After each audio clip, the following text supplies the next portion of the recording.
So good morning, everyone. Welcome to this 178th edition of the Zak World of Façades conference series. My name is Ahmed. I'm part of the organizing team here at Zak. I'll quickly introduce the event for those who are attending for the first time. This is our second time in Seattle, but so this is our event lineup for 2025. So we've been organizing this event since 2012. 177 editions completed in 44 countries. Right from New Zealand up till Canada, we've got events. The way facades are designed, engineered, installed in different regions are completely different. So we curate content which is more relevant to that respective city, to that respective region. And it's been a journey for us. Lots has changed in the last 13 years since organizing these events. The way facades are looked at from a performance perspective, from a carbon perspective, has changed a lot. So we've been able to curate content which is very different from previous editions. I think 2022, when we were in Seattle at the Grand Hyatt opposite, was different era looked like, and now it's completely different. But anyways, we've got projects which are being presented, which have been completed recently, which are under construction. So it's going to be a fresh agenda from what we had last time for those who attended last time. These events are courtesy our event partners. I'd like to take a moment to introduce all of them. All of them have a tabletop sponsorship, a tabletop display outside. So please do network with them in the networking breaks. We have a wide range of materials which are used in the building envelope. I'll start with our presenting partner, which is Rainscreen. So Rainscreen is a Belgian company. They've got aluminium door, window, curtain wall systems. They are our presenting partner for this event and a lot of our events across the globe. I'll start with our associate partners, Archon. Archon's from Germany, so they have a bird-friendly glass which is called Ornilux, and the name says helps you in engineering bird-friendly facades. ATI USA is the American subsidiary of ATI, which is a Korean company. They are one of the leading aluminum extruders in Korea. Energy Shield, which is the brand of Atlas Roofing, are known for their insulation systems for the roofing segment. Now they have a product for the vertical facade, which is called Energy Shield, which, as they say, helps in insulating your buildings. Centria is from Newcoat. So they've got Rainscreen metal panels.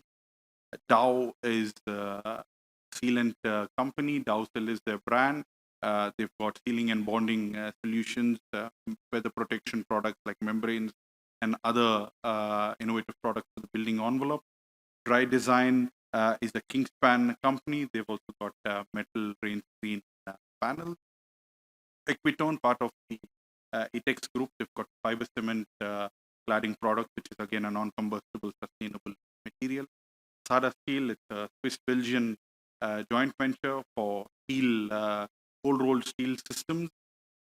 Guardian Glass, again, need no introduction, one of the leaders in coated glass solutions. Hydro, which is one of the global leaders in extruded solutions. Janssen, a Swiss company, they've got steel systems for doors, windows, and curtain walls.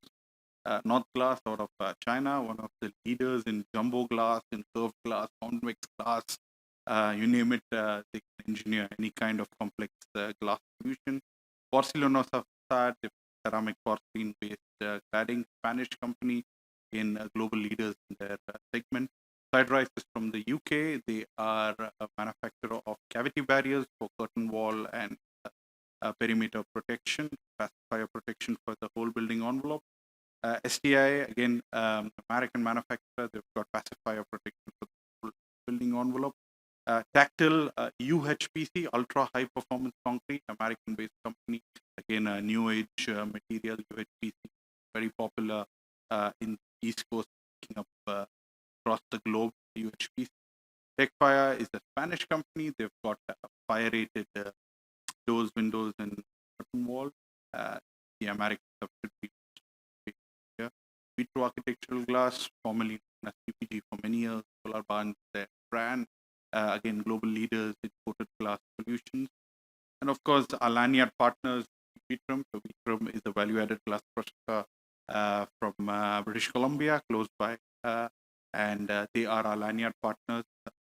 They're branding on our lanyard These are all of them, barring Vitrum. We've got all of them having a tabletop outside. So I'd like to encourage all of you to please meet them during the networking breaks. Of course, our journey continues. Our next event is next week in Boston. We'll come back after a break, a couple of twin events in Miami, which is on the 15th of May. We've got a French-speaking event in North America in Montreal on the 22nd of May. And we end the year with Chicago, Atlanta, New York, and Toronto. So yeah, as I said this earlier, all these events are different. They've got different codes, regulations. Miami is a hurricane zone, so the focus is more on product performance over there for their testing zones. Montreal, I think, city of Four Seasons, they've got different challenges. So all our events are curated to that zone and region. So for us, it's very exciting. We've got new speakers every time we organize an event. We've recorded today's event, so we'll share a YouTube link of all the presentations. We've got permission to share with you, so you'll be receiving a link along with the feedback form of the week from. So my role ends here. I hope you all enjoyed today's edition. I'd like to call upon Justin, who's our event host. He's going to be taking you through until the end of the day. So he is from NBBJ, one of the leading global architectural firms. So Justin's going to be curating today's event until we close. Thank you all, and I hope you enjoy this program. Thank you. How's everybody doing today? Good morning. I am excited to be back. I actually spoke to the previous Zak's conference. I don't know if you were here or saw that. You might not recognize me by my photo. I've been told that I look a little bit different now. Hopefully it's for in a good way. I am from MBBJ. I'm a senior associate there. I'm also a lead project designer. My background is high-rise core and shell. I love facades, which is why I love the event. I've been designing facades, current wall system for about 20 years now. Love trying to figure out how to push them, how to do something different.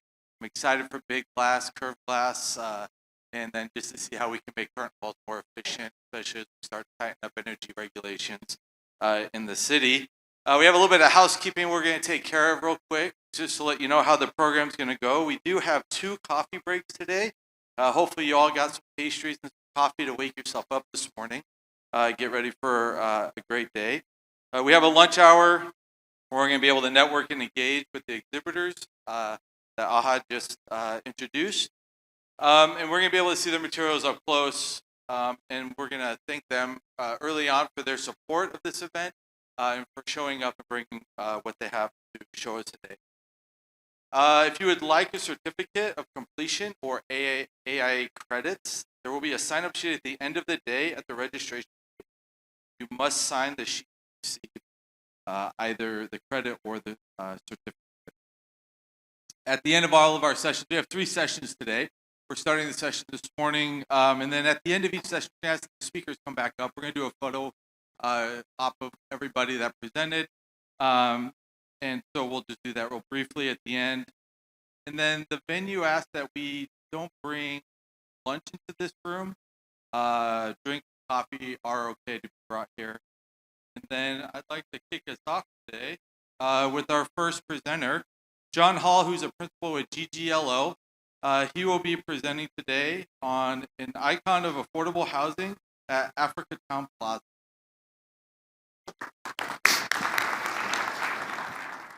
All right, thanks, Justin, and welcome everybody. Excited to be here. My name is Jon Hall. I'm a principal and architect with GGLO.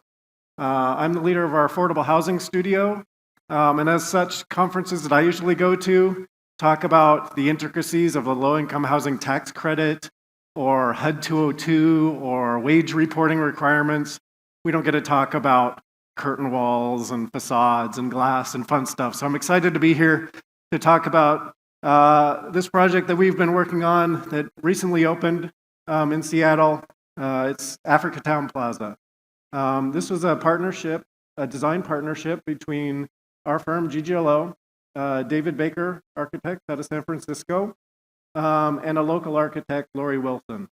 So it was an interesting project. It's affordable housing. It's 126 units. It's just up the hill in the central district of Seattle. And so you're saying we have a project that has 3 architects.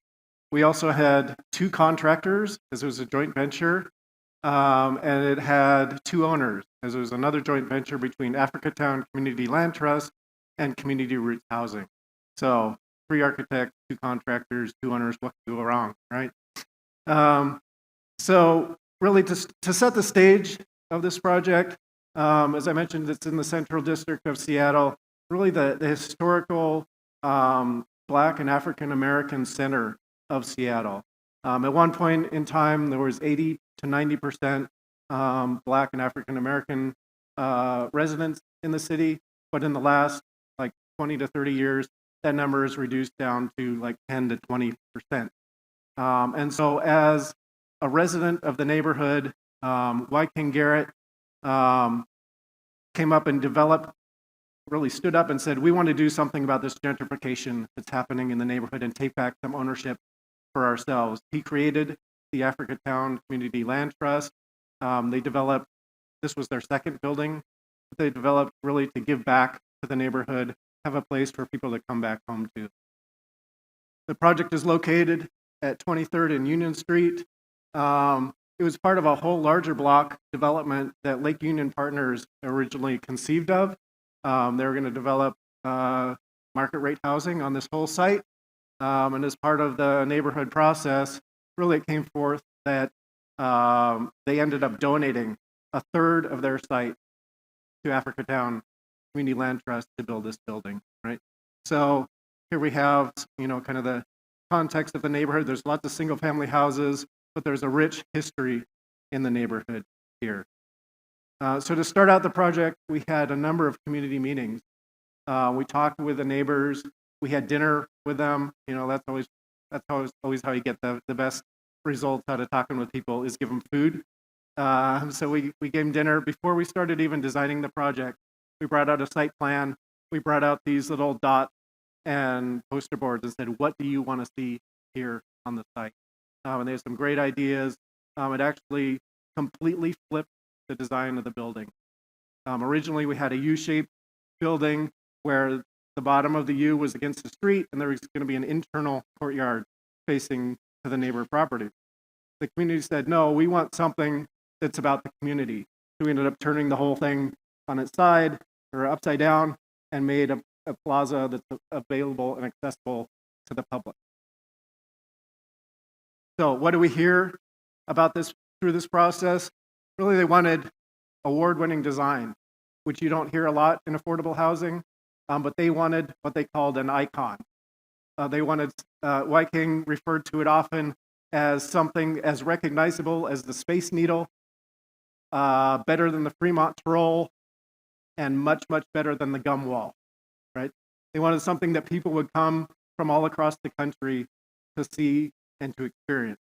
They wanted something that was an expression of Africa Town, the meaning of Africa Town, the design of Africa Town, and Afrocentric design, recalling back to the history in the United States and the history back to Africa and through the whole world, right?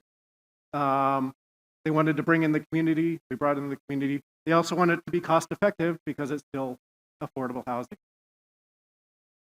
So what we did, and I appreciate David Baker's thoughts of bringing this idea forward. The idea around 80-20 is their rule, right? To take the cost that you'd have for the whole facade of the building, but put the 20% into this iconic form, have the bang for your buck here, and the rest of the building can be simple and straightforward and cost effective. And so what did that lead to? Also the idea of this Afrocentric design principle of looking back into the history of the baobab trees in Africa, which is where the tribes came to gather and celebrate, and it was an icon and a place of gathering. So we translated that into the form of the building. You can see the plaza that we have out front and this iconic form on the corner. The other element of Afrocentric design we brought in was patterns in textiles, right? And so for that 80% of the building that's simple, we brought forth this idea called RBS, or random batten siding. So basically it's a simple material, hardy panel, cementitious panel, by using different patterns of siding can evoke some of the ideas of textiles and patterns and storytelling that's part of the history of Black and African American people in the United States and across the world. Translating that in this textile pattern actually means one person does not rule a nation. Right? Take that for what it is in this political climate, but here we go. So, a series of diagonals all through the building using really simple materials, a repeating pattern, but to create some interesting ideas on the building. So what did that translate to in the design iteration? Here you see that iconic form, a curving 410 steel element. And then the back of the building is the hardy panel with a random pattern siding. So this was the idea that we brought forth. We presented to the community. The community really embraced it and engaged it. The plaza out front with curving concrete columns. The landscape was evocative of native plants in both the Northwest, but in the South, and even back to Africa and Europe. So a real multinational landscape design. And so that image was then translated into the building that we see today. And I'm very proud that we maintain most of those elements of that design we brought forth. So you can see in the foreground, we have the core 10 steel facade. It's curving, or it looks curving. We have the perforated core 10 sunshades on the outside. And in the back, we have the hardy panel also with sunshades on that south-facing elevation. Other ideas that were brought forth, ideas around natural colors, natural materials, and this idea that was brought forth a lot during the design process. David Baker's office called it wabi-sabi, right? What will be, will be. As we're looking at some of the concrete, and not all the rock pockets got vibrated all the right way, and some things were just a little bit off, where in a normal construction, you might come back and sack and patch and make it all smooth. They said, no, wabi-sabi, let it be, let it be. So you can see actually the impact, and you can see the workers and the hands of the workers that were on this building. As I mentioned, that joint venture was between Absher Construction, which is a large contractor. They do all sorts of great work on light rail stations and big things, but a local Black-owned contractor, Mad Construction. They've done a lot of single-family houses and remodels. They haven't done something as big as this. And so the owner got together and said, we want to bring these two contractors together because we know that the affordable housing crisis is so big. We need everybody's involvement of it. And so can we train up the joint venture contractor so that they can be the lead on the next project? And it's really been successful. We're actually working on the next project with them, and that Mad Construction is the lead. So it was really a successful story. Getting into the details a little bit of the building, you can see the core 10 steel here. It's going to continue to weather over time. It's been a great element. Obviously we had the opportunities during construction. They said, well, we could VE it. We could just do painted steel. And we hung on by our fingertips to make sure that we kept that core 10 steel because just a painted steel that doesn't change, doesn't weather over time, would just be a completely different building. A real shout out to Bach Modern. They were the fabricators and installers of the core 10 panels. They helped us through the design process. These are part of their shop drawings as we're looking at the design. So the core 10 facade panels and the core 10 sunshade were all provided by Bach Modern. And really, as I mentioned, it looks like a curving facade, but it's wood frame construction, so it's really 2-foot and 4-foot segments that repeat and are spaced out to really create that curving look. Now, what's actually cool, if you're on the inside of the building, in the units, you can see that curve in the walls from the inside just as much as you can from the outside, so you see where you are in relation to that iconic form. Zooming in on the details, it's really a screwed and clipped and pleated attachment that they developed to help put this whole thing together. We appreciated their help in getting that done. The sunshade facades, they're a bolt-on in place, so they were done after the whole 410 siding was put on, so it is much simpler to be able to come back later and bolt these sunshades on. Some of them go around a single window, come around multiple windows. They span multiple levels, so they create some interesting patterns across the whole building. Some more details of that. You can see that bolt-on attachment here. Some of them go around the corners. So it was a great element in the building.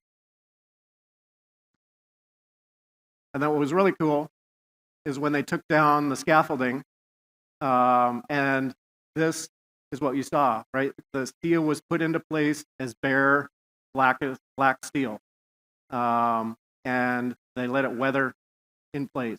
So over the last 2 years, it's continued to change, and it will continue to change through the life of the building. It changes every time you look at it with a different sky in the background. Rainy days, it looks different than sunny days. So it's a really cool facade element.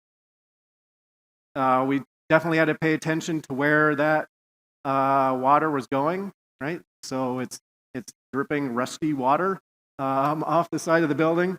So you can see there's a gutter down at the bottom that's directing the water away. But also what you can't really see in this image is we strategically placed all our planters around the base. So when the water drips, it goes into the planters. There's a couple spaces where it still drips onto the sidewalk, stains a little bit, but wabi-sabi, right? Wabi-sabi.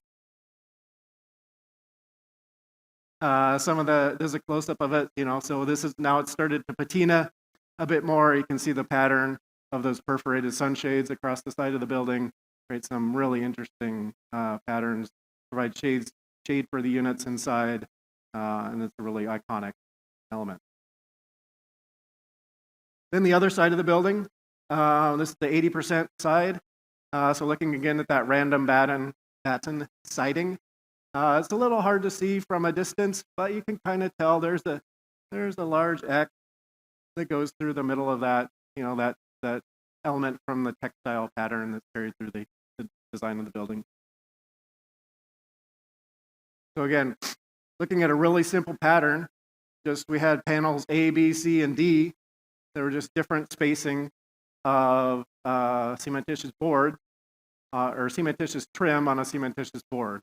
So we gave them kind of a paint by numbers approach and said use panel A here, B here, C here. And what we ended up with was this element of the building. So you can see the start of the X coming through here and the X coming through there. The horizontal patterns, the vertical patterns, trying to tell that story of the building as it is. Similar on this side, we have the sunshades. These are just an anodized aluminum. On this side, to provide a little bit of difference in pattern and texture here. Oh, sorry, let me go back to one more thing from this side of the building. Okay, you can see right here, this little perforated dot here is the vent cover for bath vents and kitchen vents. Normally you see these big hoods or warts on the side of the building, but we were able to integrate that right into the facade here. There's just a couple screws, so when they need to do maintenance, they come in, screw it off, clean it out, and put it back on, and it really doesn't take away from the whole side of the building.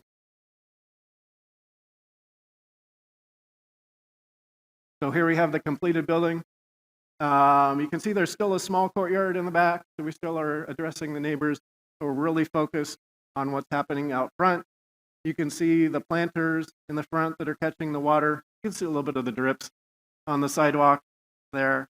So a great and exciting building. We just heard last month they achieved 100% occupancy, so they're full. 126 families at 60% or less AMI, area median income.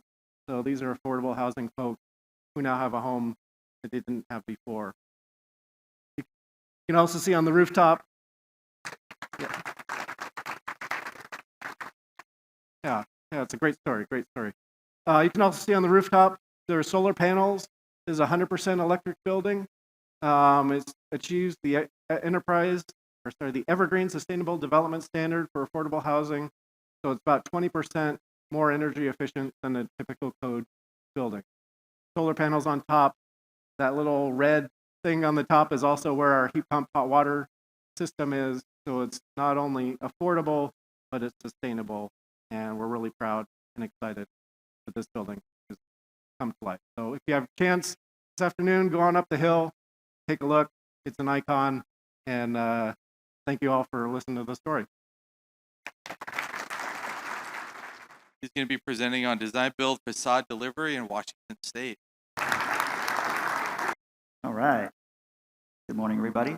My name is José Estrada. I'm here to talk about some design, build, project delivery that we've had here in Washington State. So I'm pretty excited to be here and talk to you. Quickly, a little bit about me. I have been with Fourier Building Science for since 2016, so however long that has been.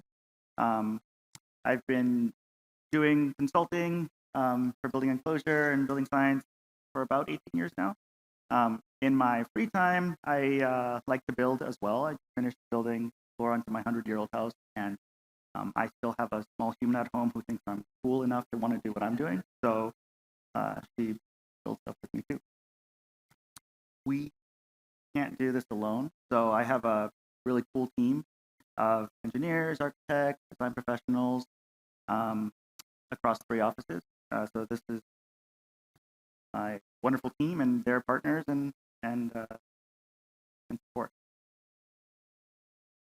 So I just want to talk to you a little bit today about some experience that we've had with design, build, facade delivery in this market. I'll just go over some background. I only have 20 minutes, so I'll really quickly go through some examples of some case studies and then talk about the solution. So a little bit of the background. Back in 2016, the University of Washington and WSU got together because they were looking for ways to more effectively deliver capital projects. What they'd been finding is that their dollars weren't going as far in delivering their capital project as dollars would, for example, in a similar style building in the private sector. So as universities do, they got together a group of minds in the industry, in academic, and they asked a few questions. So they asked, what do we build and how do we build? And then what can we do to build better, to do whatever these things are that we do better? So prior to that, right, the delivery method that we're all pretty familiar with is one where there's multiple players, right? So let's see. So there's an owner, and the owner hires a design team. So the owner will bring on an architect. The architect maybe will bring on consultants, and in that group, there's a facade consultant or a waterproofing consultant. They'll deliver design back to the owner, who then takes that out and gets someone to build it. They'll get a contractor. And the contractor will bring on their own subcontractors, their own facade vendor, and then they'll deliver the project. This creates a structural barrier between the group that designed the building and the group that delivers the building. And the thing about the structural barrier is that even though we all, of course, are going the same direction, everyone wants the project to be a success and provide good value to the owner, the incentives are different between these, right? So designers are held to a certain standard of care, right? So drawings don't have to be perfect, right? The owner has a budget for their design, and we design to that.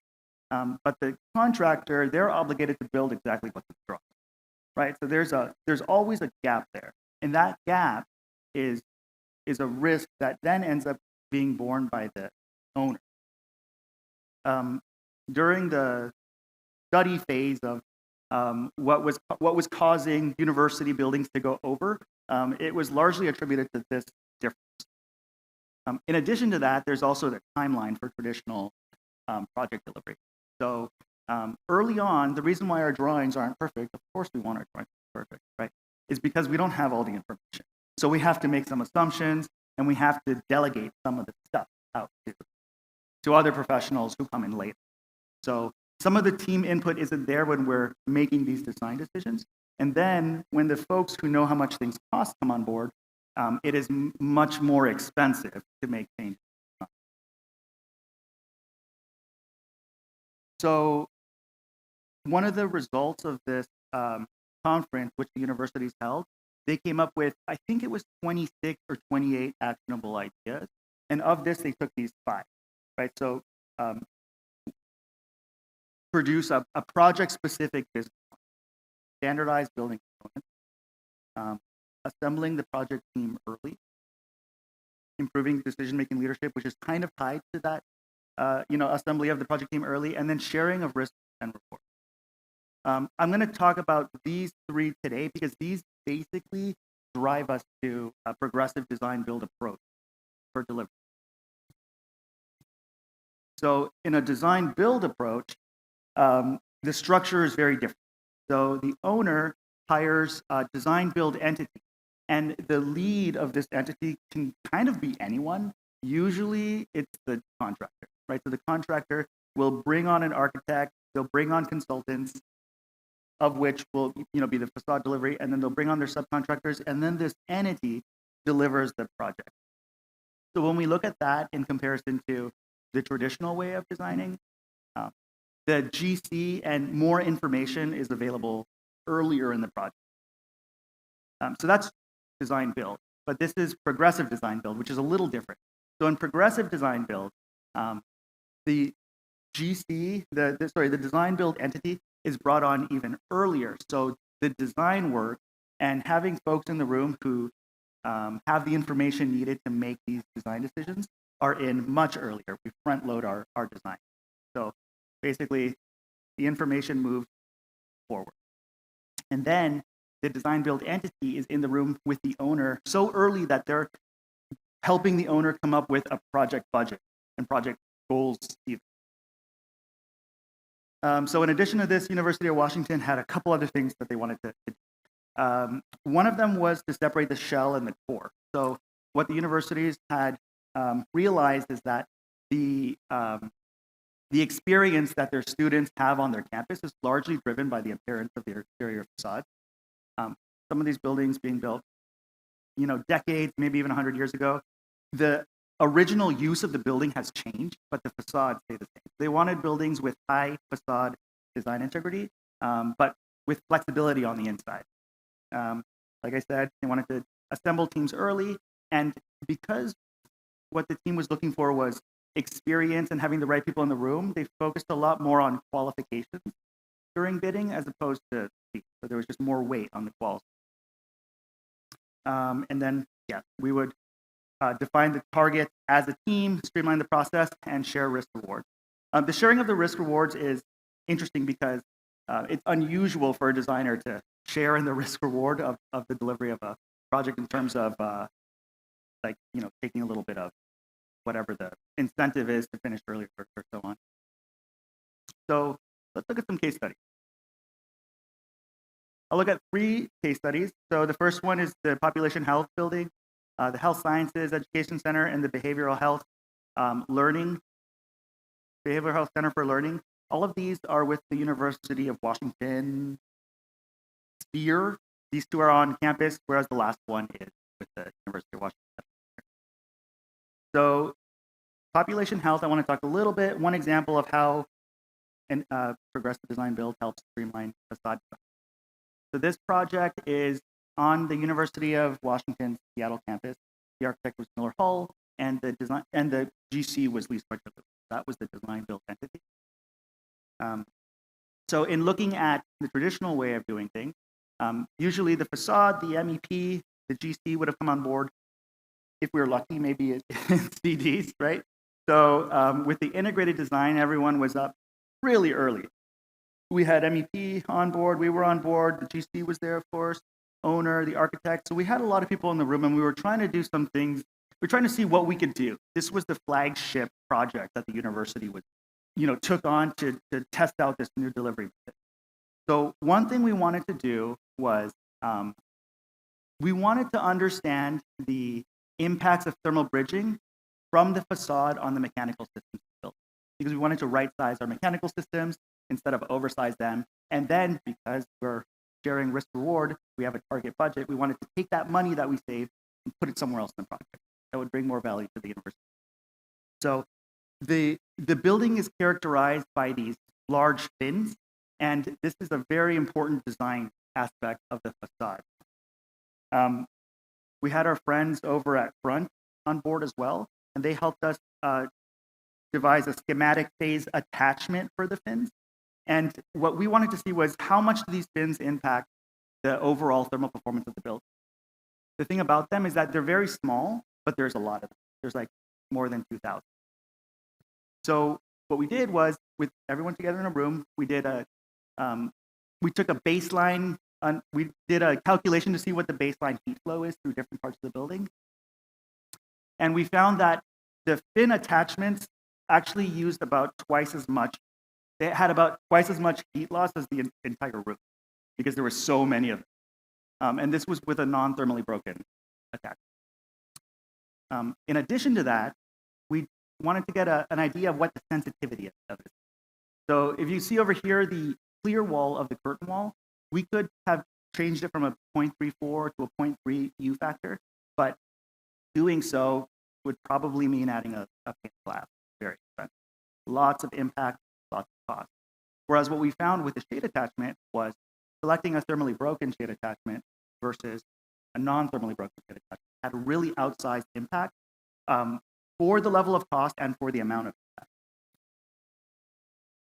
impact. When the curtain wall vendor came on, we sent out this concept design to the vendors, and when they came on board, a few of the vendors couldn't deliver a thermally broken attachment, so it helped us with very early vendor selection. So this is what we ended up with. Just to show you real briefly, this is the thermal. This little piece of plastic was basically what did all the work, and then these are the clips in back.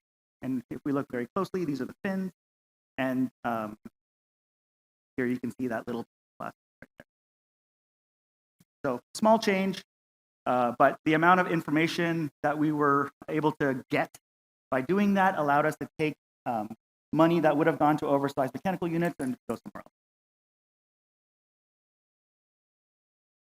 So the next example is the Health Sciences Education Center, also at the University of Washington campus. This building, also with Miller Hall and Lee Spector Lewis, as you can see, it has a facade that really embraces opacity. So similarly, we had a lot of people in the room much earlier than is typical with design bid build approach. And we wanted to figure out a way with the folks who were going to deliver this facade to make it look like, right? The other option, well, let me talk about the assembly real quick. So it's fundamentally a pretty standard wall here for the city of Seattle, right? So we have WRB, exterior CI, a ventilated Rainscreen. But the panels on the project were these massive panels that were built off-site. I couldn't find a better picture, but you can kind of see the extent of the panels. The purple is installation of transmission sheet between panels to allow them to move against each other. The panels were designed by KPFF. Fourier designed the cladding, and what we wanted was, here's another example of panels. What we wanted was, the architect had indicated that it was very important for there to be a kind of a cascading view, a layered view for the cladding. This was an early stage concept, and they were trying to avoid seams, right? So these lines would have been needed to allow the facade to move with the building. You can see them, they're pretty heavy horizontal lines. So what we ended up doing was, because there were multiple people in the room, we worked with the architect, they had a concept that they really wanted us to stick to. So we got their input for the concepts, and then we took the input of the installer who was also in the room for method to figure out a way to allow us to have, instead of this linear joint, to have more of a sawtooth joint. So where the panels will bypass those horizontal lines. So there were several different types of movement that we had to contend with, right? So there's the case number one, where the lower floor drops and then we open a gap, or we can have the gap closed with case number two, or we can have different types of interstory drift. What we call translating is when the panels move and kind of move like this, like ships in the night, or we can have racking, where they're connected at the top and bottom and deform. So this was an example of a study that we had done with the panels overlaid onto the joint. And you can see here where the panels, where we wanted them to basically bypass the joint. So what we wanted to do was kind of a layered approach. And these photos are courtesy of Miller Hull. So first what we had was, another thing that I meant to mention is that we wanted this to also be kind of a kit of parts, right? So things that we can just use off the shelf easily, that we can then deliver a very sophisticated looking facade, right? So these are just purlins and corrugated metal. So what we have is, first, basically we have our WRB, our exterior CI, and then we have our vertical tees, which are broken at the horizontal line. Then we have our tapered tees, which attach to specific panels, but are allowed to move, to basically float over the panel below or above. And then over there, we have a set of purlins that hold flat. And these are what those purlins look like. So because they were standardized, we could kind of make a bunch of them and have them ready to go. And then the cladding would go over that. And so that would allow for that sawtooth movement. Something like this you could do without a design build approach, but it was much easier having the builder, the installer, in the room providing their spec. So it gives a lot more cost certainty. And that's what we have. So with the 4 minutes I have left, I want to talk about the last project, which is the Behavioral Health Learning Facility. This was a partnership between Clark and Abbott Construction and SRG Design. They're also Canon Design now. This project is a behavioral health facility, so it had a lot of idiosyncrasy, especially in the windows, for this type of occupancy. The look of the building was very important because one of the goals of this project was for the building to be welcome, right? So there is a historic stigma against these types of facilities. We wanted people, when they were in this building and around this building, to feel welcome, to feel like it was a place where people could come to heal. And one of those was having big windows. So in this instance, I want to talk not of a design instance, but of what happens when things go wrong, right? Because in a design build approach, you're set up different when something happens. So this is the window detail that we had developed with the window manufacturer, the architect, the GC. All their input went into this design. And typically, we would want to put the sealant way back here, right? It's very standard, but we couldn't in this instance because of some idiosyncratic project, right? So we worked out with the vendor to instead fill a part of the window with a little bit of sealant. So fill trough for seal support, and agreed with them, this is our primary seal. This is where the wall and the window shake hands. We did a mock-up, but because we were so early in design when all this was selected, we actually couldn't get our hands on a window. So during this composite mock-up, when we were testing the different claddings and the WRB approach and everything, we had to fake a window. So the GC put together this frame, threw it in the pocket, and that's what we had, right? But if you look at the window, you can see something very obvious already. The fake window is flat, whereas the actual window has a bunch of ridges, right? It has a bunch of troughs and a bunch of cracks. So construction goes on, the windows get installed, testing occurs on the windows, and there were some fails, but these things happen. What happened was one day, because the facade look was so important, one of these fins was just a little bit off, right? So the GC had to move it, and in moving it, they had to pull some finishes off the window. And what they found was that there was an organic growth occurring underneath the windows. There was water entering and leaking through the window. After doing a little bit of digging, what we had found was that this is what showed up on site, right? So we have the window, there's no sealant here as expected. So this was the design, right? We were expecting a little sealant there so we can have a primary seal. So that's not good. The hospital, high profile. In a situation like this, a lot of things can happen, right? So we want to get down to the root cause, but we're also, it's a great time to argue. But in this instance, there was no motivation, right? Because we're all on the same team, so we just need to figure it out. So what was happening was the installer trying their best to seal the window right here, but with like barely a 1/4 inch of surface area to go onto, any meander that sealant would have would allow water to basically just go up and over. So what do you do? This is what it looked like. Looked at a window that hadn't been installed yet. So basically, we just worked with the vendors to figure out what our air and water tight control paths are, and then find a solution, right? So one option was we could remove all the windows and do it again. And then the other option, which everyone wanted to do, was, can we do something with the windows already? So what we ended up doing was one of two things. So we figured we would fill these troughs here and see if we can fashion a sealant to be just a little bit more forward. And then we also studied the frame a little bit more to make sure that there wasn't leakage occurring through the thickness of the frame. And we found that there was. So we also had to address that. So what we ended up doing was filling these troughs in the field with the windows in place, reshaping the sealant. We worked with Dow to figure out if that was an acceptable approach, and drilling holes into the corners of the windows to make a continuous seal from our primary seal across to all the seals inside the guts of the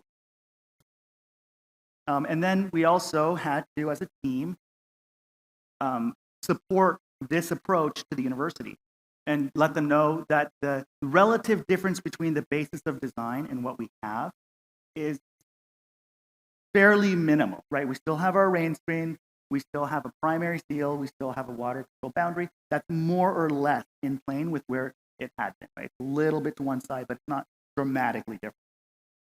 And then to validate it, we tested hundreds of, 102 windows overall. So those are the 3 case studies.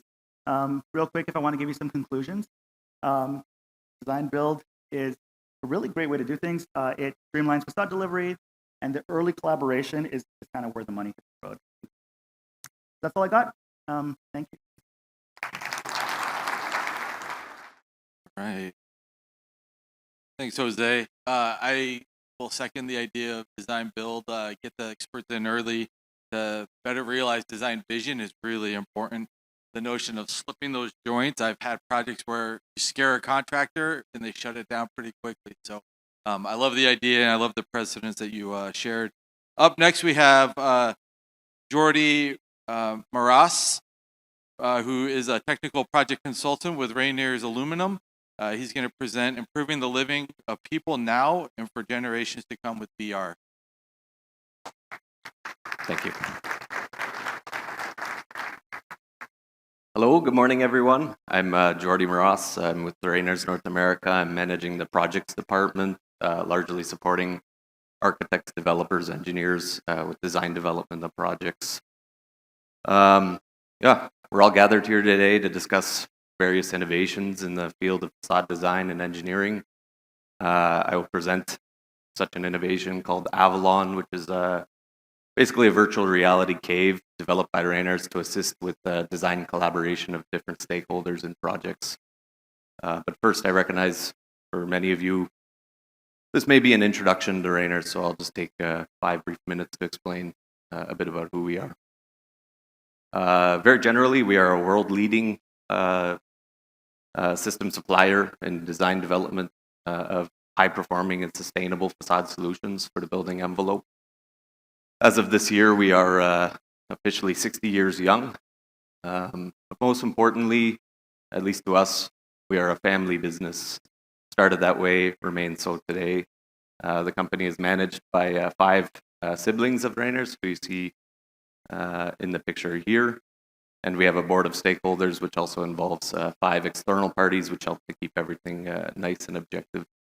But the family of Rayners really envisions that future generations of Rayners siblings, children, will be the managers of the company to come. And so the sustainable approach towards the market and product development is really key focus in our mind. Our mission is, together we improve the living and working environment of people now and for generations to come. We blend design, technology, and digitalization into innovative solutions that inspire our partners. And our partners, of course, we sell directly to the fabricators, the glazing contractors, if you want, but we consider as well our partners to be homeowners, architects, builders, developers, engineers, etc. All part of the project chain. This is a bit about our presence. We are active with a legal on-the-ground presence in now 48 countries globally, with sales in 82, including in the market of Canada, US, and Mexico for North America. We have more than 5,000 fabrication partners worldwide and employees, more than 2,700, I would say now globally. This is the growth of the company over the years, as you can see. Yeah, we should have the 2023 slide, I would say, and yeah, 800 million euro or 800 million USD, let's say, in annual turnover. The turnover is, of course, generated by products. Of products, we have a very wide portfolio involving everything from windows and doors, in-swing, out-swing, ultra-sized, high-performance, passive house, you name it, we have it. Sliding systems, likewise, large format, lift and slide doors, ultra-minimalistic systems, etc., etc. Facade solutions, stick-built curtain walls, unitized curtain walls, window walls, and bespoke solutions. We like to say that there is really 2 worlds of Rayners. We have our off-the-shelf products that you kind of saw in the previous slides. These are offered to our fabricators and stocked locally in their inventory. But we're also quite active on the custom design and development for projects. Being that the case, we have a team of more than 100 engineers and designers who are based in Belgium, who are just busy every day updating our current systems, developing new ones, developing custom solutions for specific projects. And of course, we live in a world that's highly mandated with regulations, etc. So we have to do a lot of testing and validation of these products, both on the standard side and on the customized side. We are collaborating with local labs such as UL and Intertech, but we also took the decision to invest in what is now the world's largest research and testing center in the private sector of aluminum globally. We are doing all of our testing in-house, including to North American standards for air, wind, water, seismic, acoustic, basically everything in-house with exception to bulletproof and bomb blast for maybe obvious safety reasons. All to empower our network of fabricators. We are really taking the partnership approach with our fabricators. We empower them, of course, with the systems, but as well software that does everything from design, engineering to ordering. We are selling the CNC machine equipment in the shop, the double-headed miter saws, etc. Everything is linked into kind of one dummy-proof, if you want, plug-and-play package. But like I mentioned, we consider partners as well to be architects and stakeholders in projects. And so likewise, we are busy constantly developing solutions to make your lives easier too. And one such solution is Avalon. Like I explained, Avalon is a virtual reality cave which we developed really to optimize the collaboration of various stakeholders and various perspectives throughout the project development. Virtual reality as a concept is not new. It's been with us now for, well, over a century, somewhat. Probably you've used virtual reality devices in your architecture and design applications, maybe something like this you see on the screen. We too looked into such devices, but ultimately we felt that they were too lacking in one really specific regard, which is that if you want to share this perspective among the various stakeholders in a project, to do with something like this is very difficult. You end up having to pass these goggles around. There's a lot of coordination required. No, look at the detail over there. Your left, my left, up, down. It's not a simple thing to do. So we started to explore the concept of the cave. The cave is also not a new concept. It's used most predominantly in the aerospace and automotive industries for virtual prototyping, essentially. What's nice about the cave is that you're standing in a room, let's say 20 feet wide, 10 feet deep, 10 feet tall. Everything around you is a screen, behind it powered with a very expensive laser technology. And you're standing there with a group of stakeholders in the room with a set of see-through glasses. And what's nice about that is, number one, we can see details in proper perspective and proper scale as applied to on the project. And we can collaboratively assess these details, discuss them, take decisions, etc. And this is our virtual reality cave, Avalon. There's a small video that will explain better than I can. Welcome to Avalon, a space to explore architecture through a shared virtual reality experience. Did you ever wish you could walk into a building that is still in the design phase? Avalon can take you anywhere you want. 25 projectors make architectural designs come to life in unequaled resolution, with cutting-edge laser technology creating the most vivid colors, contrast, and brightness. Active 3D glasses create a natural spatial awareness, and as a user, you are instantly immersed in a true 3D environment that creates an incredible sense of scale and depth. You are able to share the experience with your partners, allowing you to discuss and evaluate your projects before they are built. Avalon is a collaborative working tool, offering a joint experience between architect, contractors, investors, engineers, fabricators, and Rainer's experts. Virtual reality is set to play an important role at all stages of the architectural process, from evaluating design options and showcasing proposals to detecting construction issues before breaking ground on site. Starting at the conceptual phase, VR has proven to be effective in exploring the relationships between spaces. VR gives you an immediate feeling of being inside the building.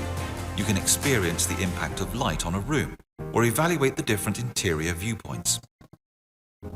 The spatial realism makes Avalon an incredibly powerful tool to communicate design intent. When the architectural design is further specified, BIM files are effortlessly translated into VR, providing architects with even better tools to communicate about their choices and improve their designs. Enabling architects to effortlessly move between BIM and VR truly revolutionizes the way buildings are designed. Avalon allows you to explore your projects inside your usual design software. Its powerful main workstation handles 3D models produced in any commonly used software in the architecture industry. By tracking the visitor's movements, real-time rendering engines create the ultimate VR experience, from initial sketches through detailed technical models and realistic scenes. Before your visit, you provide the 3D model of the project. In consultation with the building team, the objectives are set and the model is adapted accordingly and prepared for VR. Different options can be prepared to compare several Rainer's systems, configurations, bespoke solutions, or specific design variants for your project. Avalon is perfectly suited to create diverse virtual mock-ups. You can make sections, explain complex technical setups, or examine specific construction details or project solutions. This new way of virtual prototyping reduces costs and increases efficiency drastically. The high-resolution real-time renders allow you to see every detail so you can experiment with different configurations, evaluate simulation or BIM data, and further improve your design. You are able to experience Rainer's systems up close and compare the different solutions for your project. Discover Avalon, the space where future projects become a reality.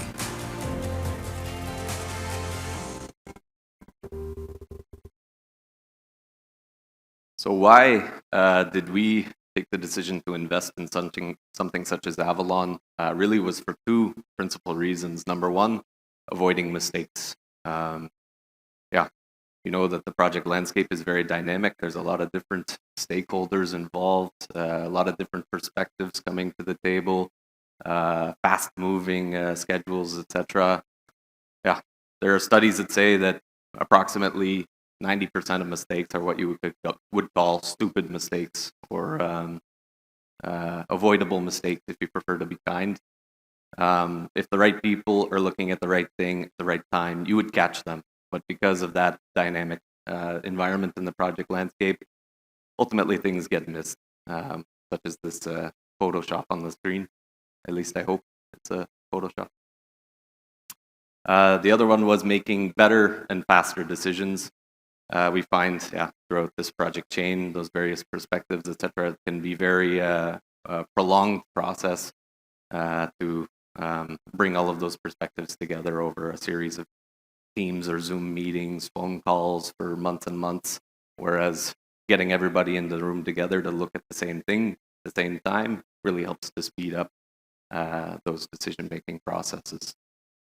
We've boiled it down essentially to three main types of evaluation that we're doing currently within Avalon.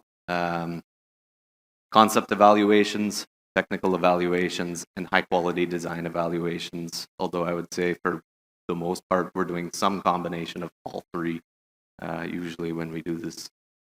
Just to give a couple basic examples, this is an early concept evaluation. This is a very typical case. We get contacted by a development company. They have a location and a building or maybe multiple versions of what this building can look like. They would like to assess what it's going to look like within context of the city with neighboring buildings that are coming, etc. We can very easily drop those projects into within Avalon, let the stakeholders tour around the building in the context of the city and get a feel for what they're going to be developing. This is also a concept/technical evaluation. This is one of the World Cup stadiums we did with Zahadid Architects in Qatar. You can see that there's not really a whole lot of glazing on the building. We did supply windows, curtain walls, doors, etc., but in limited quantities. The reason that Zahadid Architects wanted to visit into Avalon was actually to sit in various perspectives of the stands all over this arena and really get the feeling for what that spectator was going to be experiencing in those seats. Based on what they witnessed, they changed some angles, inclinations, moved some stanchions around, etc., to really try to optimize the field of view for everybody in the arena. Also, this building had a big retractable roof, as you can see. Basically, they close it, pump it with air conditioning. 20 minutes before the match, they open it up. You're playing in an air-conditioned outside space. And there's this big service maintenance bridge up there, to which the architect had some concern related to safety and liability.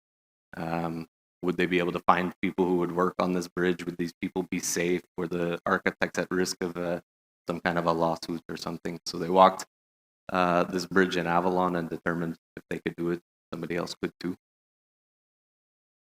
Virtual mock-ups, this one has also kind of started to ramp up, I would say, since the early days of pandemic. We saw a lot of projects going through escalating costs from inflation, etc.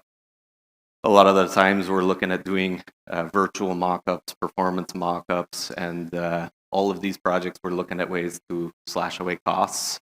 One of the very consistent approaches to saving on cost was to avoid a visual mock-up, which can be quite expensive. So enter into Avalon. I could share a story actually in Toronto, for example, where sheer presence of Avalon managed to save the stakeholders $1 million on their VMU cost, because we said, okay, we can do it, but it's a custom system. By the time we make you the VMU, the amount of changes you can make is going to be very limited. So let's just do a more simplified version, save you the cost, and assess everything else within Avalon. This is another high-quality design evaluation, but also I would say somewhat typical technical conversation we get into with multifamily high-rise facades, in particular with windows. We had windows at the bottom of this building, top of this building, 2 different wind loads. At the top of the building, the windows start to call for reinforcements. There was a big argument between the architects and the developers about where this reinforcement would go. Architect said, absolutely not. You can't put this thing on the outside of my building. You're going to destroy my facade. What are you doing to me? Developer said, absolutely not. It's not going to the inside because it's going to mess with the space for my tenants. What do I do about my blinds, etc.?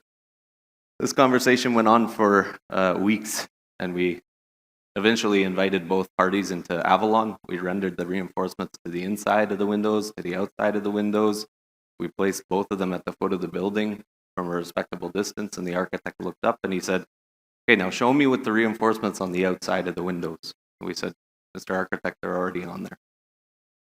You see sometimes when you're looking at these details in 2D CAD sections or whatever, these blocky profiles can look really intimidating, but when you put it in a proper scale, context perspective, you can really kind of get the correct feeling.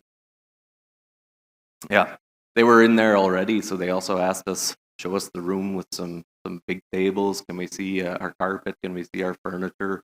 So we did also high quality design evaluation to help them understand the space.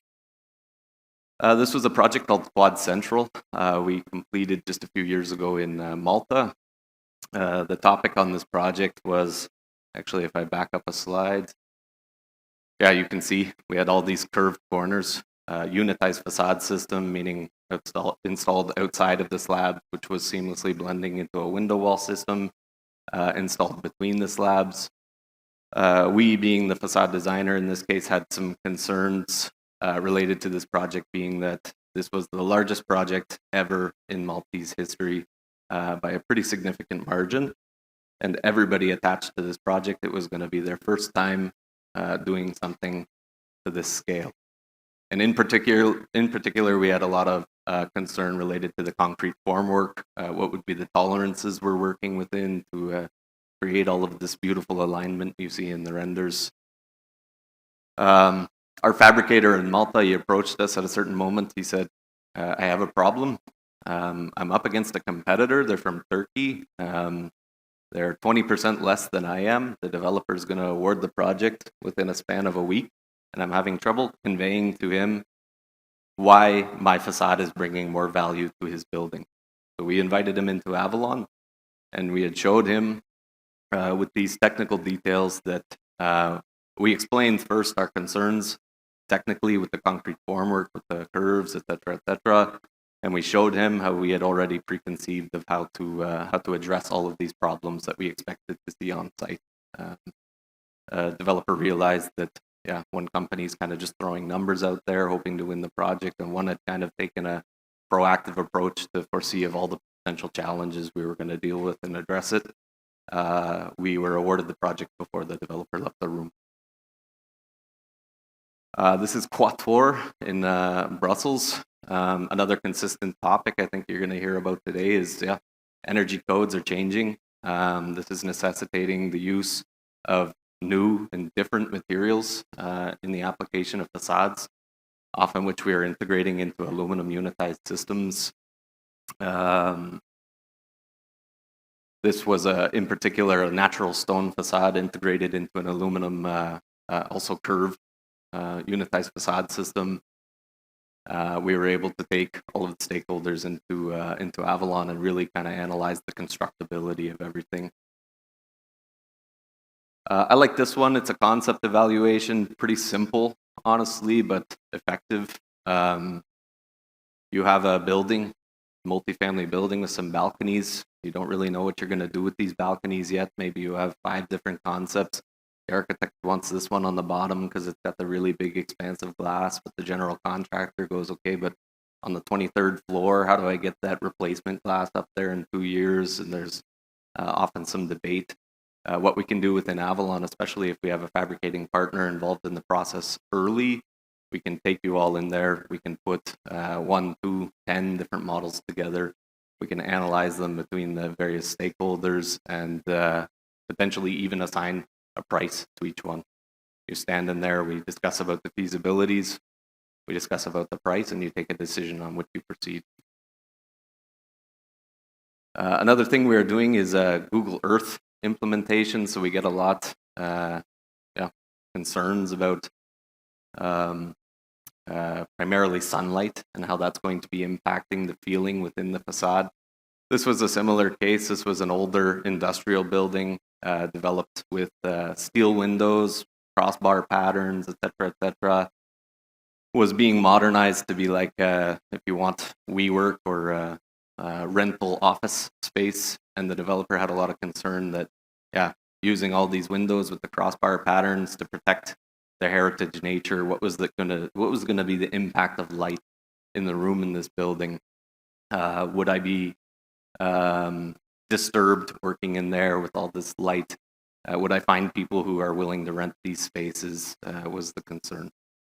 So we took them into Avalon. What we can do is based on the project location, based on the direction of the facade, where the windows, we can map the path of the sun, and we can render into the building at 9 a.m., 11 a.m., 3 p.m., etc. What is the feeling of sunlight going to be in that room? And kind of like the automotive and aerospace guys, we're doing a lot of our system development now preliminarily within Avalon to assess everything in virtual prototyping before we kind of proceed with actual physical production of profiles, etc. So yeah, thank you. Appreciate you all coming. I would like to encourage you to further on some of the previous presentations, this design build approach, getting the experts into the room, combining all of those perspectives, bringing them all together to analyze feasibilities and take decisions. I think you'll hear is a consistent topic throughout the day, and tools such as Avalon are out there to help you with this. So yeah, if you have any questions, feel free to come by our booth and meet some of our North American team. Thank you. Thanks, Jordi. I'm sure everybody here is chomping at the bit to get inside of one of those VR models without the goofy headsets on that make you all like sick. That was really great. I'm really excited to see the innovation happening in the world of VR to help our project move forward. Up next, we have Bryce Given, who is the National Architectural Manager for Vitro Architectural Glass. He'll be presenting today on advanced bird-friendly glass design consideration. All right. Thanks, Justin. I am excited. I've never had a cheek mic before. I've given lots of presentations. It's always been the handheld mic or just broadcaster voice, but this is the first time I've got a cheek mic, so this is pretty cool. As Justin said, my name is Bryce Given, National Architectural Manager in the Seattle area for Vitro Glass. Very proud to be part of the glass industry, very proud to be part of Vitro. This is going to be a crash course on glass, pun intended. Many of you in this room have probably heard about bird-friendly glass. The glass industry has been marketing it quite a lot lately. For those of you that haven't, some of this should be new. Several years ago, prior to COVID, I was told that that bird-friendly glass was kind of like the Wild West of new glass products. And I think that's still true today. There's a lot of things that are changing quite rapidly. Let's see which button I want to go.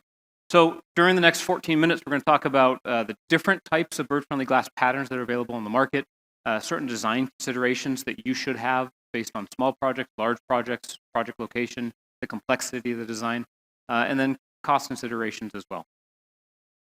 This presentation is good or is available as a full 1 hour AIA. If you're looking for AIA credit, full hour on bird-friendly, we can happily do that for you.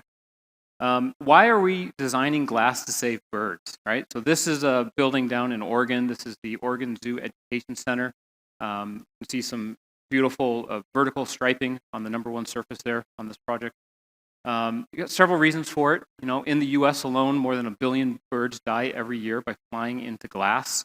The built environment, right? We have been born into the natural environment. We are designers. We are creating a built environment, and we're asking the natural environment to work with and live with the built environment.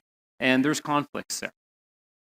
Birds often do not survive or are mortally injured upon their first impact. So I think back to, I've got several toddlers running around at home, and each one of them at some point will get excited about something they see through the sliding glass door, and they will walk at about 2 miles an hour, try to walk through that door and you know, hit their face on it. You know, but they stop and they learn.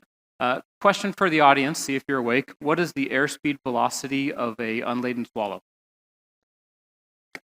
I'm glad we got at least some jokes out of that, right? That's a Monty Python joke. Okay, so thank you for the laughter. Good. I was worried that we would all need a little bit more caffeine.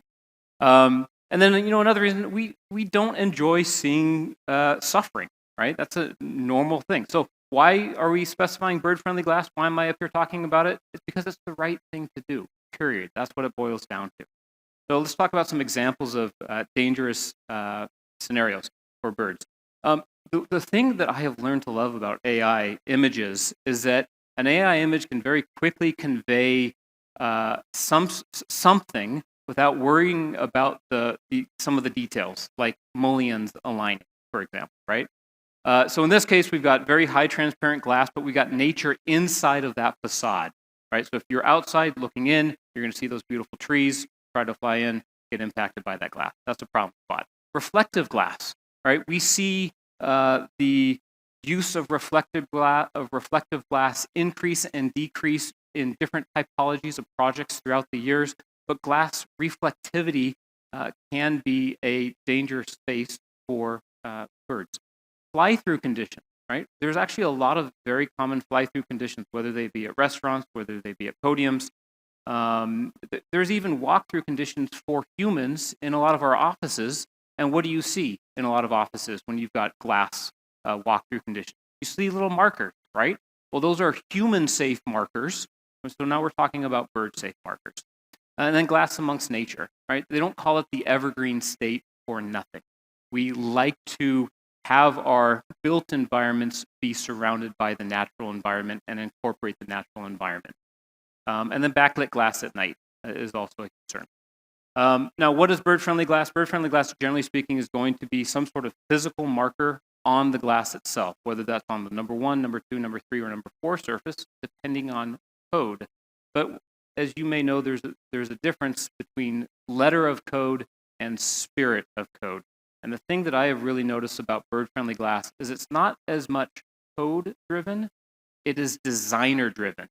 It is the architects and the designers in the room saying, this is important to me, I'm going to present it to my client. If it is important to them, let's get a budget, right? And it doesn't have to make it on 100% of projects, but if it makes it on 10% of projects, that's 10% more projects that are a little bit more safe for birds, less unneeded suffering. Prescriptive path for a lot of bird-friendly designs will adhere to something like a 2x4 pattern or a 2x2 pattern, pretty common. But I am here because there are many, many different options, and so let's get into them. First thing I'm going to talk about here, first surface laser etch and first surface acid etch. The thing that we have seen consistently is that a first surface pattern, because it is not inboard of a reflective glass surface, a first surface pattern is going to be, for the most part, the best surface to place a marker on. The laser etch and the acid etch will make it look like there's essentially a frosted dot. It also allows for a low-E coating to go on the #2 surface, which is ideal for solar heat gain control. Just a variety of different patterns. If you find the Vitro tabletop, we've got some first surface and second surface patterns available, so you can do a quick comparison yourself, see for your own eyes. This is what a first surface pattern on the left-hand side, what that pattern looks like from the exterior. On the right-hand side, what it looks like from the interior when you're looking out. And again, this is a laser etch that you are seeing up here. Again, we talked about reflectivity. So as your point of view, a lot of times we are thinking about looking at glass straight on, but humans don't experience glass straight on. Birds certainly don't experience glass straight on. These first surface patterns allow that marker to be more visible at obscure angles as the point of view changes. Here's another example of a photo that actually, this one looks like AI, but is not AI. This is the banana truck at an Amazon headquarters. And you can see that arrow right there. So that arrow is showing you a first surface dot from the perspective of somebody inside a space looking out through the window. And then if you look up to your right a little bit in front of that banana stand truck, you don't really see the dots anymore, right? So these frosted dots, depending on lighting conditions, can be more visible or less visible to humans. First surface ceramic frit is also another solution. First surface ceramic frits tend to be a little bit more opaque. The challenge that I have from, I work on all different typologies of projects, from a project that needs 200 square feet of exterior glass to a project that needs 200,000 square feet of exterior glass. First surface ceramic frits are available in the market, but I've yet to find a fabricator that carries it consistently. So while it is an option, it may be a more challenging procurement for smaller volume projects. First surface ceramic frits may also require the low E to go on the number 3 surface as well, which your U value is going to be the same, regardless of if that coating's on the 3 or the 2, but your solar heat gain coefficient is going to be higher. Second surface ceramic frits, a very common and very cost-effective option as well. But again, talking about reflectivity, that second surface frit being inboard of the reflective outboard number 1 surface, it may or may not be less visible to the bird itself. So here's an example of a second surface frit in an IGU. You can see it, we're looking at it from roughly almost straight on the left-hand side. And then on the right, it's that same IGU. The point of view is just shifted. And so, that second surface frit is going to be a little bit less visible compared to a first surface etch that as that angle changes is going to be more. Opaque patterns, so true ceramic frit patterns seen from the inside looking out. Those dots are going to, depending on if it's a white or a gray or a black, a little bit more opaque, more noticeable to your vision. Gets us into the next type of option, which is ultraviolet coatings. Now, so there's this concept that birds, their vision is, they see more into the UV spectrum than humans do. Is it true? And so there's UV patterns. UV patterns can go on the number 1 surface, they can go on the number 2 surface, they can be embedded in the inner layer themselves. Some of these UV patterns require a laminated pane. If your project is already going with safety or security glass, chances are that you already need a laminated pane, so that cost can already be borne by the project. But otherwise, a laminated pane could increase the price of the glass if that laminate isn't there for other purposes as well. Some of these coatings, so be mindful, get samples, but also see project examples. Here's an example of a first surface UV pattern. I took the photo on the left. My colleague rented a room in the hotel and took the photo on the right. What you see is this is near a body of water, and there is moisture condensing on that first surface in the mornings, in the AMs. That's obscuring the view out of these hotel rooms. So just be mindful of application, be mindful of volume, be mindful of surface placement, and see real project examples. That's what we're here for. Laminates. Laminates offer another option. Again, volume-based. A small project may have more difficulty procuring laminate compared to a large project where a fabricator is going to bring in rolls of the material. But these are sequins that are embedded in that inner layer space themselves. Very perceptible to humans. The low E coating would go on the number 4 surface, which again is that ideal surface for solar heat. And finally, for existing projects, so this is a field applied dot. My understanding is that there's a carrier film, a clear carrier film, and then these dots exist on that carrier film. The whole thing is applied onto the glass, carrier film removed, the dots are left in place, and it's a great option. I took this photo over in Toronto. This is on a bank. It is a good option for a field-applied post-installation of bird-friendly pattern onto existing project. You will notice, though, that because it's a film, it raises the surface just a little bit, and so in this case, we've highlighted it that it is collecting a little bit of dirt. So it's just a cleaning consideration for the project. Now, there's multiple ways that bird-friendly glass is assessed. One of them is via the prescriptive path, which, just like for energy modeling, there's prescriptive and performance. What you see here is the American Bird Conservancy's tunnel test, where it is an elongated tunnel. They release birds twice per year, essentially migrating north, migrating south. They capture them, tag them, don't test them multiple times, but they're allowed to fly into these tunnels or into this tunnel. And if they go towards the control sample more than the test sample, and if they do it enough, it achieves a avoidance index or a threat factor rating. And it gets a letter certifying it, and that is the performance path tunnel. So to recap, first surface laser etch and acid etch. We have examples of these out on the vitro table. First surface ceramic frits, second surface ceramic frit. Your most cost effective is your second surface ceramic frit. But as I mentioned at the start of this presentation, bird-friendly glass is the Wild West. Every local fabricator is getting new capabilities each year. And I think we aren't too far away from seeing these first surface patterns become very affordable for projects and very common. So, thank you all very much for your appreciate it. Thanks, Bryce. Important question, going back to you. Is that an African or a European swallow? There you go. Bird flies, yeah. Google confirms that, by the way. I checked. That was great. I'm really glad he showed kind of the test tunnels, because if you haven't watched the video of them actually running the test, they are pretty fascinating, as well as highlighting the point that if we aren't the ones that are kind of suggesting bird-friendly glass, nobody's really raising their hand to put this on their building. So it's really important that as designers and that we speak up. Up next, we have Gavin Smith, who's an associate principal with Perkins & Will. He's going to present the museum house facade. Hi, everyone. So yes, I'm Gavin Smith. I'm a project manager at Perkins & Will, and I was project manager for West Bank's museum house. So I'm really excited to share this. I am filling in for Ryan Bessart, who's the design director, and I do want to shout out to the rest of the team. It was a big team, design team, from Peter Busby in Vancouver, and there's some people in the audience today that have also touched the project. So I'm happy to share this project with you guys. And we'll get into the facade. So there's 5 items that we're going to touch on today. One is the site, just to give you some idea where it's located, how we came up with the concept and the design, some of the components, the imagery, and then we'll finalize it with the movement of the screens.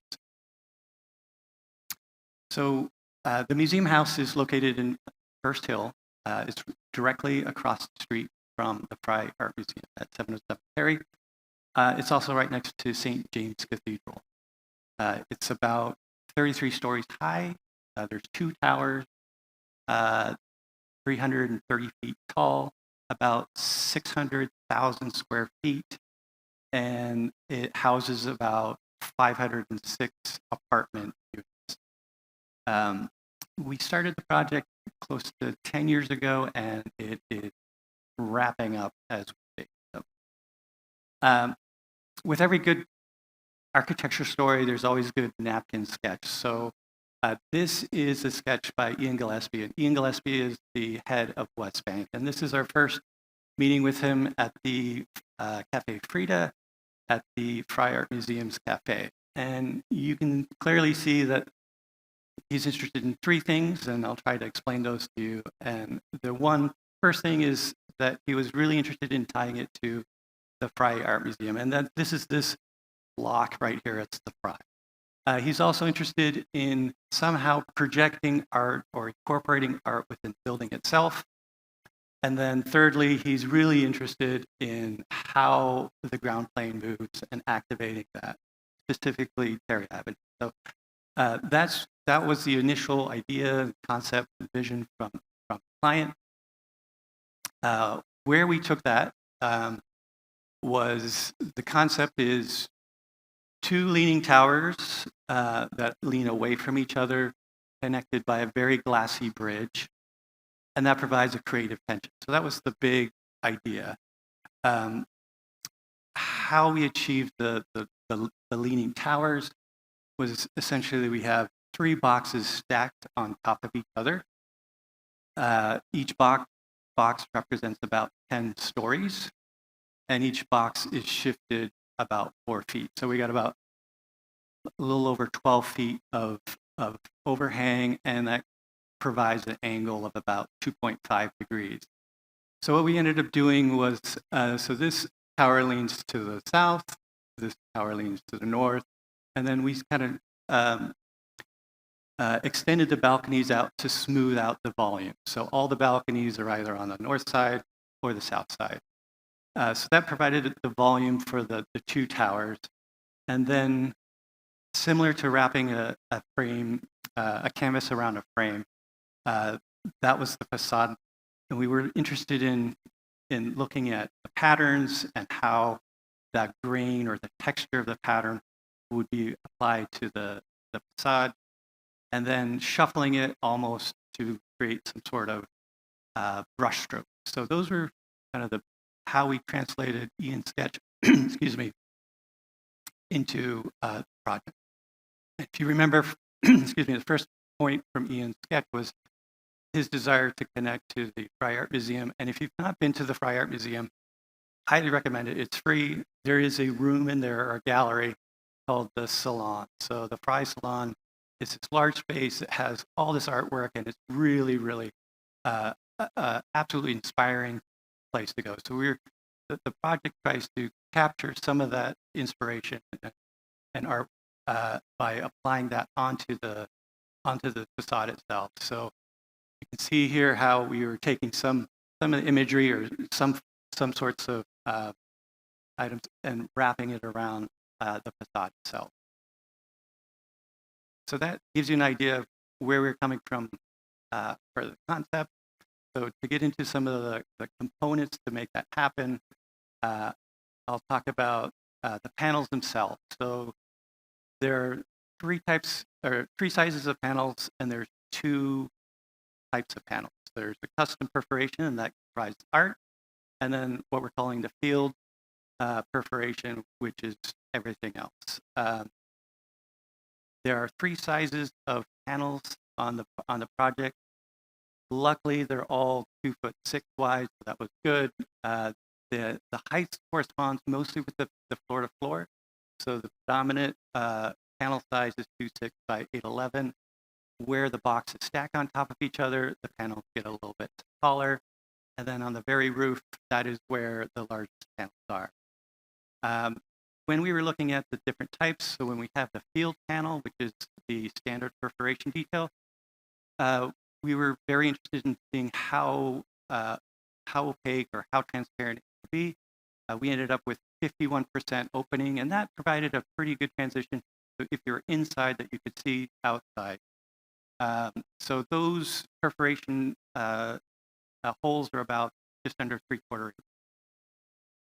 For the custom perforation, the perforation sizes vary between 3/16 to just under 3/4. Early on, we knew that we would not be able to afford 100% coverage of all the panels. So we did take a look at what it would look like if it was 100% to 50%. And there, during computer software, we mapped out where all the operable panels needed to be or wanted to be, and that's yellow. Where the fixed panels could be, and those are red. And then some of the blue panels where they would need to be moved in order for mate. So we looked at all these, how many panels they would actually be. If it was 100% coverage, we're close to over 6,000.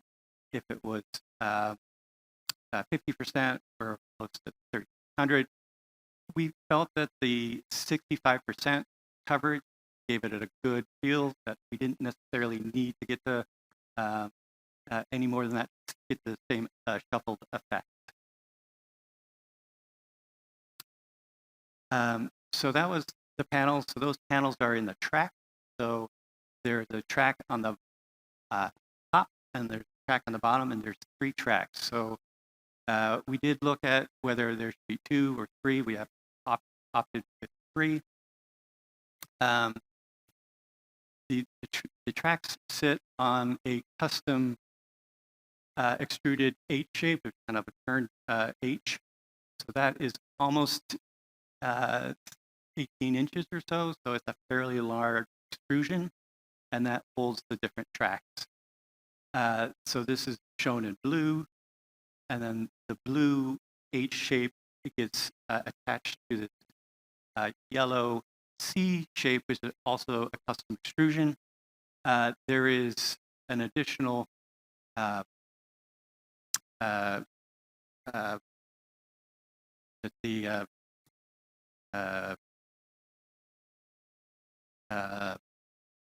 isolation member there, and then you'll see that there's a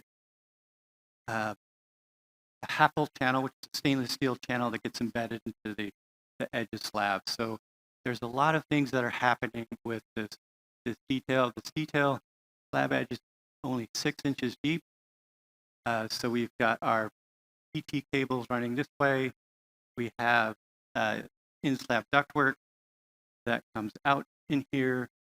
There's also the embeds for the balustrade. So there's a lot of stuff going on. I have to say this is a very intense detail that we worked out. So that's the track. And then some of the initial hardware concept was originally we had a crossbar, and that was similar to any sort of panic hardware. So you'd have 2 rods that released.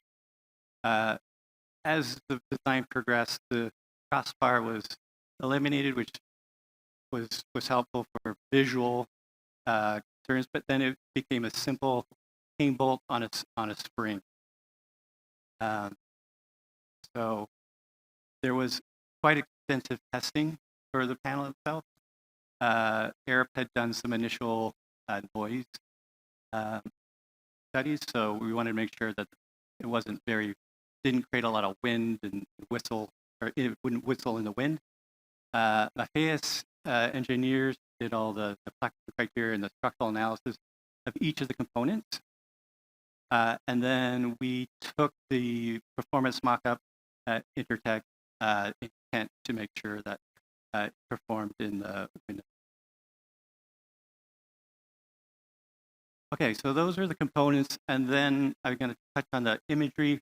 I'm not going to go into how we actually convert an image into dots. That was actually a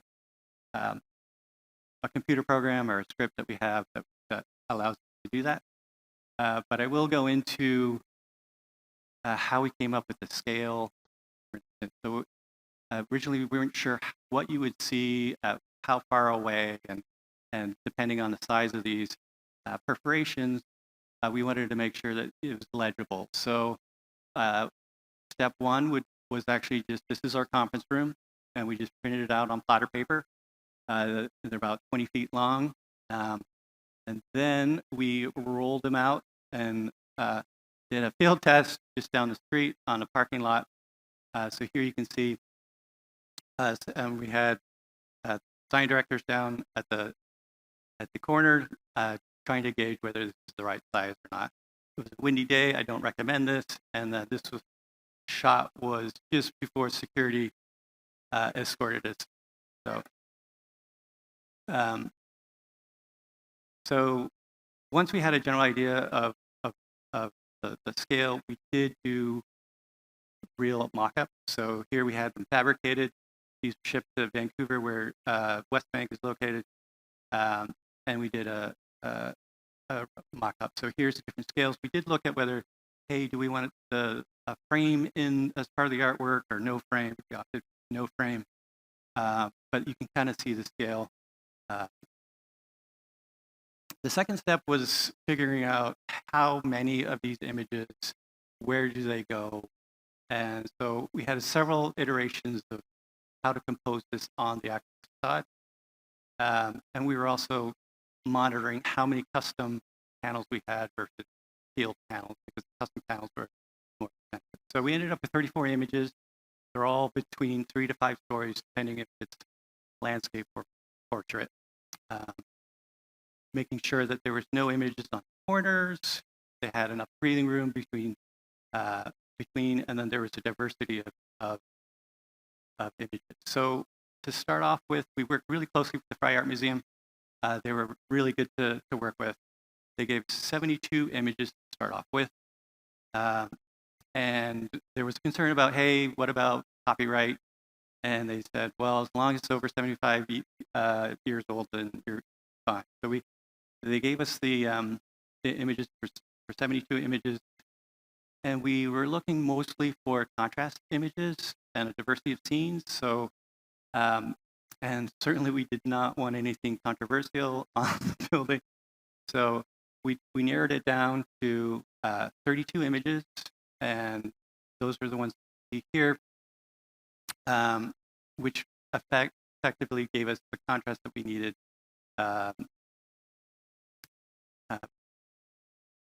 After those selections, we did look at how it looked processed versus post-processed, or unprocessed versus post-processed.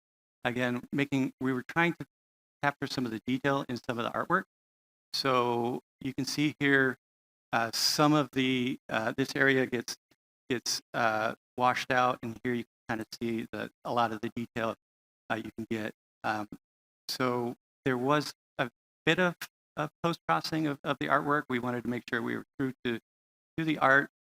We also didn't want to make the contrast too jarring, so there was an equalization that occurred through some of the scripting here. So this is an example of the one of the artwork called At the Inn, I think. Yep. So this, in reality, is 40 feet wide by 30 feet tall. There's almost 50 panels. And what we're trying to do is make sure that some of the details like the tie, the dog, and all those things kind of showed up. So we were super excited when they started to install some of this work and kind of the tie, the dog. So we were really excited how it turned out. So the final arrangement. So here's the 32 images and their names. There's close to 5,000 panels here, so a naming convention is super important. So we had specified how to name each one of these panels. And each one of these panels have a little stamp because you can't imagine trying to find which, find a specific panel in a pile of panels. So we're hoping this actually is incorporated into the lobby, so you can kind of see if you're in such a room that you're part of this art piece. Okay, so if you're with me so far, I'm going to get into the movement, which gets a little complicated. So I'm not going to read this, but just generally know that there was method to our madness when we designed how we thought this was going to move. So all these panels move. What there is a hole in the track every 10 inches. So if the panel itself is 30 inches or 2.5 feet, it's able to stop at 1/3. We wanted to make sure, and this is our primary objective, is that if there is in this case, a Juliet balcony, if there is a window that you're able to remove that panel out of the way if you want it. So that's kind of the main objective. There's also some other minor items that make sure that the tracks are 1, 2, 3 stacked like this versus 1, 3, 1, 3, 2. So to get to our main objective of trying not to block all the views if you don't want to, we took a look at, hey, we stripped the building without the screens at all. So this is kind of the naked museum here, museum house. And you'll notice that east elevation, we have all the vision highlighted, balconies highlighted, spandrel and louver. So all the inhabitable balconies are in the north and south, and the Juliet balconies are on the east and the west. So once we plotted out the 24, we decided that we were going to do a 24 reach range, so you wouldn't have to reach more than 24 inches. We plotted that out. If you're on your balcony, this is all the accessible panels that you have within that 24 inches, which is great, and it covers most of the building. Then we took the inverse of that to find out where are the panels that are unreachable, so that's inverse. And then going back to our rule number one of, hey, we don't want to have something in front of a window that's unreachable. So we've kind of highlighted the locations of where the unreachable panels are that are in glazing, in front of glazing. So we devised a system where we link two panels together, or connect two panels together, and that's shown in the orange and the green. And then you'll see that the gray represents, these are all reachable or all movable panels. And then we've got the fixed panels that are blue. We did want to keep some fixed panels around the art pieces just so that we didn't totally lose the art. So this is an example, a floor plan example of, again, here, this would represent the south balconies leading out this way. The black screens are movable. The red line represents an art panel. This is a spandrel piece. So these could be fixed. So those are represented in blue. This is the Juliet balcony. So they have access to that, and these are linked together. So those are the methodology of how we try to deal with movement. Again, these are all got there's a track with stops at every 10 inches, is represented in green. So we understood that there would be a fully displayed moment, and this is kind of like, hey, the salon is out today, and that shows all the artwork at once, and then a fully compacted mode where it's all shuffled. Then there's everything in between. So this is what we consider the most likely scenario. So that's kind of what our vision is to have something like that. And then I will leave it with this. We were actually thinking about a sign on top of the building and as work. And it's not like work as I work at the factory. It's actually German for, and I'm going to massacre this, but Gesamtkunstwerk. And that translates to a total work of art. And Ian was very interested in art itself and how a collection of different moments of art can be united as one holistic element. So that's why we were thinking we'd have work on the building, but you cannot have a big sign unless you are a hotel. So no sign. So thank you very much. Thanks, Gavin. That was really thoughtful. I loved how you thought about the artwork, but also the user interactivity within the artwork as well. Very beautiful project. We are at time for a break. Everybody excited to get some coffee, refill, go see the vendors, get some snacks. There'll be a bell, a chime for when we want to come back together. All right, welcome back. Hope everybody had a nice break. Got some food and some coffee to wake yourself up. We are going to start our second session for the day. And kicking us off today is Lisa Rammig, who's the director with Eckersley O'Callaghan, and Claeys Al-Rawi, who's an associate director with Eckersley O'Callaghan. And they're going to present today on facade thinking, timber to digital design. I don't know about you, but there's a lot to unpack there. Everything from the fabrication, the research, the development, to the tools, to the reuse of facades. I need to pick your guys' brain when we get done here. But no, it's great. Up next, we have Bob Shang, who's a sales director in North America for North Glass. He'll be presenting global trends of the architectural glass facade. Hello, everyone. This is Bob from North Glass. Thanks for everyone coming to the conference, and thanks for Zak World of Façades getting us here. And today, some general information to introduce about North Glass. So, North Glass, we are basically a glass temporary furnace manufacturer, and we started the company by 1995. And by 1998, our company start to fabricate architectural glass. And right now, we do have 3 different locations have glass fabrication factory. We have factory in Tianjin, which is our major factory, around like 1.2 million square feet facility. And also, we do have another 2 factories, one in Shanghai and one in Luoyang. Totally, we are talking about we have roughly around 2 million square feet of facility. Something about what we do.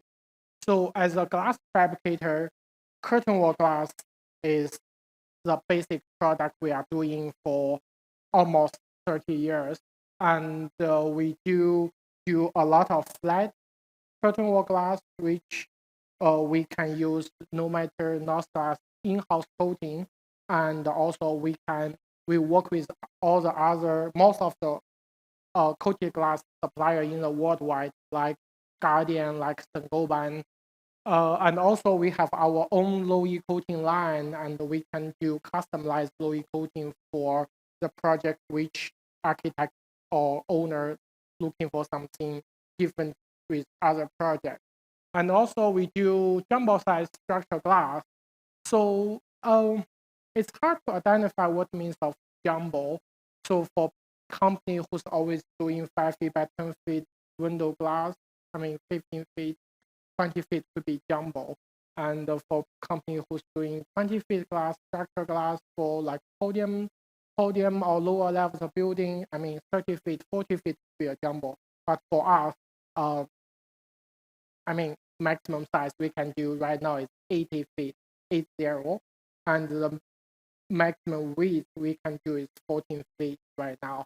So, for us, jumbo could be even bigger than 80 feet. So, really depends on project requirement. After that, special design glass. I had been asked many times what means of special. So, it's a quite difficult question to answer, but now I'm thinking special could mean architect design a project, and as a fabricator, we develop a product. And this product is only used for 1 or maybe 2 projects in my lifetime. That could be something we see as special product. Next one, casting glass. Okay, so casting glass, the product was developed by 15th century, and is, 500 years from people start using casting glass. And if you go to like Europe, like even like in China, we go to old buildings and you see a lot of colorful tinted product that could be casting glass. And for North Glass, we coming back to invest the casting glass business by end of last year, and with the new technology of the equipment and also the chemical technology, and we thinking about we are develop more options for the casting glass. Okay, we're going to talk about a little bit more about everything more detail. Okay, curtain wall glass. So when we see curtain wall glass, majorly we are talking about a unit smaller than 20 feet and less than 10 feet wide. And for North Glass, we do a lot of flat glass. We roughly do around 3 to 5 million square feet of curtain wall glass every year. We do project internationally. We do project in China, 100% sure. We do project in North America. We do project in Middle East, and also we do project in Asia, like Japan, Korea as well. We get involved on the project, which more often the project have curved glass. We believe we do have the strongest capability for the curved glass. We do have 12 different tempering furnaces right now. We can do concave and convex bending, which means we can always guarantee the low E coating on the surface number 2. That's going to give a unique experience of the facade. For example, if you look at my presentation on the left top project, which is in Calgary, Canada, which the facade have both concave and convex curves. And actually, this project was triple ideal. We do have 2 different types of low E coating. And also, because we are like overseas vendor, overseas fabricator for US, and plus all the transportation and the custom cost, tariff definitely, and we are not that cost competitive than most of the fabricators in China. But the way we still survive in the US market is really because of we believe we are making a better quality of product.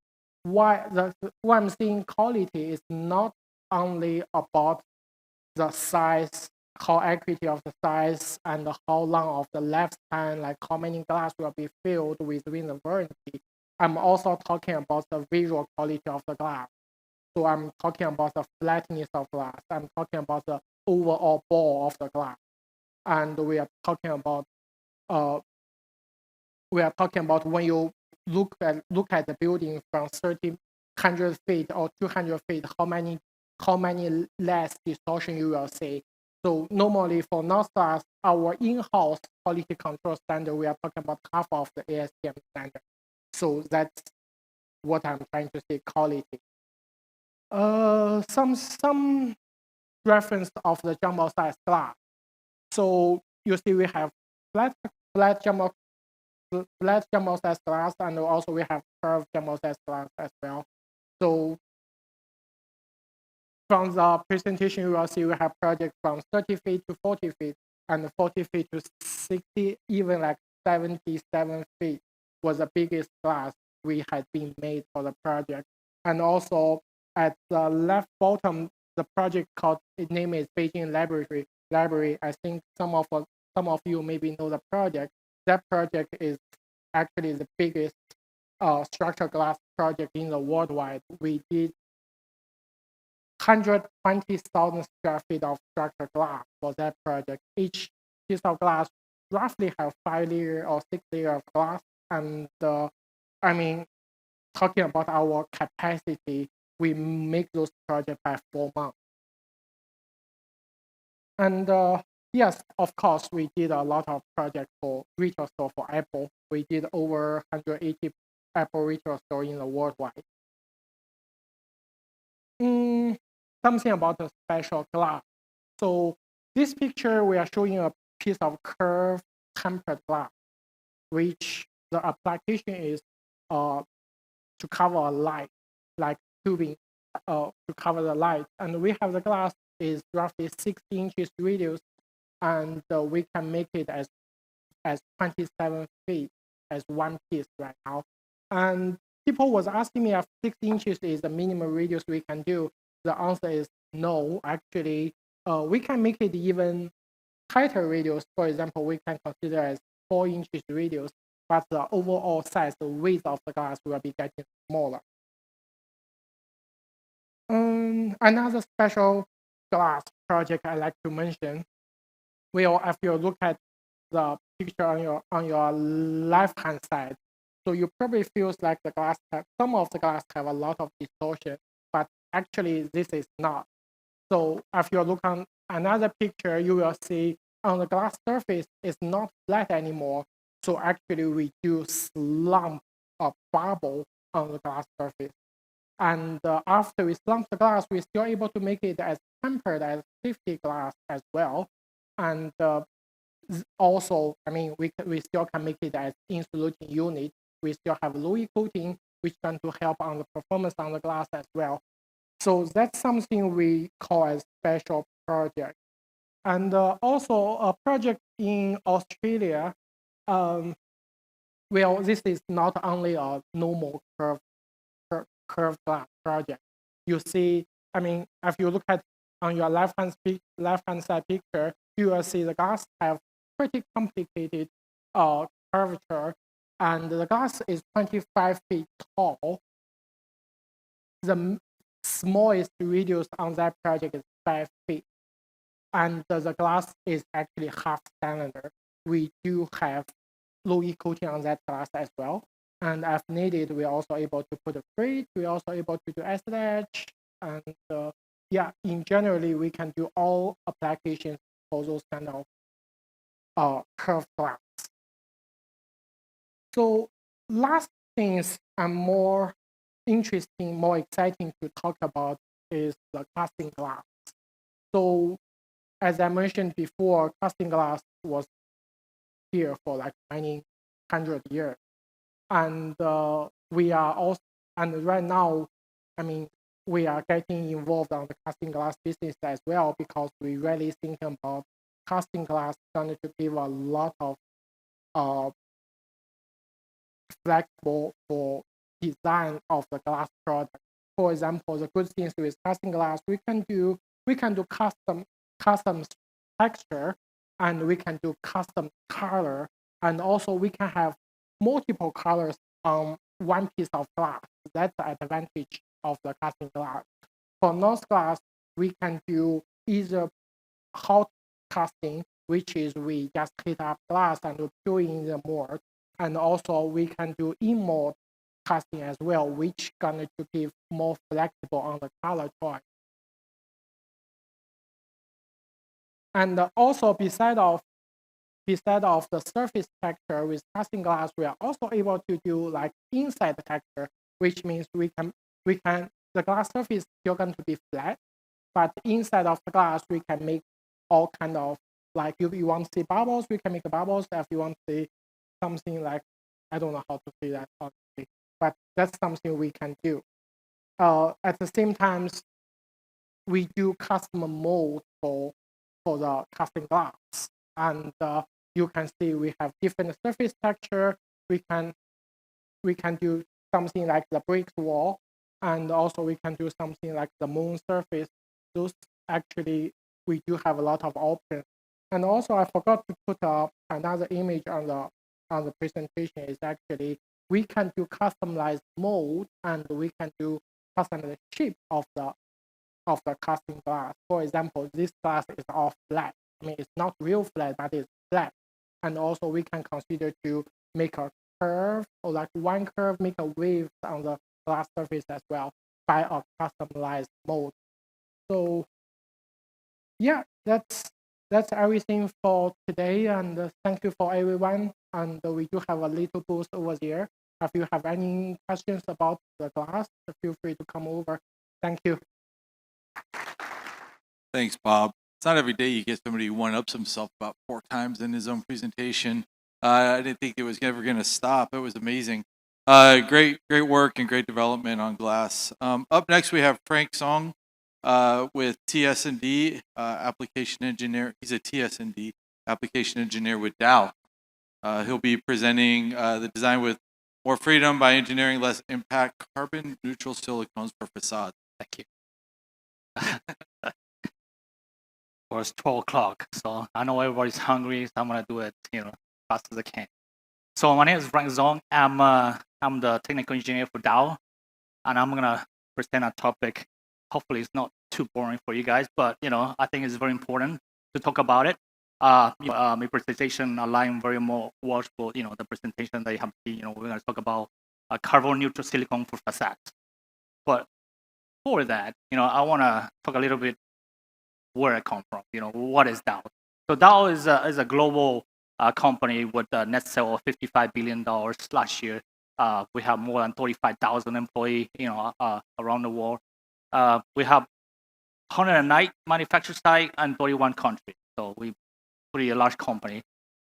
What I said before, right? We're global. We have 35 offices here in US and Canada and 2 countries. We have 15 offices in South America, Europe, and Africa and India. We have more than 70 offices and 17 countries in Asia too. We have 19 offices in 10 countries. So we have a good network on supply chains and product wise around the globe. A lot of people know we have more than 70 years in experience from waterproofing to structural glazing and insulating glass on terms of silicone. And I actually want to bring this slide because I was actually impressed. Like 20 of the tallest building in the world, 14 of those use our product, including the tallest building, Burj Khalifa, and then the World War Trade Center that we did in New York. So those all Dow product they use. I have a question for the audience here. Who knows the tallest building here in Seattle? I think it's a pretty easy question. It's the Columbia Tower here, the one in downtown. We did participate. It was built in 1985. It's one of the tallest buildings here. I don't know. I think they call it when I first met it, they call it the Darth Vader. I don't know, because maybe it's black, but it makes sense for me. Darth Vader, they call it. So let's go back to the topic. Topic about carbon neutral. By 2040, 2/3 of the global building stock will be building that actually exists today. Without any upgrade, they will be emitting, green gases. So, we have to pay attention to that. So the world will need about 45% more energy to actually compensate with that. So as the world population grow, the energy demand, right? Yeah, every clothes that you make, every cell phone that you make, every car that you make, it actually uses energy. So obtaining more energy, you have to build more fuels, and those cars, releasing all that CO2 into the planet, right? So what we're doing in terms of that, so building environment, it accounts for 39% of the global CO2 emission. So two terms here, embody and operation. I think we were talking about embody. 18% count for the CO2, and then 28% on the operation side. So those two terms I think is very important. Operation, meaning that we can do something about it, right? We're talking a lot now about like glass with efficient thermal bridge on aluminum. We can actually do something about it to actually help the operation percentage. But in the embody side, there's not much we can do. In terms of getting the building bill, all the excavation for the raw material, all the transportation. So those hard to actually reduce that embody. So Dow is pushing through that, and then we come out with how we can actually get to that carbon neutral on the silicon. So I put here clean energy and responsible sourcing is equal to low carbon footprint, with the silicon facade. So for Dow on the silicon side, we extract the raw material, the quartz, the charcoal, the wood chip, utilizing 100% hydroelectric energy to produce that. So when we get that, we produce the silicon metal. The silicon metal goes to the selection side, and after that, we have the finished product, which is the silicon, and then utilizing for a structural sealant glazing, water seal, and the IG side of the IG sealant side for the glass. So what is the path that actually Dow take to make the sealant carbon neutrality? So first we calculate the silicon low carbon footprint. Then we manage the plan with the carbon neutral opportunity continuing emission reduction. The third is the deliver the emission deduction, and then offsetting the remaining CO2, and then get that certificate by the third party expert, which is the PSS 2060, which is the only entity that actually certified to be a carbon neutral.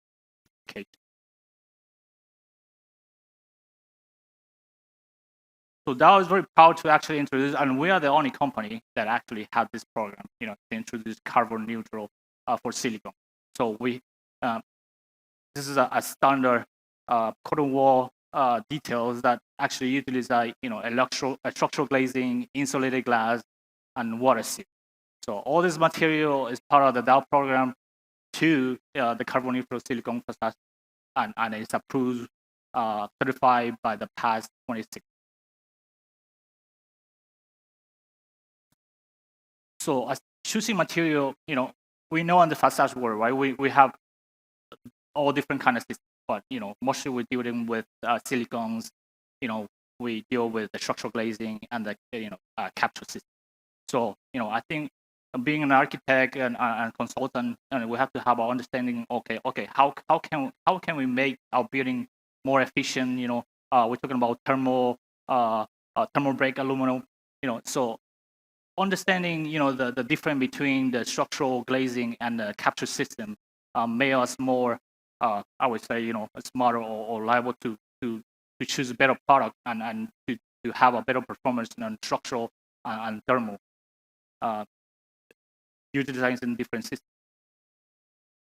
So this is just a comparison, right? It's just to have our understanding. We know the capture system use the cab and the pressure plate and require more material, and when it require more material production-wise, making that carbon neutral footprint to be higher instead of using structural glazing that is more simple, just using the structural glazing and silicone on water seals and the IG for the glass. As I said before, right, comparing the two systems, the sealant actually demonstrate what performance utilizing the silicone, and the benefit would be, climate resistant water and the movement capability in the adhesion. Having an airtight building, actually save you 50% on reduction or energy. If you don't have a building that is airtight, then you lose that 50%. So it's very important to choose a sealant that is capable to do that, and capable to do for the movement capability that it's and the adhesion strength. No, I'm going pretty fast because we're hungry too. So this is a study that we actually did with different type of system, comparing a capture system and a structural system. As you can see, we not only choose one system, we choose different system from actually the other system was from Asia, comparing different continent and how does that affect the U factor. So we conclude that using a structural glaze system improve you actually save 10 to 25% on energy efficient, utilizing only the structural glaze, just because the thermal bridge, all the thermal benefit that you have utilizing in structural glaze. Also, right, material efficient construction, utilizing less for more. For a capsule system, we have to use more aluminum, right? So that come after 50% on aluminum weight reduction using structural glazing. So that's important. And then having a capture system, you have to use we call it gasket and vinyl. Those replacement gasket using a silicone would be a lifetime. A silicone we have building that it lasts for more than 50 years and haven't replaced it. So for gasket, I mean, put it in an environment with UV, I mean, last 10, 15 years you have to replace. So reducing also for windows, the metal reinforcing for windows is very crucial. Profile, using, we talk about different type of system, producing the material on designing a new system. And this is a quantification on how we actually, do that COD when we do, let's say, carbon footprint and sealant. So it's 8 to 12 kilograms of CO2 for carbon footprint on the silicon. So if you take, let's say, average or the A10, so 10 kilograms.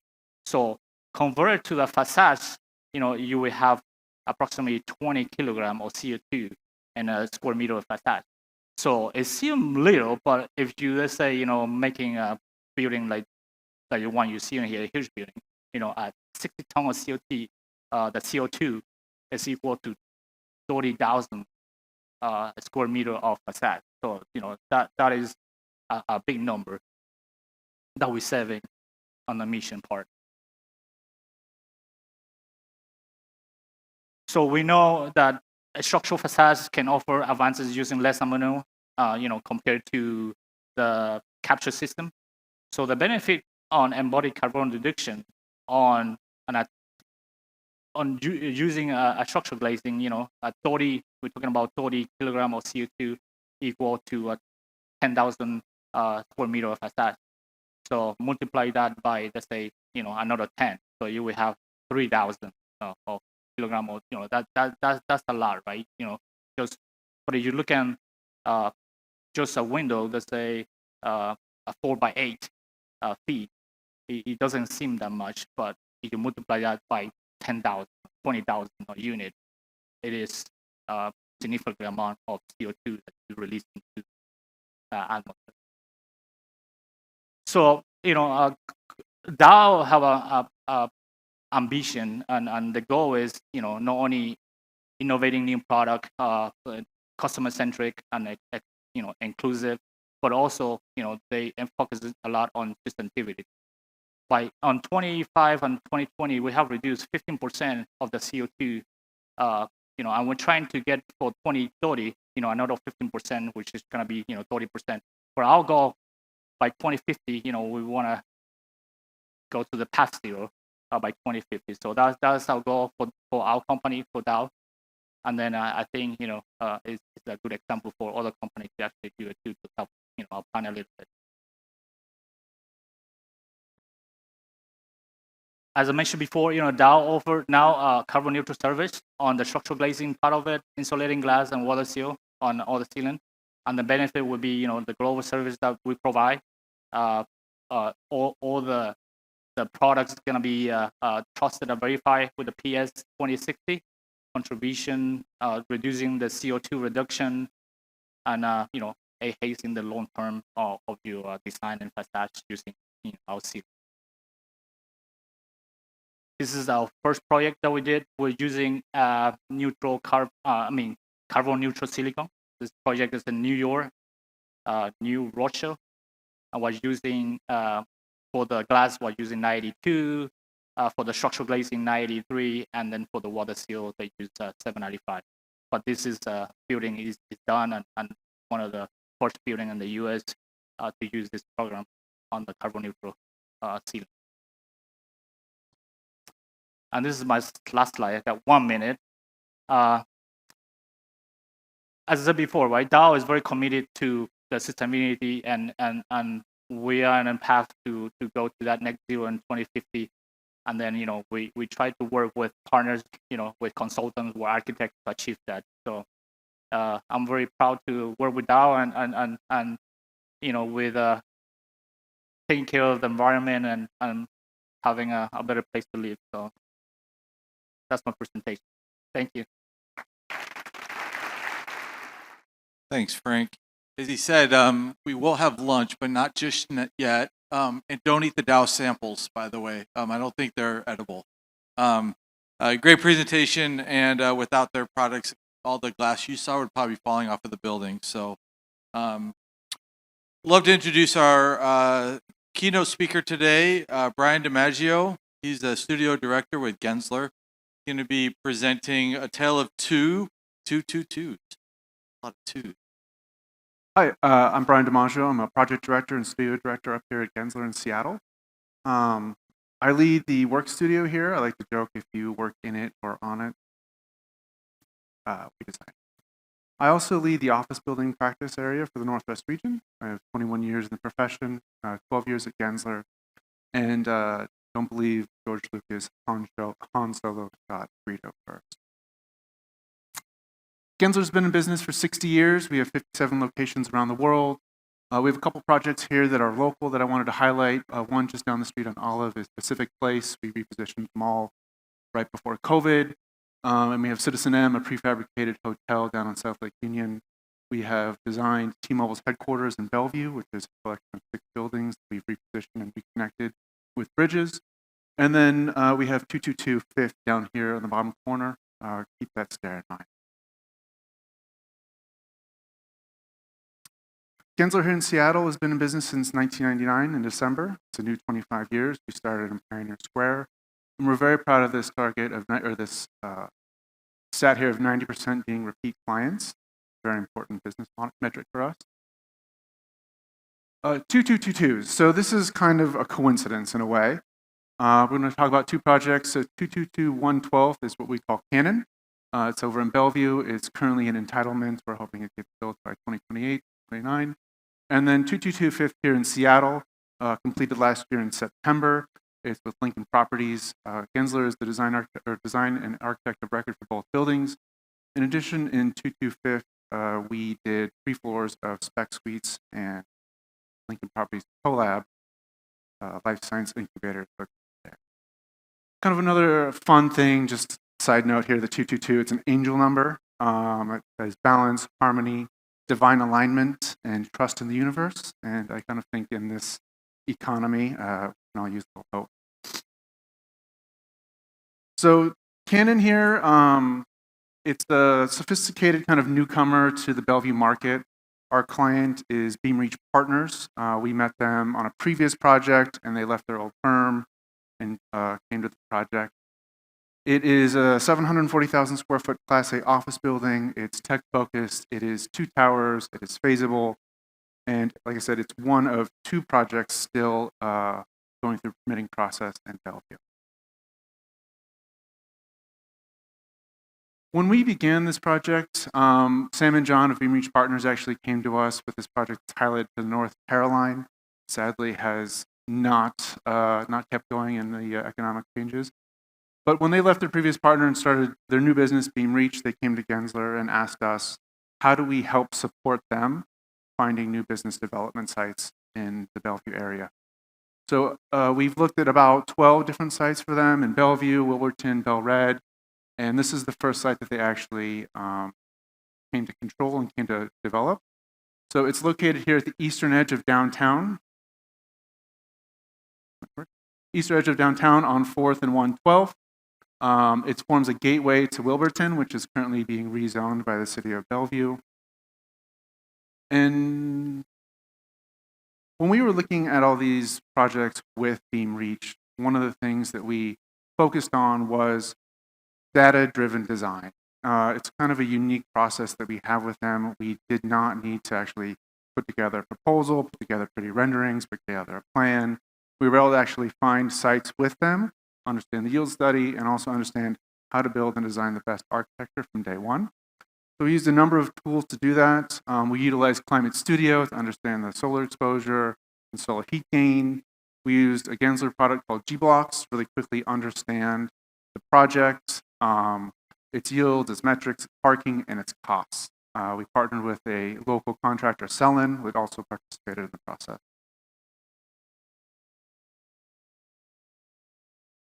So through this project, we optimized the building for solar access. So we have this plaza here in slide number 2. It's part of our FAR and height bonus that we developed, or that we used in the city of Bellevue. 10% of the site is located for a public function. And then this green arrow is a 3-block connection. This is, again, part of the city of Bellevue's goals and aspirations to break down this sort of Bellevue super block they have. The plaza then we created, we pulled up the podium so that we were able to engage the future tenants with that site.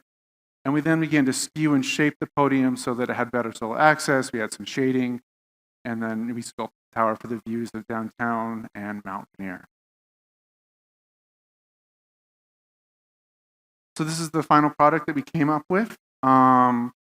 It's a civically engaged project. We have outdoor spaces, which is a unique kind of product in the market going up throughout the project on every floor. And the facade is designed to engage with the public. So we have this kind of curvilinear nature on the podium that reaches back up 112 towards the new light rail station. City Hall is across the street. It wraps in and brings you in around the park into both of our lobbies and front doors.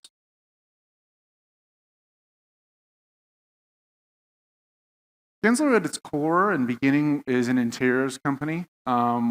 We have probably done a lot of workplaces that you've been or built in or have gone in the buildings you've put your enclosures on. When we began this project, we thought, how do we best serve the tech clients that are in the Bellevue market? So both buildings have different core structures. So the building on the south over there has a side core that abuts the 405 to mitigate the noise. The building here on the north has a center core building to offer a variety of poor conditions for future tenants.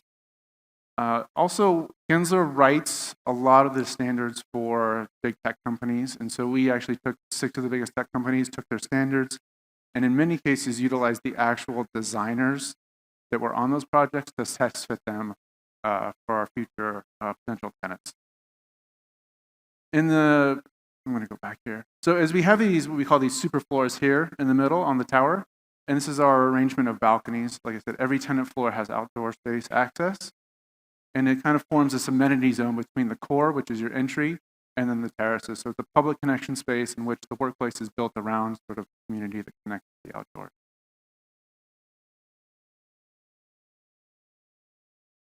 Here are these super floors here as you come out. Each super floor extends out. They're just under 750 square feet each. They have planting. They provide shading for the facade. And then just above each super floor is an intermediate balcony that connects, so you have a double height space. They alternate back and forth to kind of allow the facade and the green to dance up from the park up the facade.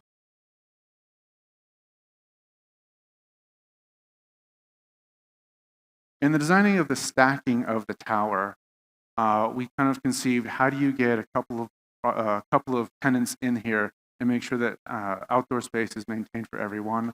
So in the sort of couplet of floors, you can get 44,000 square feet with a super balcony and an intermediate balcony on each floor.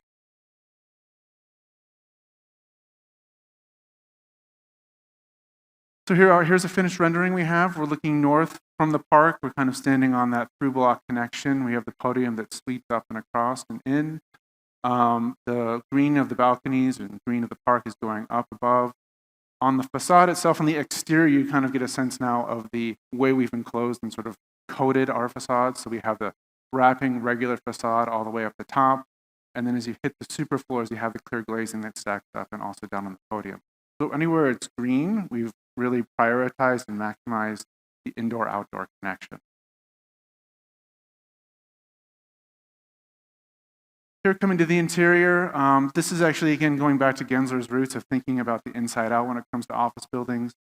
As an architect, when I do a workplace, it's one of the things I judge the most. I look at an architect's core and think, why are there so many holes in it? Why can't we put offices? How do we program this space?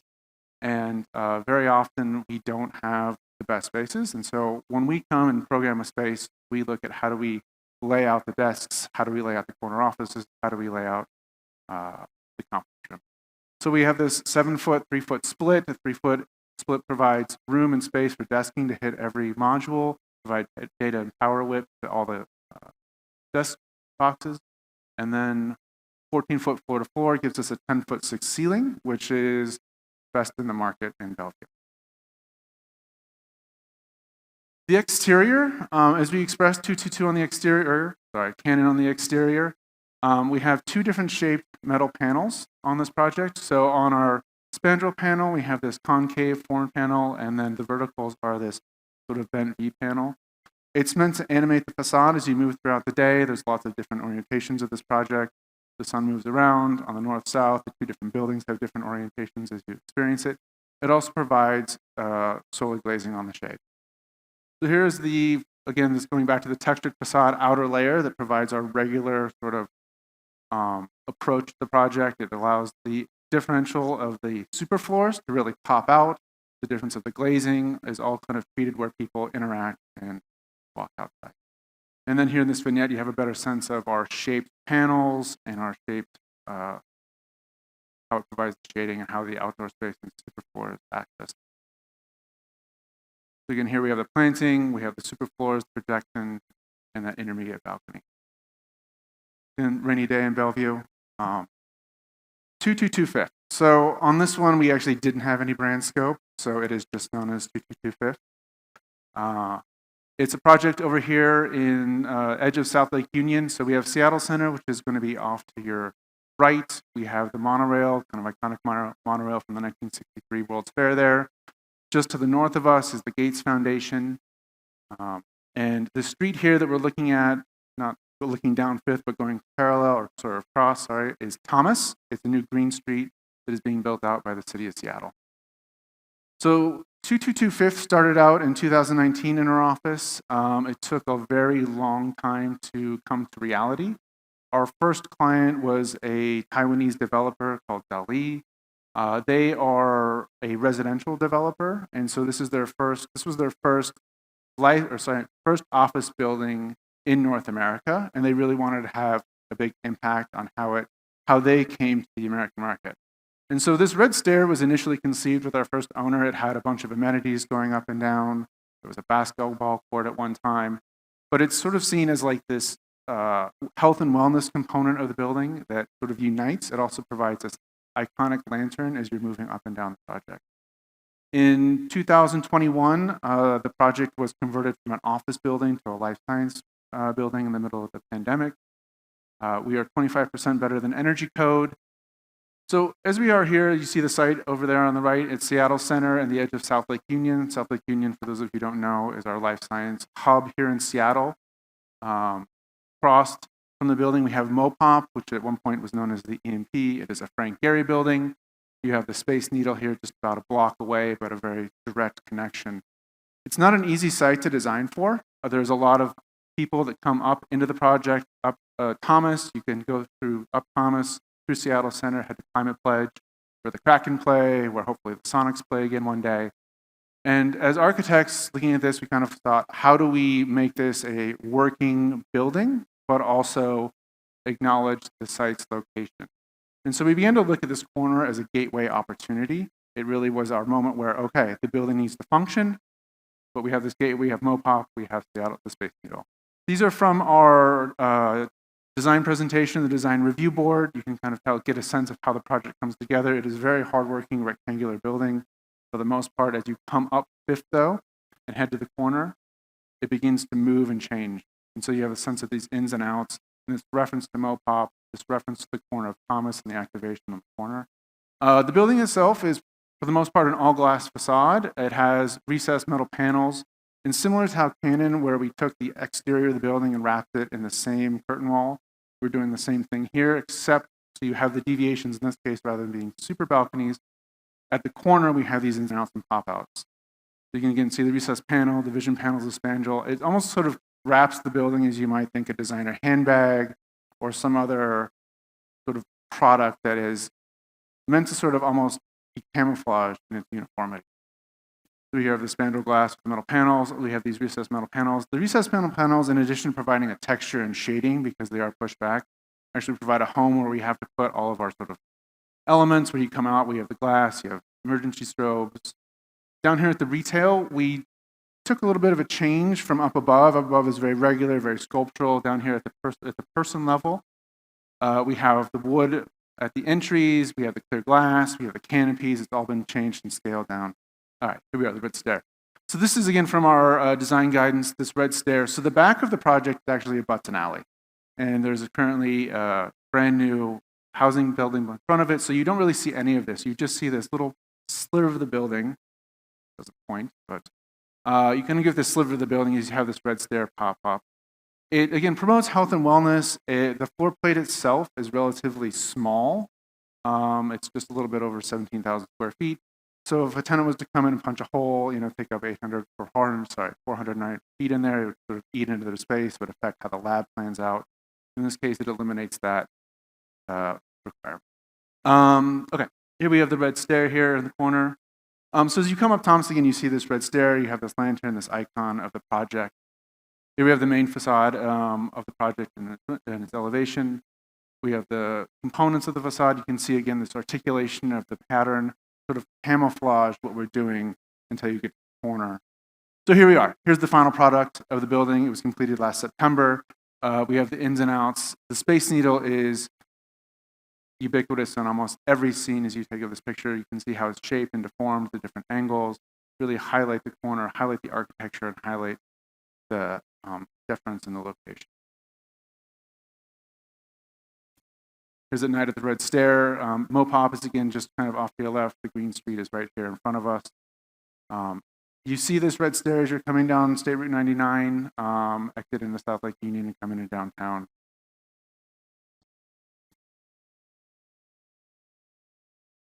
And here we are kind of our final shot with glowing beacon. We have Mo pop off to the left, space to the left. Thank you very much. I mean, this is our project of 222s here at Gensler, so thank you. All right, we have a little bit of time while the panel gets set up. I wanted to acknowledge the work that Brian just showed. I think one of the things that makes the Bellevue project quite different from the Seattle project is the Bellevue project is a full block. They tried to do the cut through, right? If you've ever designed a full block project, there's really hard ways to hide things. You don't have an alley side to kind of, put a bunch of solid panels on. And so I don't know if you noticed in the bottom right-hand corner of his rendering, he snuck in a little parking ramp going down into their landscape. I thought it was very nice, nice use of the space, quite clever. Really appreciate kind of the aesthetic of the full building going all the way around. With a little bit of time that we have, I was hoping we could maybe take a little bit of time. We could pause, take a break, but not leave, and ask some questions of you all and what you're getting out of this. So from either panel session number 1 or number 2, what stood out to you? And if you have any questions or any thoughts, maybe we could open it up to a few of that from either the panel 2 members here. It looks like Brian in the back. So any thoughts or comments of what stood out to you, or anybody have a question you'd like to ask? Bob's still here? North class? Did he step out? I had a similar question on that, right? We can get really big pieces of glass, but how do we get them coated? What's that max size? Looks like Bob is the one person who's not here. I was impressed with the 14-foot width. Designed several projects that went 10 feet wide. The 14-foot kind of perked my ears. Had me interested in that. Not only that, but the 80-foot tall as well. I don't know if anybody was scared to be under one of those, but that's a big success. All right, we'll see if we can get an answer. Maybe Bob will come back in. What else have you guys been caught your attention? Y'all aren't sleeping. I see eyes open. I'm going to stand here. Silence doesn't scare me. Who is excited about the VR presentation? Who wants to get in that room and try that out with their client and their projects, right? I think VR is really interesting. AR, the augmented reality, we haven't really been seeing a lot. The technology there isn't quite there yet, but the VR just keeps getting better and better. It keeps getting easier to use. I'd love to take a client through a complicated project and sell them using the VR application there. For those that didn't hear, a shout out to John and the GGLO African project for coming up with a project that did really nice facade on a budget. I second that. Again, I really think it's really impressive the 80-20 rule that he set up for that project, right? Taking the dollars, putting it for maximum impact in one area, and then kind of spreading that design out through the rest of the facade to create something unique and innovative. What else has stood out to you all? Eckersley O'Callahan. Do we have Lisa still in here? Yeah. I had a question, since how you were brought up on your tools, your facade tools specifically, I think. What are the limitations to the breadth of design and innovation in terms of customization does your tool allow? I've seen several kind of iterations of similar tools, but it's really great when things stay rectangular and stay very regular. What can I do with your system that's a little bit different? Generally, the idea is that you can do anything with these tools, right? And that you can adapt them. So because they are in-house tools, you can adapt them to whatever geometry. So they typically feed in with a Rhino model. So as much as that Google tool is limited because they purposely want to limit it to simpler facades, and that's only supposed to be used for about 80% of a building, our in-house tools can adapt, and they can be used with a Rhino and a Grasshopper plugin, so you can run them with any geometry. Awesome. I assume everybody's familiar with Grasshopper tools. Oh, we got Bob. All right, Bob, we got a question for you. Richard had asked if you can get a coating on your 14-foot wide units. Regarding about those, actually, well, not now, but actually that's something we are working on it right now. So Richard, yeah, we are design a coating line which up to 14 feet wide right now, and it's actually, you know, the coating line we are using is horizontal. Yes, it's rolling, and it's horizontal coating line. So we have to find a special materials can have less bending on the roller to make sure we can get the coating even. So actually, something by my boss said something by end of next year we should have the coating ready, and we are talking about can go up to 30 feet.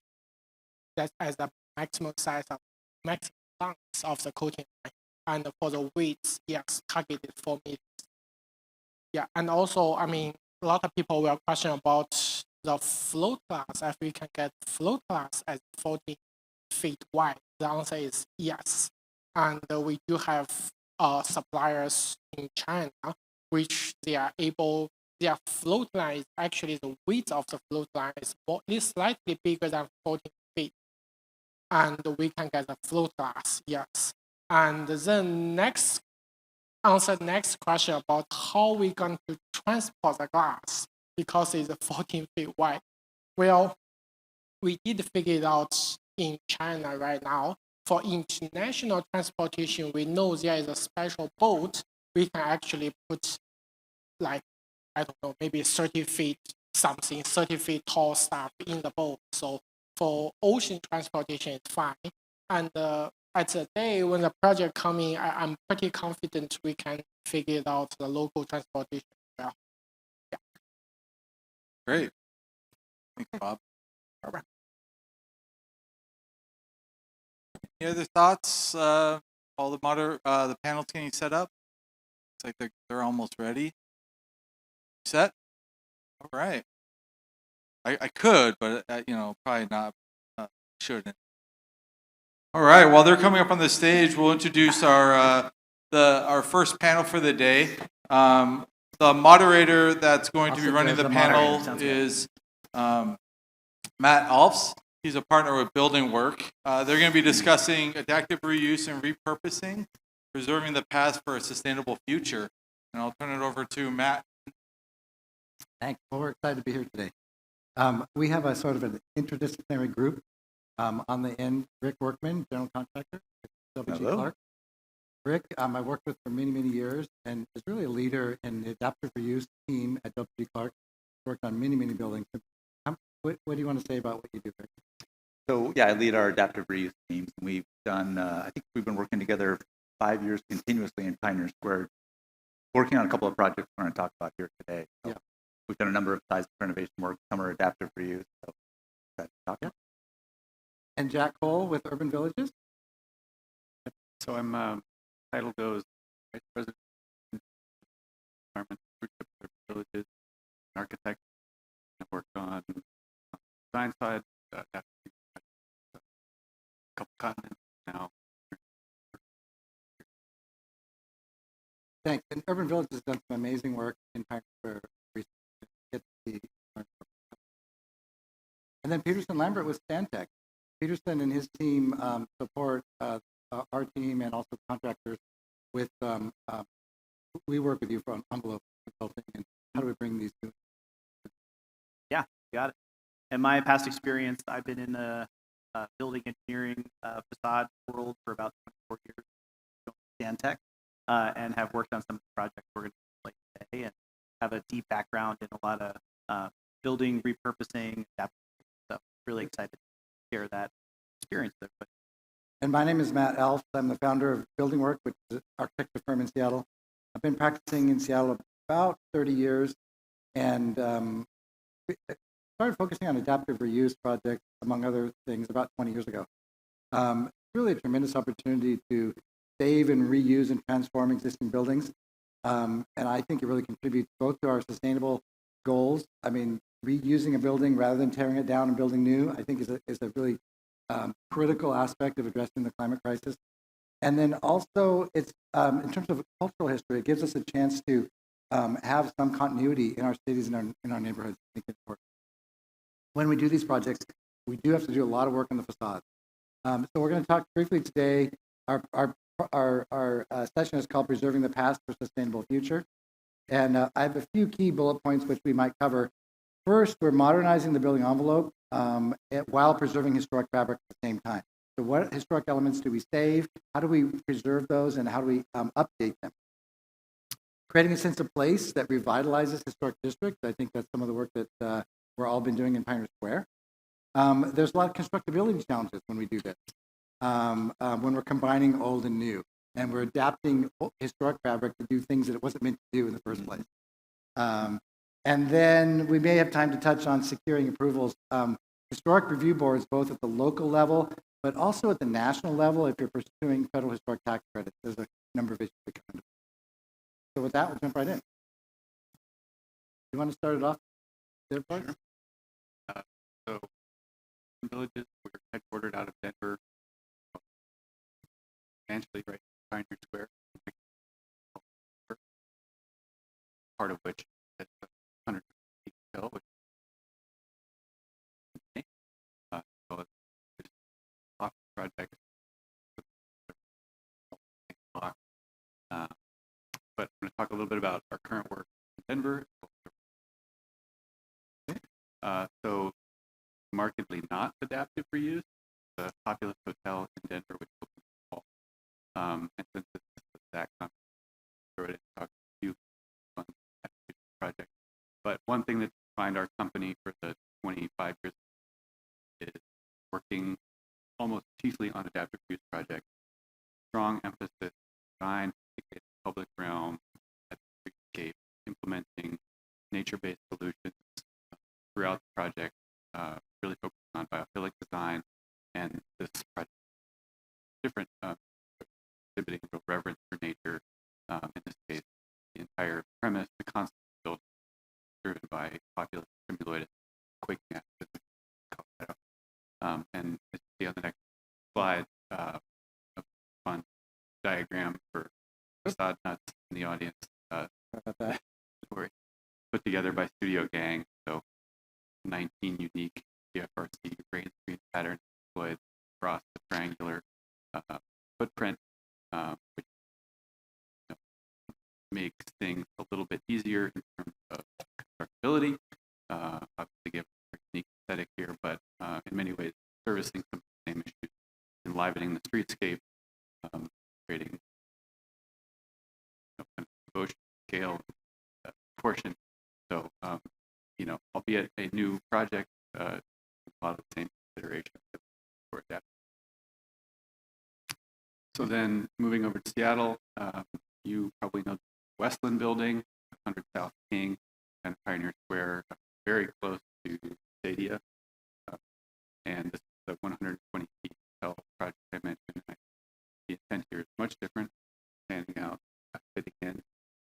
Not a lot of adjustment to the facade. Actually, what you see as the sort of ideas here are internal to the building, like well in the middle, a lot of work. The main entrance, you can see the rendering, and then you can start to see it on the right. The image here. This is part of a microdisc. So in many cases, we're inverting the entrances or thresholds of the building, coming in from the alley, for alley. So it becomes a much livelier set of public space. Scale. So this is the views, early views by Miller Hall project, and then the later views, kind of where we are, and what we're seeing here in the month. The project, again, really focusing on biophilic design, human scale, and a great procession from the street to the building. And finally, I should just say a really key focus on the cultural heritage of work that's amazing series art. And then this, if you've been in Pioneer Square recently, you've probably seen it. It's this the FX Victoria building, as many refer to it, and this was another way of activating that into the crosshairs of the alley. It's CLT or mass timber staircase appended to the historic facade, and then actually the color banding you see is an art installation. Color bands, street, depending on the time of day. But it also creates a new threshold to the micro district, new threshold to the building. So really, it's a performative piece that's part of the egress. I just want to say, Jack, I just think this aspect of the Rails Per project is so beautiful. And it's a wonderful example of preserving historic elements and then combining it with something really contemporary, almost like a piece of modern art that is in conversation with the historic fabric. I just think it's outstanding.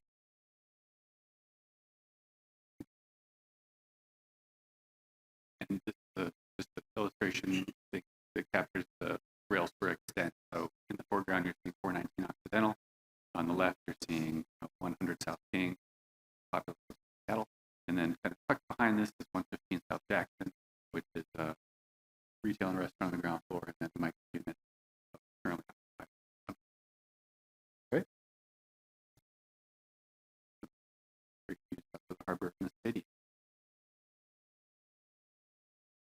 Well, thanks all. I'm going to start a conversation. So we have those two projects in Pioneer Square by Urban Villages. And we're going to look at two other projects also in Pioneer Square, the Metropole Building and Washington Park. Starting with the Metropole Building, this is really an amazing complex adaptive reuse. On the left, you see a photo of the building before we started. The building was really, in many ways, a ruin. It had been unoccupied for more than 15 years. It had a fire. It had suffered damage in various earthquakes. And on the right is a rendering of our completed project, and we're nearly done now. Rick and his team are wrapping up the project. I think completion is about there. Yeah, within days. Yeah, it's incredible. God will. And but really ambitious project. And one thing you can see from the rendering is that we've reconstructed 2 floors on the southern portion of the building. If you compare the before and after, those floors used to be there, but they collapsed in the 1949 earthquake. And if any of you are familiar with Pioneer Square, I would say maybe at least 25% of the buildings lost upper floors from that earthquake. It was really the last major earthquake we had in Seattle. And so we reconstructed those floors, which was a really interesting process getting approval for that from the preservation board. We also restored the facade. It has a really special stone facade. Restored that. And then we created a mixed-use program that's focused on community-centered resources. It's got a child care center, conference and event space, and office space for not-for-profit. So it's a really interesting sort of dynamic project, and I think it's really challenging for us all in a lot of ways. Yeah. Right. You want to talk a little bit about the masonry restoration and the sandstone repair that you and your team did?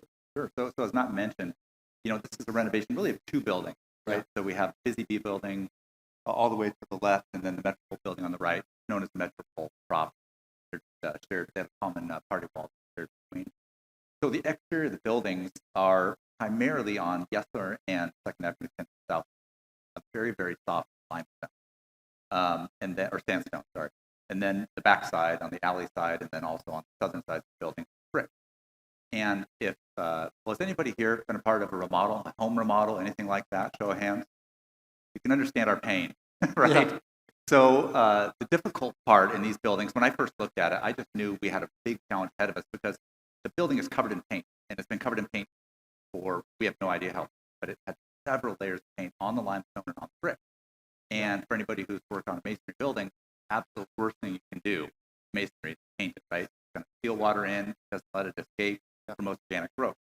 So this building was deteriorating bad on both brick and the sandstone. So one of my first calls was to a masonry resource that I've been working with throughout the year, project, a guy by the name of Jon. And I called him because I thought of something he told me at one point on our first project we were working on together. And I liken it to the Mason's Hippocratic Oath. And he said, my first job, do no damage. And so I knew he was going to be the right fit for this project because the constant kind of a risk-reward analysis on these buildings, where how much am I stripping back, potentially causing damage, so that I can restore it back. And what John was really trying to get across to in that do no damage was really trying to pay homage and respect the historic nature of the stone. So we have two goals, right? We're trying to bring it back to in as close as we can to the original condition, but also really trying to improve the masonry performance so that for future generations, so they can enjoy the building. So real delicate balance. So the approach is to be as minimally invasive as possible at the start of the project. So on this one, what we did is we took the lightest approach we possibly could, and that was essentially a wash down, scrubbing, and peeling. And we quickly found out that that wasn't going to quite be enough. So we ended up with a process of select pressure wash and using a solvent-based paint stripper for the entire building. And that had its own nuances and issues, but it was the right solution in the end. Even with finding that right solution, we still had to do multiple passes around the building. And it took months and months and months, and something you need to practice with these projects, patience, going slow. And honestly, it's not in the DNA of a contractor to be patient and to move slow, right? We want to get this done as fast as possible. But it's an absolute requirement on the project. You have to be patient. You know, I'll say overall, the project from when we started to finish, about 3 years. Yeah. Can you believe that? 3 years.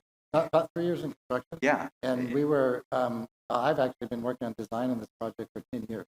I first started working on this building in 2015. Yeah. It's just, so some of these projects, they really take up a good chunk of your career. Yeah, they do. And, you know, you can build a tower, you know, in under 3 years. And I would agree with you. These are quite different, So to finish up on the masonry end of things, so we have the paint removal and restoration side of it, but we also had a lot of damaged stone on the sandstone. So we used a combination of salvage stone from other parts of the project and detrimenting on those pieces, along with using like these high quality compounds, mechanical pin fasteners, and bonding agents to bond it all together. The final product is amazing because you can see kind of the filigree and the detail on that upper right photo. You couldn't see any of that before. It was absolutely buried in paint, like it was the frosted cake. What you see there, the words, it's sort of a ghost sign vertically. It says G.O. Guy. There was the G.O. Guy drugstore was started in this building in the 1890s. That became Bartell's Drug. So it has a real sort of cultural history for Seattle. And we found that lettering, there's some other lettering in a diagonal that you see in the brick there, once the paint came off. It was really an amazing discovery. This photo here on the bottom right shows the finished stone with the paint removed, surface restored, and then the repointing with the mortar. I just think it's incredibly beautiful. We didn't really know it looked like this because it was covered, in some cases, up to almost an inch of paint. And so it was like frosting on a cake. And once you peeled all that off, you got to restore the fact. Yeah. And the last piece of the restoration, we had our restoration, we had a repair. Then we're also wanting the building to function even better than it did before. We've developed a lot of technology in the past 128 years since the building was built. So we found that there was a lot of sills and a lot of heads that sandstone that was just retaining water, and it was positively draining water back into the building. So we worked with Matt's team and developed some tech. We were able to hone down the stone and shape it so that water is exiting the building, and we were also able to work with our new window flash water. And one thing I'm going to ask Peterson about this, but when historically windows were kind of set right into the masonry opening, right? The window frame was just sort of attached to the brick or sometimes set into the mortar joint. We can't really do that because we can flash it. So the photo on the upper left, what you're seeing there is a new wood frame that we have to install, and then we wrap that with fluid applied membrane. And we work with our envelope to help us figure out how to do that. Yeah, I think the bridge between the old construction and then new energy codes and new thermal requirements and new technologies is one of the biggest challenges on adaptive reuse projects. Coming up with a creative solution that doesn't dash yours or Jack's dreams of a beautiful historic structure is one of our biggest things that we have to overcome. And it usually does require some selective demolition into those areas ahead of time to really get a good appreciation for the detailing. So you can come up with something that works on a project-specific basis that still meets the historical intent and the performance that you're looking for. We don't have a structural engineer with us today, but these photos talk a little bit about the steel structure that had to be inserted. So we did a full seismic retrofit, which is not shown here. So new shear walls and steel moment frames. But also the window openings had to be structurally improved because this is a load-bearing masonry wall. In some cases, the walls were over 2 feet thick with brick and stone, and they didn't have enough rigidity to handle, the lateral forces of an earthquake. So there's a curved steel frame that's inserted in those arched windows. Every single one of them was custom fabricated by Rick's team.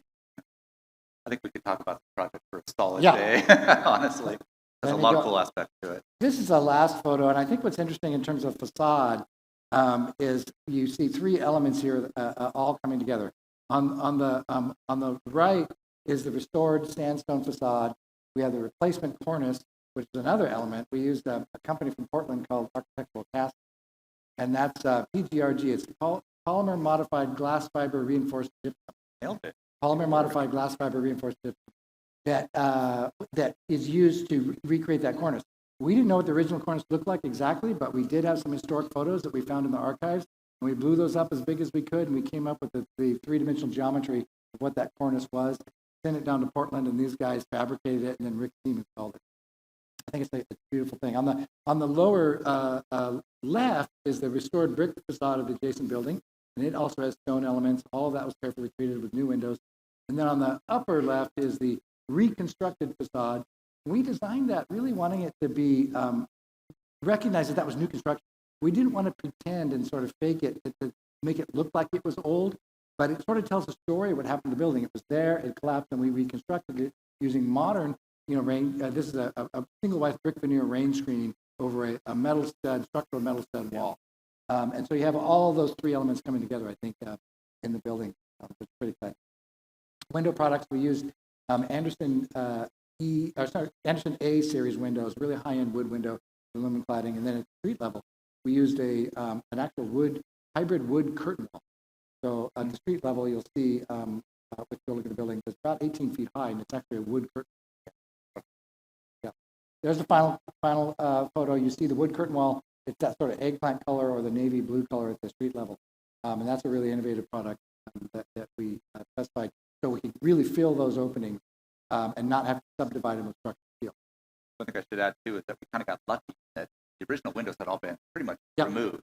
Otherwise, right. we would have had to retrofitted turbine.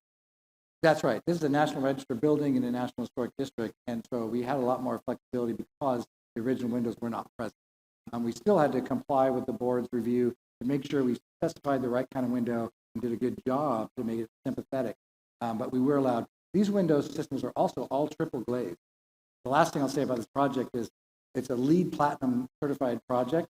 It has a EUI, Energy Use Index, of 18, which is about a third of a new construction office building under Seattle Energy Code. This building, our mechanical engineer believes, is going to be one of the most energy efficient buildings in Seattle of any type, and it's a historic renovation. And we also kept most of the brick exposed on the inside. We did do limited furring and insulation, but with the triple glazed windows and other incredibly efficient system, we're able to hit that EUI of 18, which I think is probably one of the, from a technical standpoint, one of the biggest achievements of the project. Recently did our air barrier test, came in 0.251. Wow. Which is a new building. Yeah. So we're really proud of it. So I'm going to move on, and we'll quickly talk about Washington Park, which is another project. Peterson and his team also worked on this one, and Rick, again, was the general contractor, and my firm was the architect. On the left is the building before we started, and if you look up at the top, you can see it lost its parapet during the 49 earthquake, and it sort of has that funny sloping condition where the brick collapsed, and they just sort of left it that way. The building used to front the Alaskan Way Viaduct, which, if those of you from Seattle remember, we had a double-decker freeway that was about 5 feet outside the facade of the building. And that freeway came down. It was damaged in the Nisqually earthquake in 2001 and finally came down about 5 years ago. I think they finished that demolition, replaced it with a tunnel. On the right is our completed project. We restored the facade, full seismic retrofit. You see the new cornice on top. That cornice element is about 5 feet tall, all in. And we restored the windows on the upper floor. Those are original windows. We retrofitted them with insulated glass and then restored but keeping the historic fabric. And then new wood window storefronts down the street. For the upper building as well. Yeah, so we added a new top floor addition. But maybe Rick wants to touch a little bit on this cornice and parapet reconstruction. Yeah, the way I look at these projects is, I think the way you have to look at them as a builder is that they're a perfect laboratory for learning. And I think here I got my master's because we learned a lot. This was one of the elements. So this was the first large replicated cornice that I had in my team ever installed. And one of the things we learned, these gotchas on these projects, right, where we learned, where we all learned. For the cornice, one thing we learned was that early on, it's a design build product, right? So architectural casting in Portland, use photos, whatnot, we'll work with Matt, come up with shop drawings, custom mold, replicate historic cornice. But the engineer of record early on doesn't know what that design build project is really going to be, so he doesn't design the support structure for it. And then architectural casting, they're not engineers, so they don't design the support structure for it.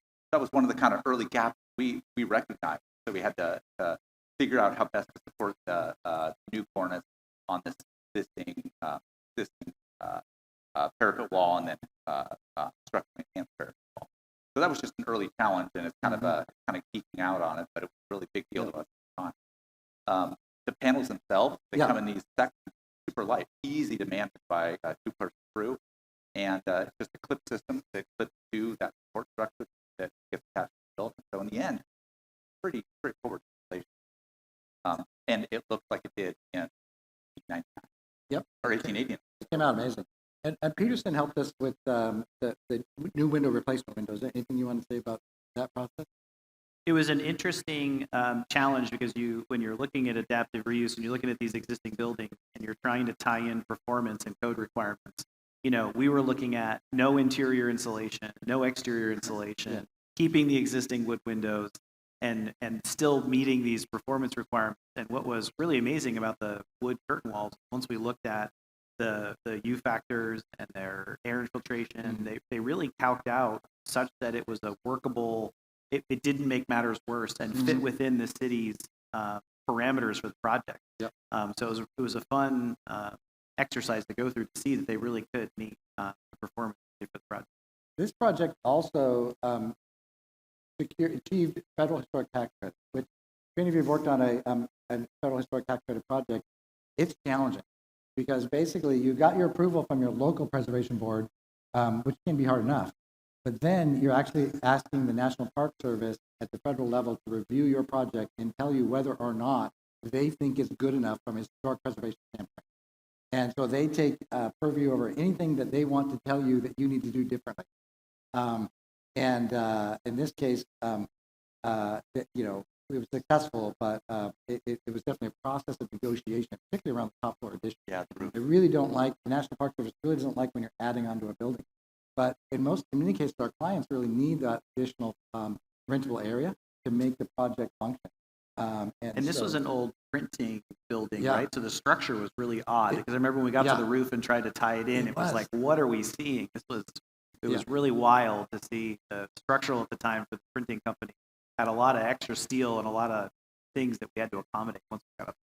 Yeah, this photo, these are the restored windows that Rick and his team. I think Rick, you took the sashes out, and they were restored, retrofitted with insulated glass, and then brought back.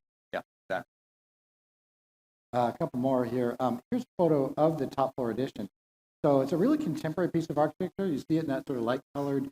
It's actually a really beautiful concrete Rainscreen product. I think. Do you remember what the manufacturer was? I should. That's separate. Was it OCO? OKO? Maybe so. It's an integral color. Really high-end concrete Rainscreen panel.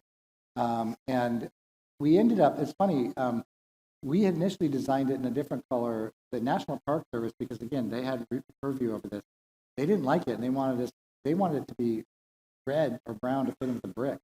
And we really pushed back on that, because I just felt that would be, first of all, a penthouse that's set back shouldn't be in brick. Brick is the perimeter load-bearing material. And so I was able to make the case to the National Park Service that if we do it in this light color, it'll blend in better and disappear more with the background, the buildings behind it, which are also in sort of a light gray or light neutral color. And so they accepted that argument. So we were able to get this more contemporary look up top. But I think, again, it gives us a chance, like the Railspur project, where we've got a historic element that's in sort of visual dialogue with something that's really contemporary and speaks to this moment in time. Yeah, I think what's fun about those details too is that you've got modern technology and codes that meet old existing buildings that lack of codes, and the strategies of all the continuity there are so different. So from a design perspective, it's probably the most creative and fun for a waterproofing consultant, because that's where some really challenging details end up being there. We spent a lot of time. And I know, Jack, you guys on the Railspur project, I believe that's also a federal historic tax credit project. And I know that must have been some interesting negotiations to get some of those approvals, particularly for the modern piece of Still going. Yeah. Is it? Yeah. So actually, I'm going to back up. So now that actually completes what we wanted to present was, the Railspur project, the Westland Hotel, Metropole and Washington Park, and the ways we dealt with facade renovation and combining old and new. But what we'd really love to do is have a conversation or answer questions or have some back and forth with anybody who wants to ask more. Because we have some time left. We didn't use up all of our time. So some time for you guys. Let me start. So I'll repeat the question. I think you're asking about how do we analyze existing conditions and how we manage those. And I'll start about the front end part, and then others can contribute. But as the architect, when we work on an existing building, we need to gather as much information as possible. On the one hand, we're doing historical research, archival research, to understand what was there and what changed over time. And that's really helpful for us to understand the life of the building and the modifications. But once we get in design, the first thing we like to do is we do a full 3D scan of the building, and inside and out. And then we build our BIM, our 3D model of the building, our BIM.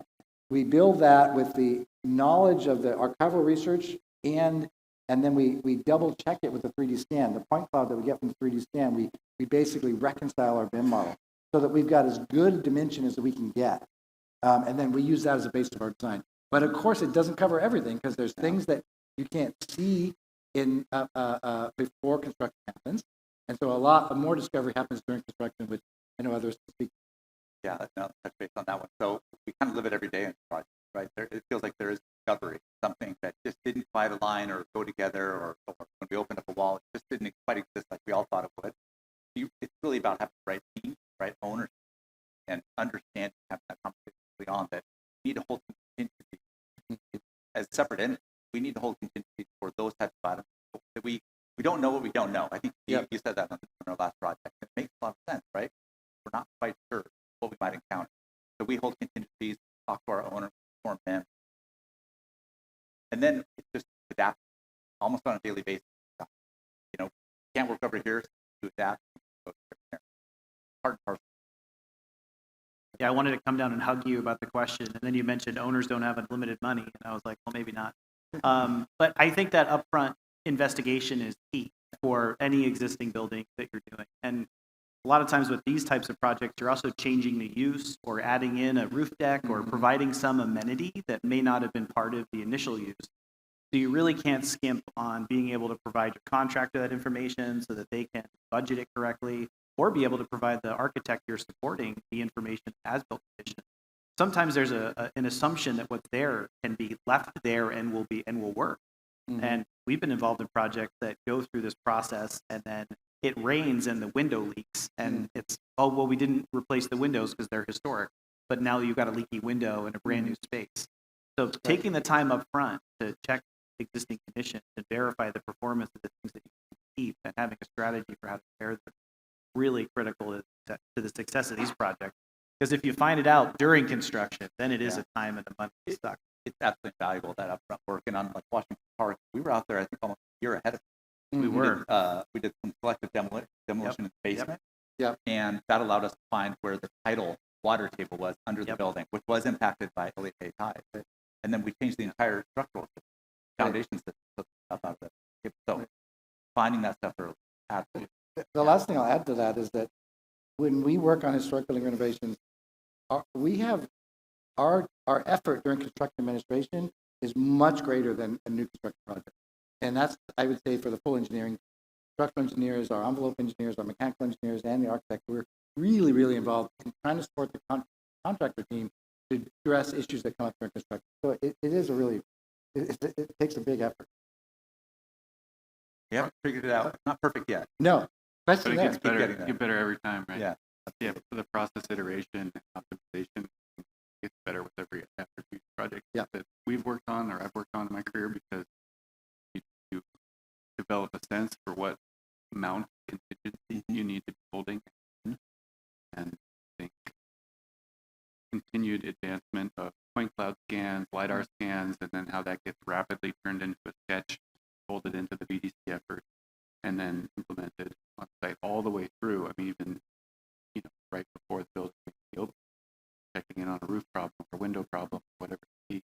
So having that kind of rapidly deployable system of analysis, documentation, redocumentation, and then reissuing it to contract team. So, Question up front.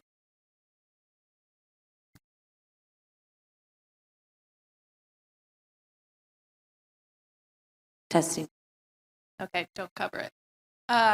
So the question really is about Seattle specific. So the projects that you showed in Seattle, substantial alteration, which I assume all of those projects you showed felt substantial alteration. So my question is kind of nuanced because in the world of alteration, and really specifically with the office conversion conversation that was really hot last year, year before, there was a lot of how do we try to avoid substantial alteration, which maybe wasn't on these projects in particular, but could adapt reuse, which is up to the city of Seattle. Don't touch the facade. Can perhaps not have to bring it up to energy code requirements, right?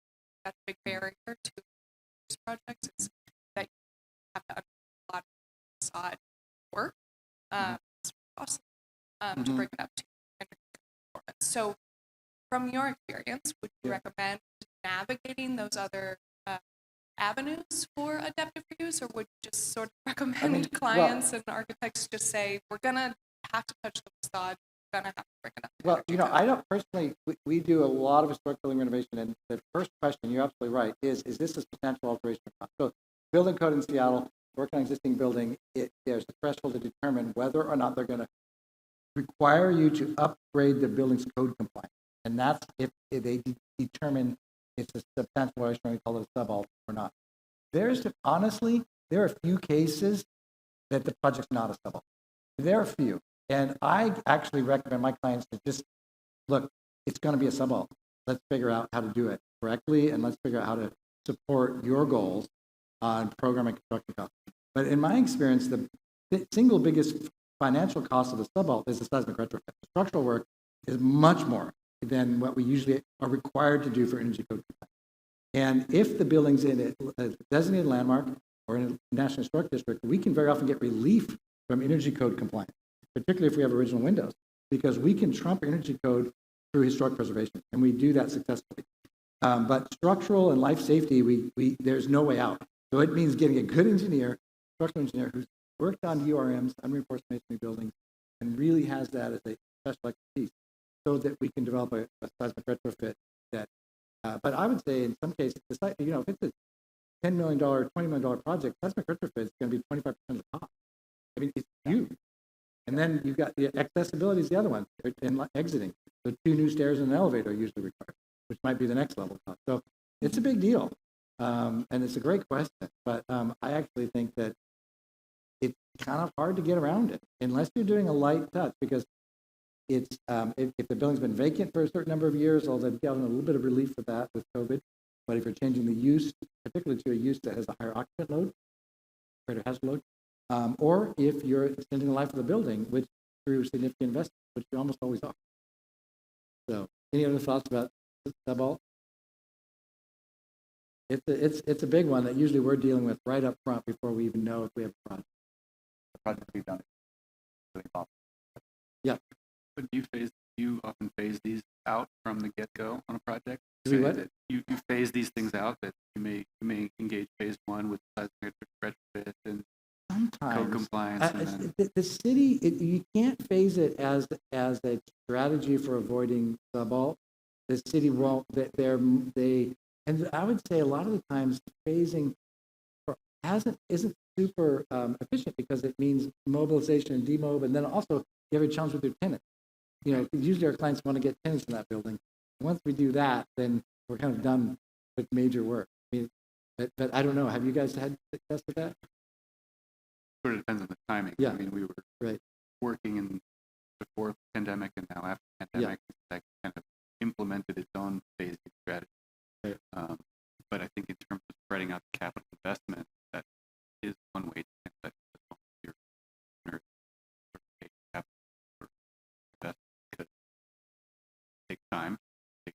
fair amount of money. Phased appropriately might be a more powerful. We did have some success project last year where we were one of the first voluntary size upgrade projects. So City of Seattle does have the dispensation to, one, kind of fast track permit process, but also to not have these requirements, right? Not having to update for ADA compliance if you complete like the full plus. That's right. Yeah, so that has had some success. Cities list.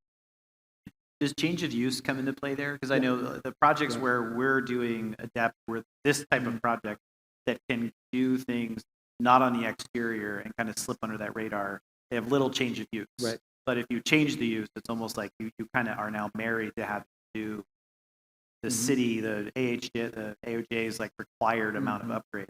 Yeah. SDCI is pretty good and workable. They've got a good work. You can't really ever meet the real new energy code on a project like this. It's without a substantial amount of work. You know, we saw an assessment timeline earlier in a presentation where they had like the low-hanging fruit of air sealing and weatherization to the really heavy lifting of recladding and new insulation. You're in this world of recladding and re-insulation to get there. You lose all your historic fabric. So most of the cities that we're working will allow you to really get a lot of variation on the envelope side of the. Other questions about adaptive reuse? Yeah, right there.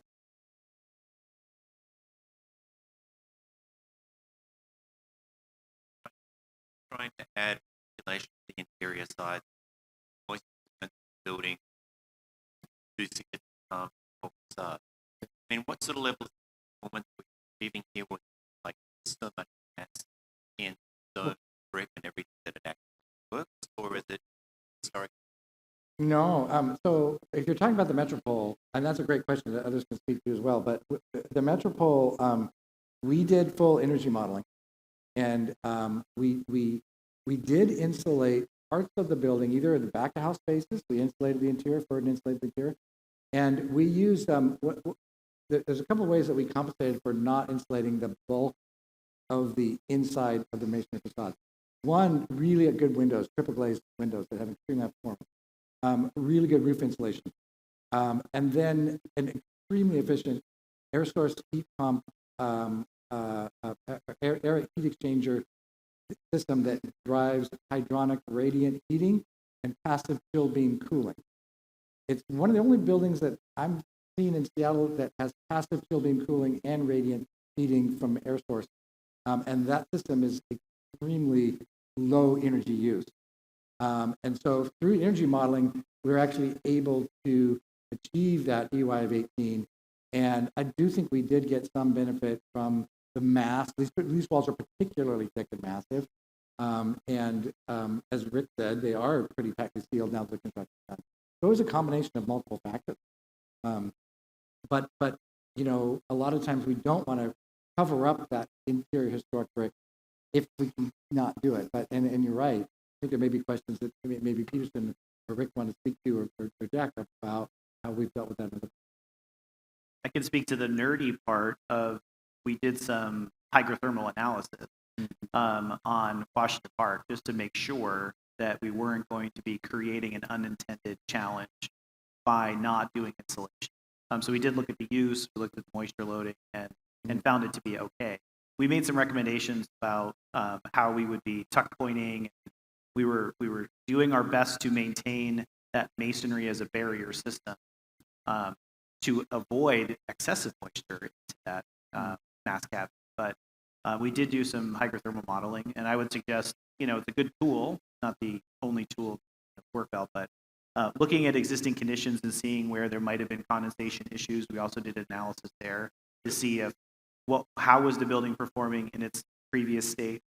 And Washington Park didn't have too extreme of a change of use, you know, between the two. So we felt pretty comfortable that what was happening there would work. But we have had projects where they've wanted to add insulation, and you can create unintended complicated problems by adding insulation in the wrong place and creating issues with your newly renovated building, which we also I would just reinforce the point about kind of iterative analysis. Hydrothermal thermography is a great tool, and till the very end of construction, because you, not so much on the installation side, but even at the opening for the apertures, you're adding an additional layer of glazing, and that implements its own new set of issues, and get condensation in those spaces. If you don't go back to those tools of analysis, figure out how air is flowing or how temperature is moving through that space of the gradient, you're not going to be able to solve the problem. So, I mean, inevitably that comes down to having a great consultant, but that's really considered. We got just about a minute and a half left. Who has another question for us? Any questions about construction? Yes, right there. In a lot of ways, bringing life back, something that's got a lot of age. Coming up in the next decades will be the clean building performance standards, where we have to hit low EUI numbers. Metropole probably is well positioned to meet it, no problem. And some buildings that are on the historic register might be exempt, but I'm wondering how much that comes up in conversation. Thinking about optimizing systems while balancing the risks that come with moisture management and exterior walls as you're adding more insulation, decreasing air flow. Yeah, I think it comes up a lot, and I think when our clients are wanting to reposition buildings, in many cases, if they're companies that own and operate the buildings for a long time, then and it's part of their portfolio, then there's often good synergy to look down the road. And HVAC system replacement itself is expensive, but there can be a lot of benefits to that. But maybe Jack, you want to, as an owner developer, does that come up in your analysis?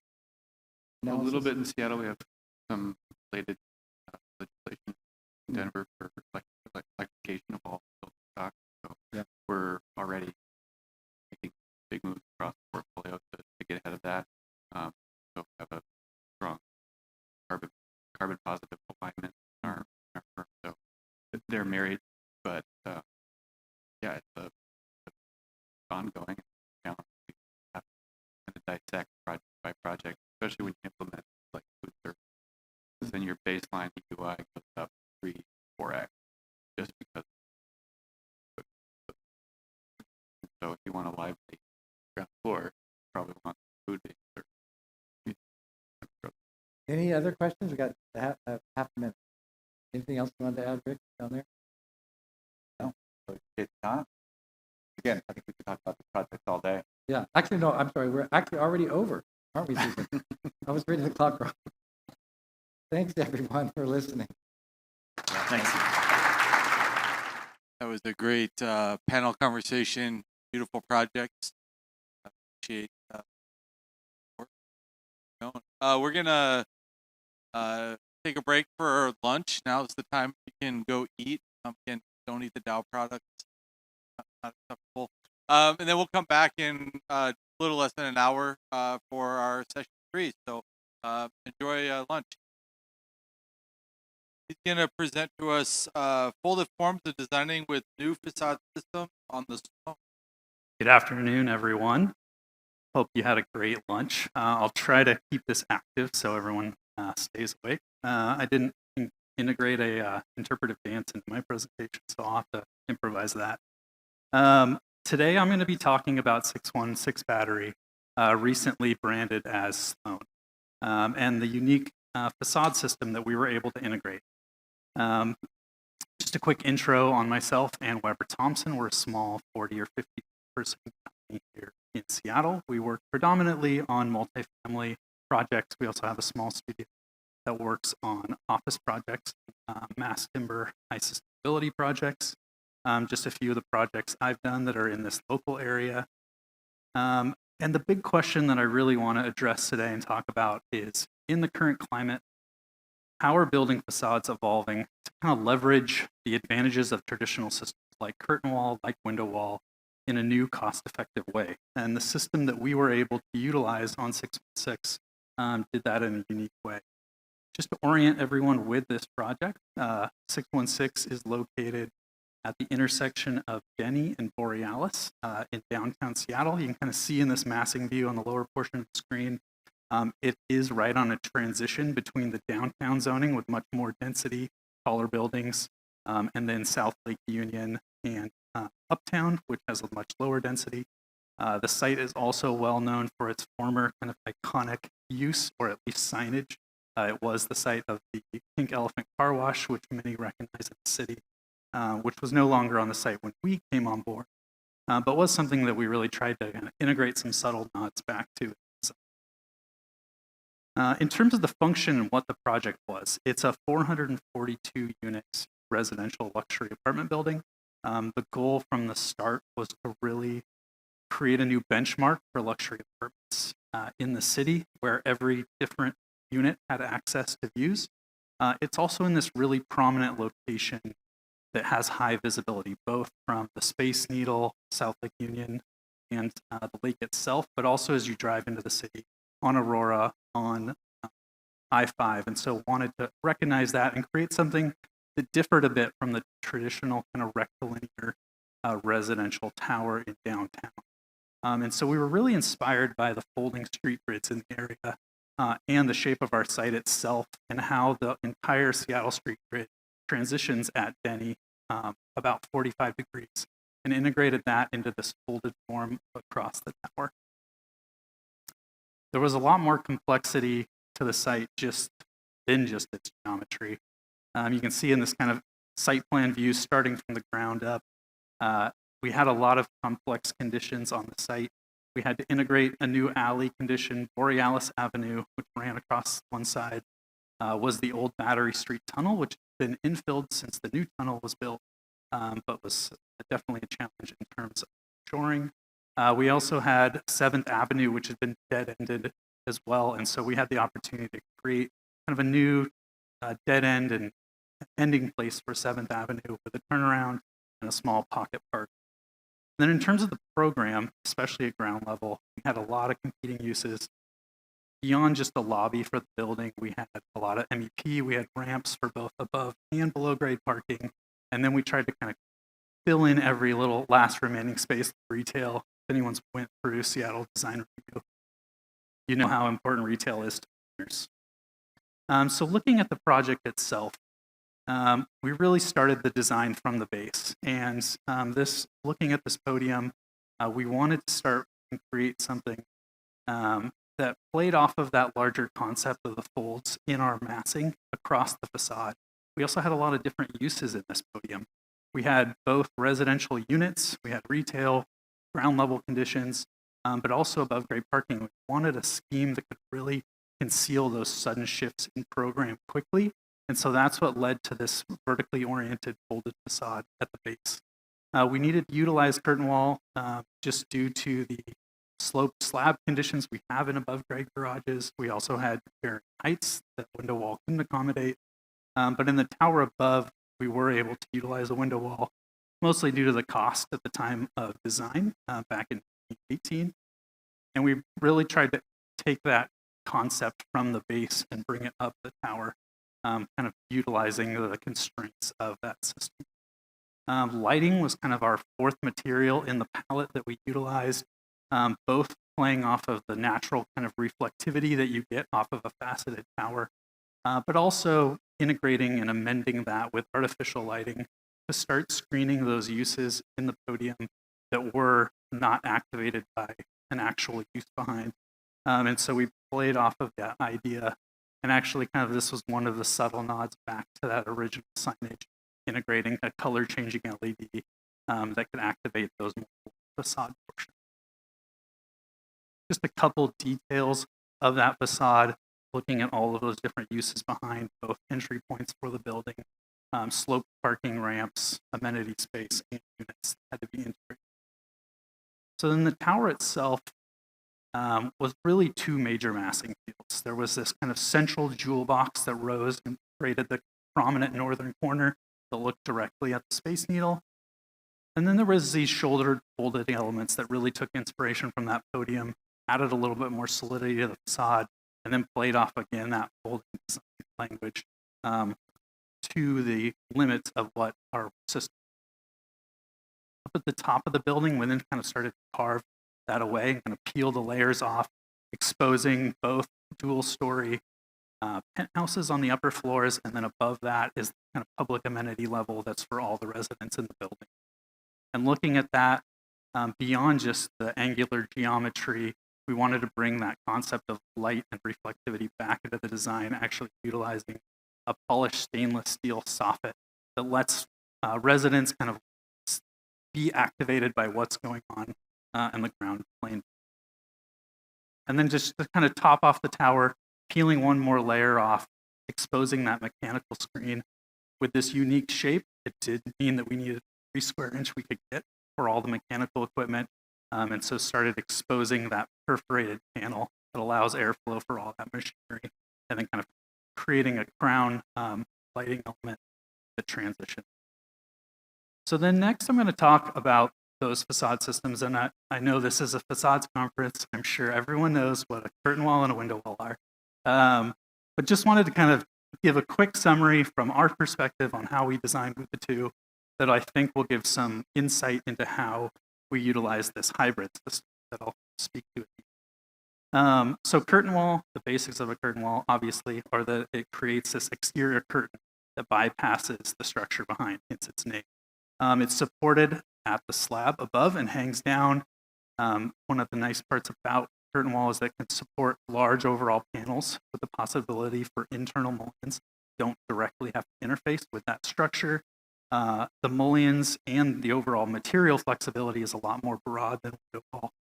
You can integrate capless kind of structural silicone glazed edges and integrate a wide variety of other materials. It also has much higher structural capability, meaning it can span higher floors. One of the reasons why it's used predominantly in much taller high rises and in office buildings. So then window wall, in contrast, is a system that's purely supported at the top and the bottom of the slab and kind of sandwiched between your structural systems. We typically use it with concrete for that reason, because you can actually then bypass and actually have extended slab edges and decks that actually extend out past that. It's what is predominantly used for most residential high-rises in the Seattle market right now. The panels then do not engage with the system above or below, which does necessitate some additional waterproofing, but it kind of has that continuous look, and it's achieved by bypassing the actual slab edge to create a look similar to curtain wall. The mullions then, as you can see in this reference photo, are always exposed and form a kind of visual grid, which is one distinctive way to tell the systems apart. The vision and spandrel of the system are typically out of plane with each other, almost creating like a mini recessed or punched opening look.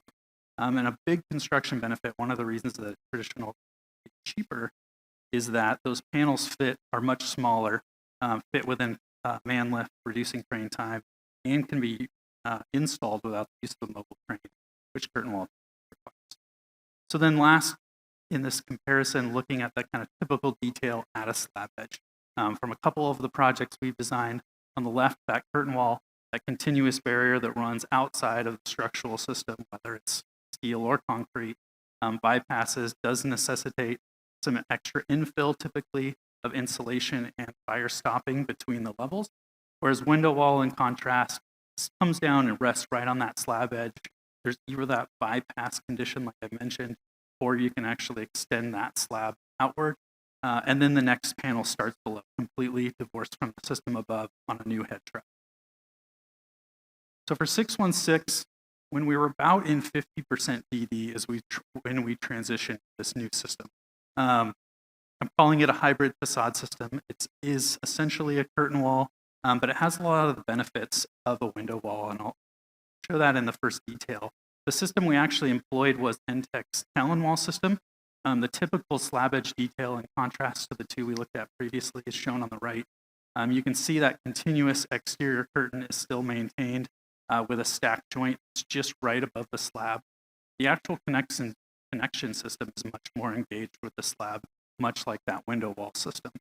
So that gave us the ability to both unify the facade. We no longer needed to utilize a curtain wall on the podium and a window wall up above, kind of unifying the details and the design of the tower, which was one big benefit. It also had some cost savings I'll mention in a minute. Like curtain wall, it's supported from the slab above but it does engage that entire thing, which means that there are some advantages when closing in floors below. From a design standpoint, you're able to utilize pretty much all the same details and silicone glazing, anything that you want for the exterior of the building. But you do have to watch, like a window wall, you need a consistent horizontal barrier where that system can sit on. So if you have slope slabs or step slabs, there is some difficulty in coordinating a continuous horizontal joint for that system to sit on. This is actually an image of the system being installed on another project. They haven't started putting up panels in 6 yet, but you can see just below his knee there is the embeds that are embedded in the edge of the concrete that the system sits in. Those screws just come down and engage with that system and allow for quick and easy leveling. Like window wall, it can be brought up via the man lift. It does offer some reduced slab prep, just allowing overall more efficient installation. Due to its interface with the slab, it allows for immediate completion of that level below. You can start finishing that level below once you enclose the entire level. And then, we're not the first ones to use this. We're the first ones in Seattle to utilize it, but it has been going up on projects across the country. On the left here is a project down in Oakland, California. And on the right, kind of showing the ability of the system, is the almost 1,000-foot one Chicago that was completely done with this system. So then looking at our project specifically and how this really helped us create the design intent that we originally wanted. The image on the left is the original design review renderings that we presented, with the image on the right, the updates in Talon Wall. There's very little difference between the actual podium portions to the left and right, just because the system works essentially the same way visually. But on that window wall portion in the main tower facade, we were really able to clean up the vertical expressions and these folded panels that we had designed into the project that many times had to be separated by separate mullions and separate panels into this more integrated, truly folded system. And then the northern edge of this tower, you can see in kind of the upper right of both images, was really cleaned up and became this more jewel box reflective element that we wanted in our original design, but we're just limited by the system and the window wall need for those exteriors. Looking at kind of the details side by side of a small piece of that tower, there were a lot of components where we were able to really shrink all of the gaskets, all of the reveals in the system. Our stack joint went from almost 5 inches in window wall down to just under 2 inches, which allowed us to create that vertical continuous expression that we were really going for. And then it also enabled us to integrate a lot of these panels that had to be separate modules with only a single angle into this truly folded metal look. Looking at some of those details in the tower itself, with a quick rendering side by side, that classy northern portion of the tower was really cleaned up when we were enabled to create these slab bypasses that were also part of the spandrel system instead of an exterior slab cap like was required in window wall. And then you can see just how much those seams and reduction of all of those breaks in all the panels really cleaned up the overall verticality of that expression and allowed us not to expose every single thing across the facade. So the project today is under construction. This photo is from a few months back when we just poured the mat slab and we're starting to come up to grade. It will be completed, or it will come up past grade, and around May you'll start seeing it come above the ground. And it is slated for an early 2027 open. Just some final thoughts and kind of review for those in the room. For architects is the design options that it allows. It gives you the kind of flexibility to design like a curtain wall system, but with a closer cost analysis with window wall. It has high structural capability that can accommodate those higher residential floors, amenity spaces, as well as office floor-to-floor heights. So really allows, if you have mixed-use towers and everything, a single unified system across the facade. in the same kind of vein, it increases the glazing sizes, reduces the number of mullions, so you can have those large, expansive glass openings. And then it allows for a really clean sill condition at the base. In residential, so much of the time, we're really trying to get that true floor-to-ceiling glass expression, and it doesn't require any complicated slab cuts or anything to achieve a really low sill. For contractors, developers, and owners, first thing, especially when we bid this, it was cost competitive with window wall, but essentially a curtain wall system. It has this premium looking hardware on the interior, all of your operables for windows, everything that'll really make this feel like a higher quality product in your building. A big one today, manufacturing options in the US. Not all the components come from the US, but, and then the last one, like curtain wall, can support much larger panel sizes, fewer installs, fewer panels. That's it. Thank you very much. Thanks, John. We'd like to see innovation in current walls and facade design. Great to see kind of the combination of the two coming together there. Up next, we're going to hear from Darbi Krumpos, principal of Socotec, presenting transitions to space.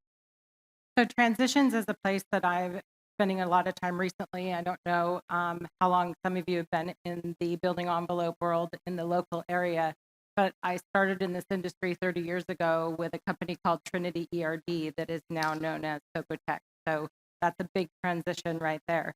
But talking about construction now, transitions are fraught throughout the construction world, both from design and construction. So what is a transition? A transition is a change or shift from one state or subject, place, et cetera, to another. So one thing to another. It's also that thing that links us, something that links one state or subject to another. And when we're talking about facades, they're everywhere, right? So this project here is Imperial Plaza. That's a high-rise that we've worked on in Hawaii. And the photograph taken here was when we were replacing some of that curtain wall, horizontal-ish curtain wall assembly during some remediation that was required after it had been in place for over 30 years of service and needed some maintenance.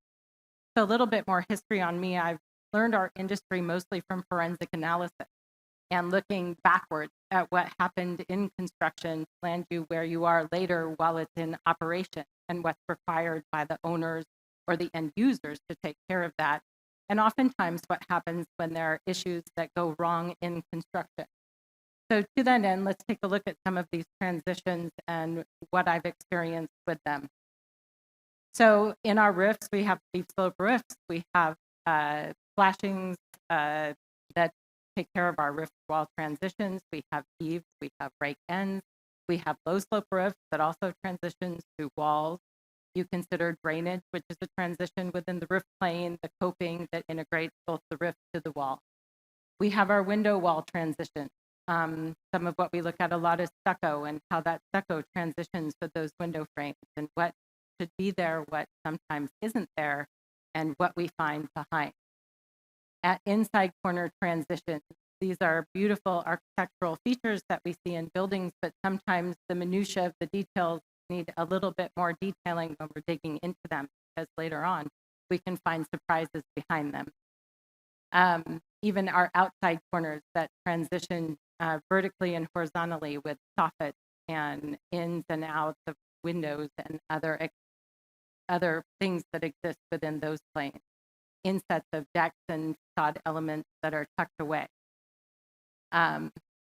This is a door threshold, beautiful building that I'm consulting on currently up in the San Juan Islands, and it looks out over BC and has had some issues at this particular transition. Our deck and balcony transition, liquid applied coating for walking on surfaces that transition with thresholds that then we have also our walkways and our balconies that transition to stairways and access ways. The vertical and horizontal lines that cross those and the integration with the windows. So you've got cementitious with with your glazing and your structural components that are there. Some of the very basic transitions between dissimilar elements, your metal flashing to your wall claddings that are in wood construction, features that have doors next to metal, next to wood, next to brick, and those horizontal transitions. This is one of my favorite buildings I've consulted on, but this is a curved stucco wall with the stone cladding, and it has wood windows that are in a circle above, and the challenges that existed with that have been interesting and troubleshoot. So the spaces between is the minutia that we get into behind what's there. This is the scupper that was very undersized in one of those pictures that you saw previously. It accumulates a lot of debris from the local environment and backs up water. And when the water backs up on this deck, it backs up significantly into the building. Here we have a transition at a vertical metal separation between three different types of cladding that also has some bug screens, some overlapping of your underlying components, the transitions with the battens that support the Rainscreen assembly above. Here's our outside quarters that were investigated related to some failures reported associated with the water intrusion behind, and the overlapping of the weather-resistive barrier was not accurate throughout the building. So in the spaces between some more. This was a door that I showed the windows looking out at the water. The door pan was separated from the base of the window pan, and so you had a gap between the two pans that allowed water below. Here's another interesting transition that we had that is the minutia of all the different components that tie together in transitions, that this detail is probably not the detail set anywhere when you develop the designs to put this together. And a lot of times this results in these kind of conditions on the interior that we don't want to see.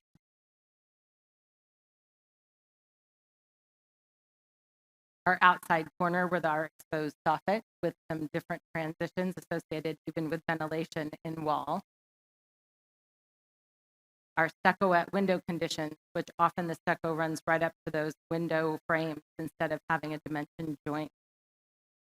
And at that walkway that was our cementitious stone pavers that were adjacent to that window, underneath there isn't a tie-in for the waterproofing, so it drips under, and the steel framing for the building is eroding along with the dirt under the crawl space because the details don't shed the water the way that they should have.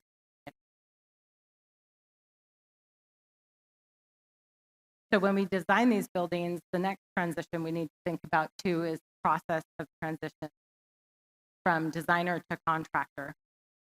So in the process of my development in the industry, when we started doing so much forensics, and we did a lot of research related to product development and did a lot of problem solving. And in that problem solving, we were often asked, how do you fix it? And so we started delving into the design. And part of how we fix it is process driven. The conversations we have as we're designing those buildings with the contractor, whether it's a design bid build or a design build or whatever form that's going to take. What we put in the specifications and how we tie those to the design is critical for the transition to the construction field and how that's going to be accomplished successfully. Subcontractor to contractor, I have a really good story on this one.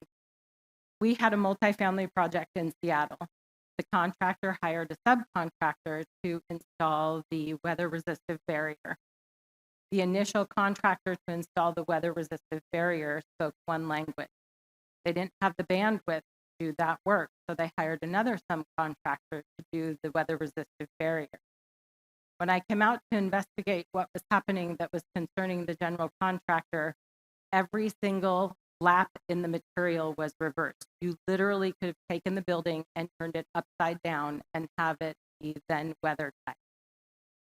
It was the two different cultural and language barriers between the two subcontractors that were a challenge with the contractor they couldn't bridge in getting over. And so even the conversations that we participate in pre-construction and pre-installation are really necessary to make sure that you're developing relationships with those in the trades and that there is a clear understanding of what was needed. What was even more interesting is I spoke the same language as the installing contractor, and he said, well, I knew how to do it, but he kept telling me to do it backwards. So I thought, you must know better than I. And that wasn't the case. So we have to make sure we're being very clear in our communication and understanding what needs to be installed, but that the people we're designing for know what they're supposed to be doing when they're putting it together. Sometimes we're designing for an end user, and sometimes we're designing for somebody that wants to sell the building somewhere else. So in the transfer of that information, it's really critical to provide the information that developer needs to pass on to the end user, or if in fact we're designing for the end user, we're prepared to turn that over with the maintenance information that's required. So many times I hear about what the warranty is going to be and how the warranty is so important. But what's more important than the warranty is the function of the building and what they have to do to take care of it, to make sure those transitions last, and how that's going to take place, and who they need to contact in order to have that happen so that they're taking care of the asset they just purchased. In a multifamily situation, it's facilitating the development of those condo docs. And I know in Hawaii, where I do a lot of business, it's now code required or official required that they do a pre-permit capital reserve study before the designs even get permitted for construction, so that there's a clear understanding even by the city of what the owners of that building will be required to do in their capital reserve and funding for the future maintenance of that building. The spaces between often are filled with unclear scope, misinterpretations, misunderstanding, miscommunication, unclear asset management requirements, and unclear expectations. So in the development of what we're doing, we want to make sure we're focusing on maintaining the clarity in what we need to accomplish so that that doesn't take place. Controlling continuity will keep us in the clear. It's no different than the pen test when you're doing your air barrier testing. Continuity is key. And the devil's in the detail. So is the consultant.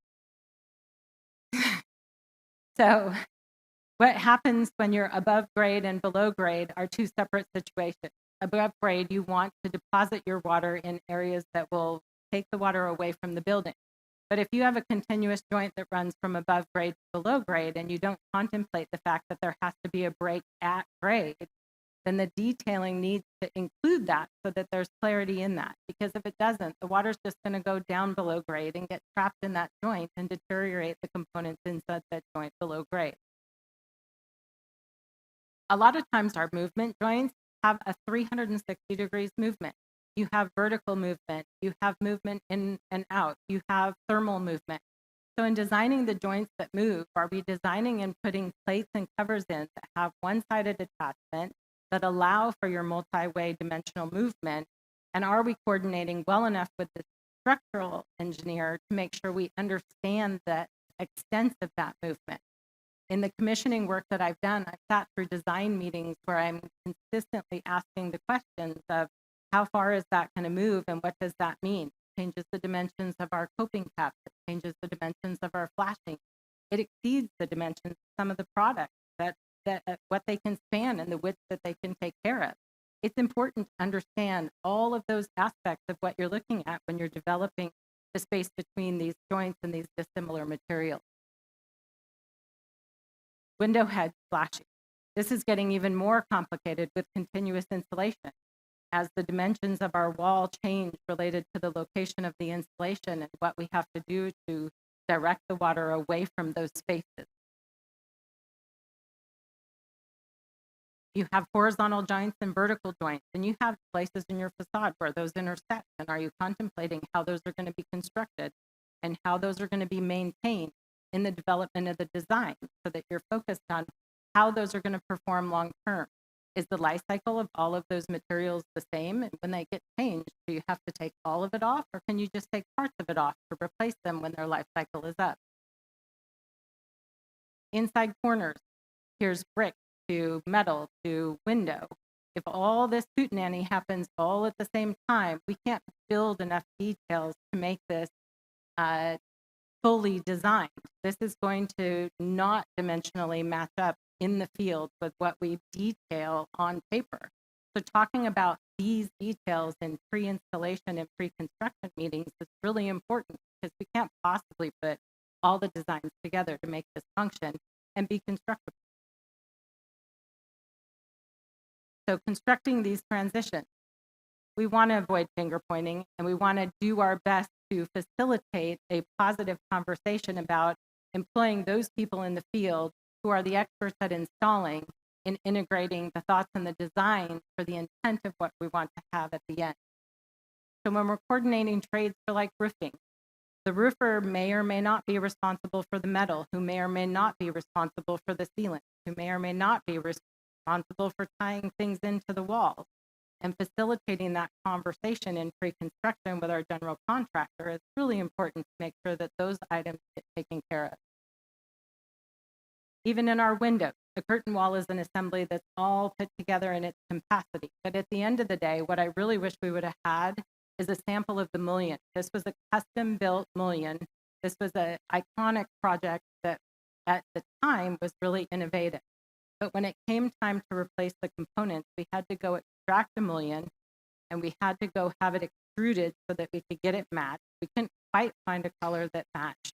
If we say at the time in the spec that we want to have a sample of this and it needs to be stored in the owner's maintenance manual, because if it needs to be replaced or repaired, this is what you need to have in order to have that happen, then the owner has a tool to better take care of that building in the future. Thinking about the long-term performance means thinking about how long all of those components are going to last before they actually have to have replacement or repair that will require an extensive project that might be out of budget for a lot of the capital reserves that you see. Coping metal, like I said before, who's responsible for that, how that ties into the wall and how that ties into the roof and how the roof and wall tie into each other under that coping and the components under that tie into each other. For the air barrier or the wall barrier, that may be 6 or 7 trades, but it could be 3. Helping facilitate those conversations are also important. Because at the end of the day, the people who own the walls are the people who own the building, the people who live in those spaces that we're designing and constructing. And they want to know how best to take care of the assets that they're investing in. And it's no different than the people who are owning the windows and their kids. And so we have to make sure that we understand that.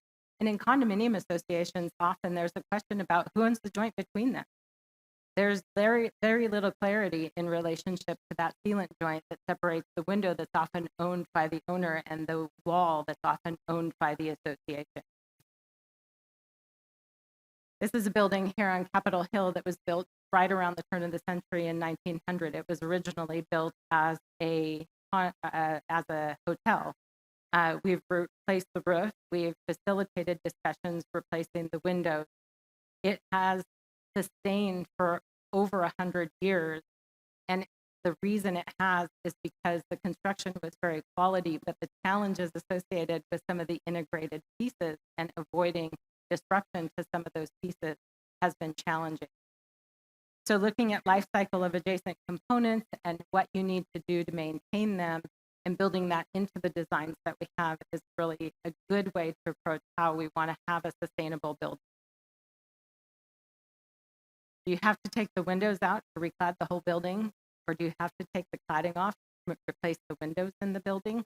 All of these are parts of the things that we can work on together to improve how we focus on our facades and the construction of them as we continue in the future. The devil's in the details, and that's where we need to focus a lot more attention to avoid some of those pitfalls that I often end up looking at after the fact.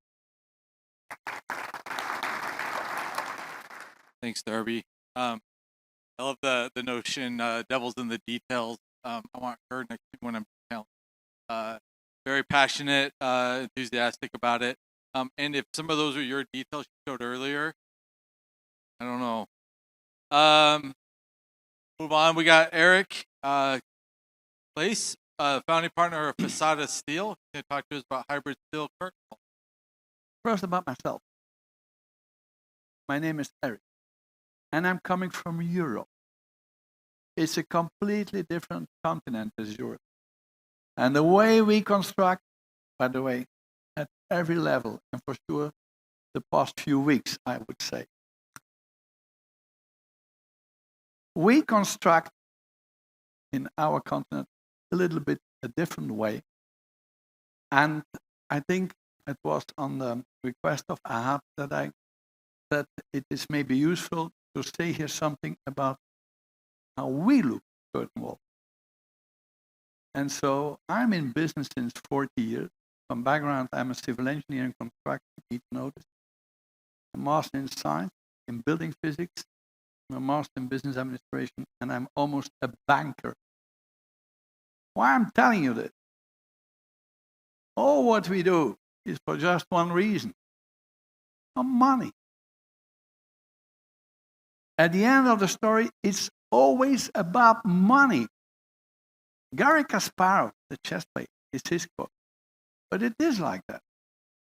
So how can we design, develop something without the aspect of money in front of us? It's impossible. Or you're wasting your time. Or you're making lines on a screen, on a computer screen. But this is not design. So our company is what we call a system house, like you have started them, but we do everything completely different. But really, everything. And the reason of our existence is twice.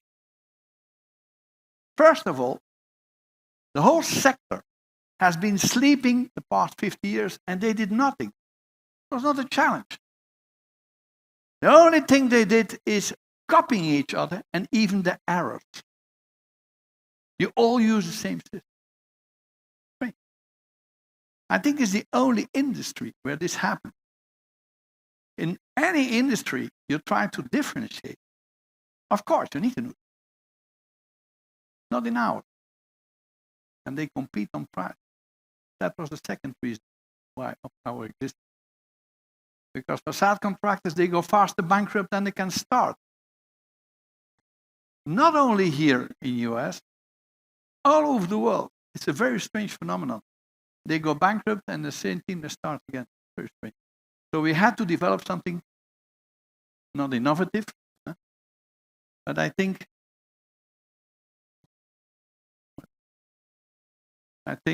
it needs to be disruptive. Innovation is good, but disruption is better.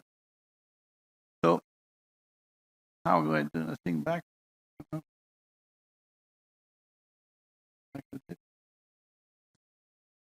So what we do is we have a series of products covering the entire morphology of architecture, from glazed buildings until fully opaque facades.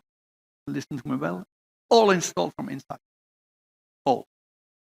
Opaque facades in cassettes, in GRC, in whatever, we install it from inside. We only go outside to look to the bird. The reason why we do this is obvious. When we developed these technologies or these systems, we did everything from the perspective of the facade contractor. He has the problem if it is not done properly. One little example. How can you make a quotation for a building when you're working outside and you have bad weather? You cannot go to your client and ask him for more money. It doesn't make any sense. It's your own proper risk. By the way, then you're not doing business, then you're playing in a casino because it's something uncontrollable. So that's an issue. We patent everything. I know in this business it's not common. We have more than 800 patents, and we are proud of it. The only disadvantage of this is that it is quite costly, but it's the only way to protect your, what I would call, technology. Okay? This is good. I have to speak here about steel. I said we have aluminum systems, but I'm coming here to speak about steel. And for the steel department, cold-rolled steel facades with about the same weight as aluminium one, fully installed from inside. Not one drop of silicon, one drop, and without 1 millimeter of welding. That's disruptive. Why steel? Because steel has fire resistance. You know, we have 2 hours fire resistance. But there is something else. Everybody speaks about sustainability. The carbon footprint of steel is 10 times less. 10 times less. By the way, it's a thermally broken system. U value of the profiles is 1.1. I don't know if it gives you an idea. If we make a global curtain wall, we make easily a U value of 0.7, 0.8. We need it. Not because for the profile itself, but the whole impact on the mechanics is huge. We developed this. Montage is our partner, and Montage is globally the #1 in specialized steel facades, big ones all over the world. They have facilities, production facilities in Stabio, Switzerland, 2 million square foot, the factory over there. And then we have a basis here in Houston and then one in the Far East. So we combine together and we try to develop some new stuff. I have to speak about this. I have promised I only have some limited time, and I thought by myself I'm going to speak about something else. By the way, I assume that everybody received this, but I'm going to speak about one of my concerns. I'm traveling quite a bit, about 100 flights a year, in all the continents, and I'm really concerned about the enormous evolution of lack of know-how. People don't know what they're talking about. Very basic. What is a curtain wall? As the word itself says, a curtain wall is a wall hanging like a curtain on a primary structure, making an envelope. To understand this and to know how to manage this envelope, there are two basic sciences: building physics and structural engineering. You don't want to know what I see every day. I see every day things. I come to the first thing, structural engineering, fitting. I've known the time when you had a primary structure which was stiff. Now I see buildings that give you a lasagna. You stand on the edge, you push a little, move, crazy. You have to hang your curtain. I see from time to time buildings and projects designed by architects, and they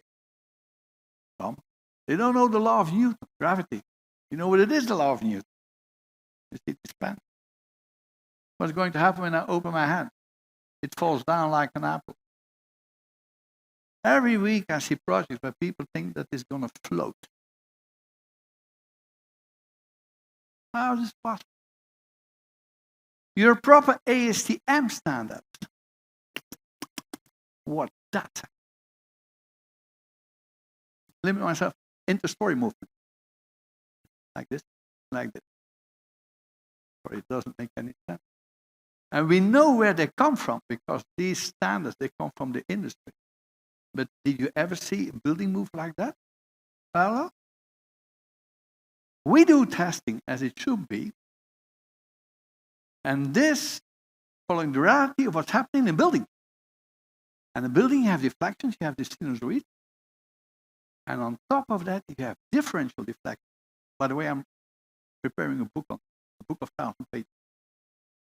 If you would have 99% of the system, considering that things are going, I think they would fail. All.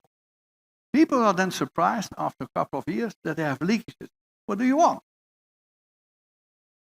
Testing assertive, the value of that. Very poor.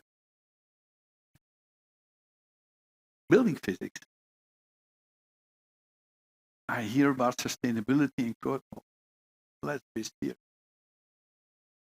It's nonsense.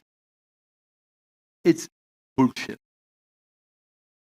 The more glass you install in an envelope, the worse it is.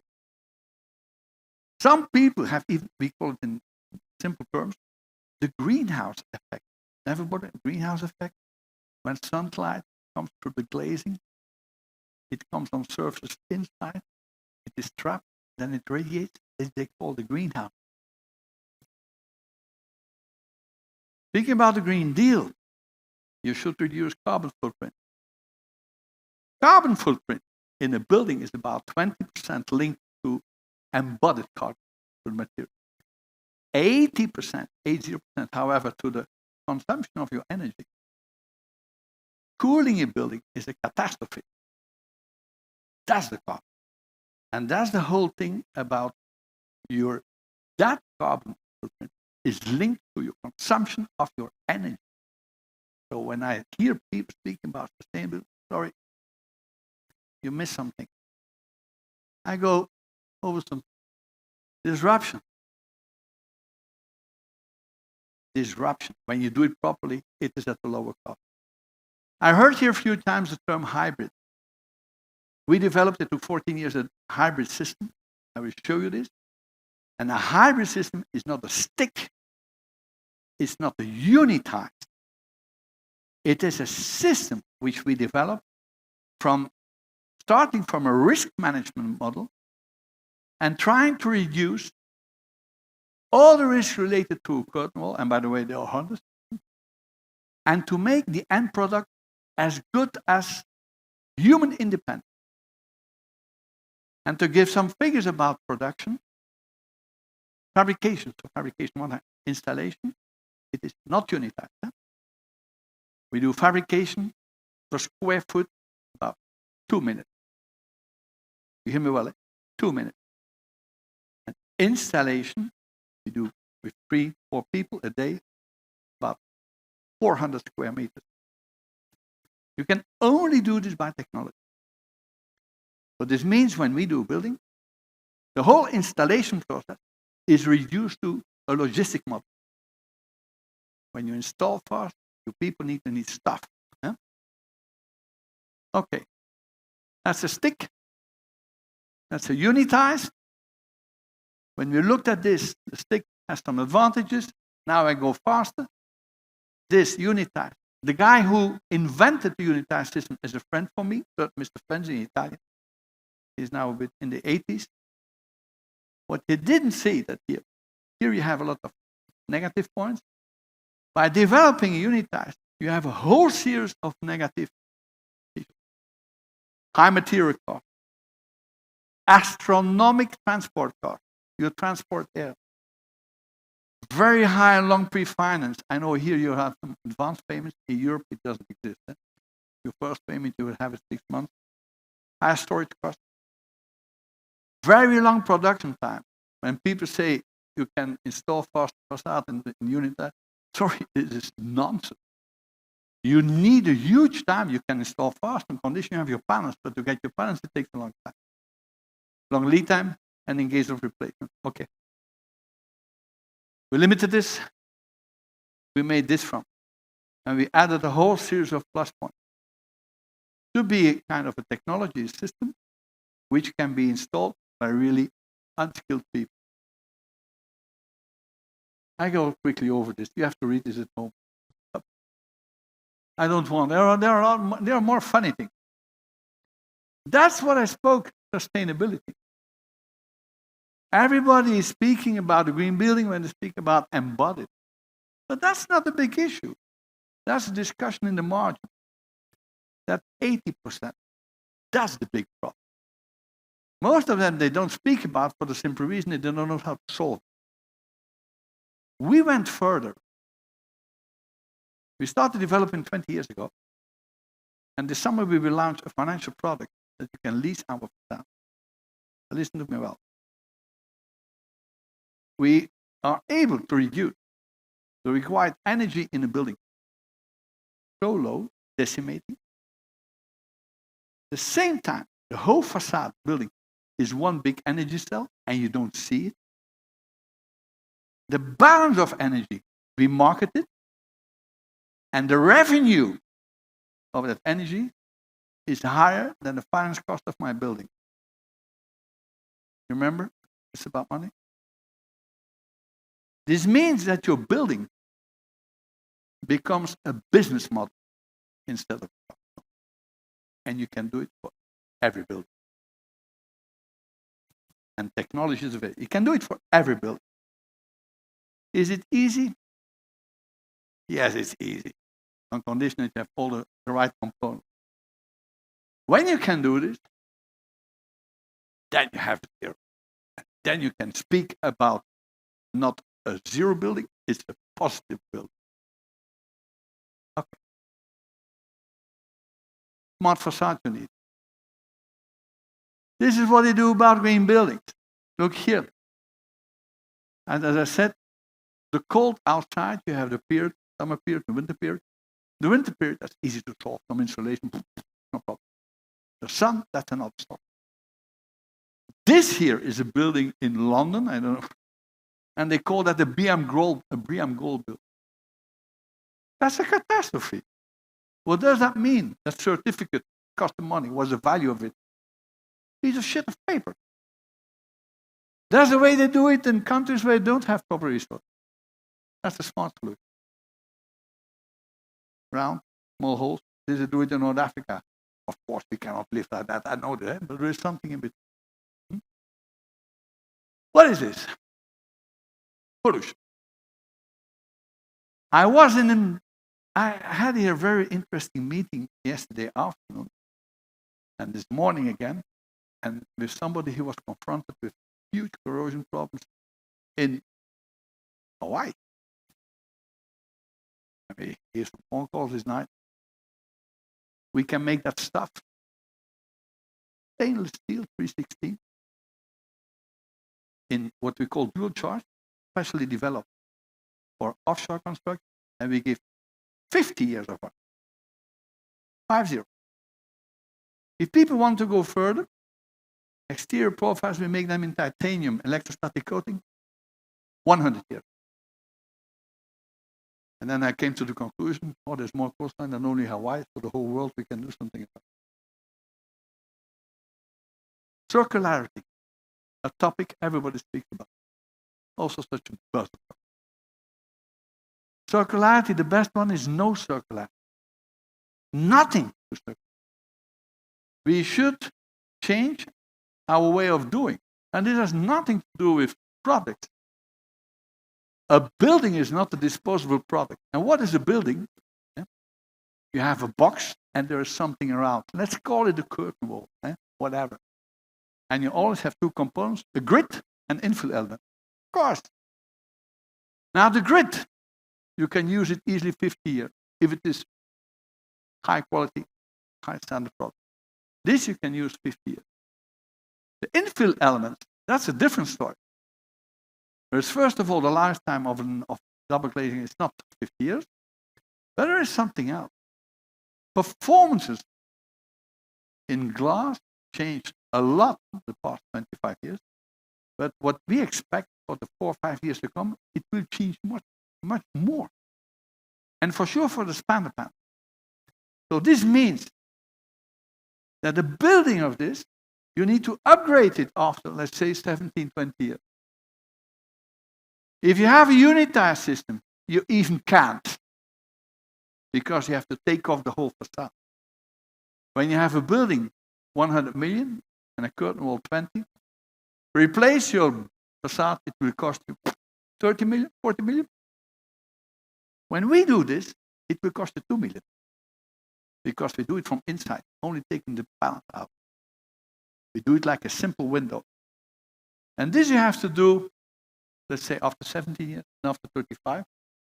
So in the least product we're going to launch on the market, we sell you one product for 50 years, and it will be a monthly cost, but the income for the investor of his energy cell is higher than his leasing cost.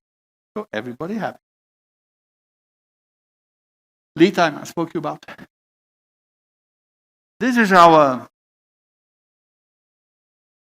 we launched that iron mascot. He is now developed it in the 3D, and you will see it from now on the internet and on LinkedIn, and he walked around on buildings and on pictures to explain what they did. That's our name is Padley. Exterior cladding.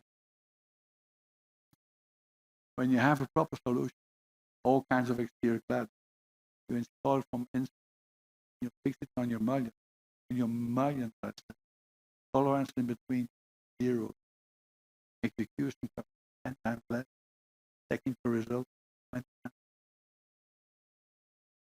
how to keep your sun out. I go over that.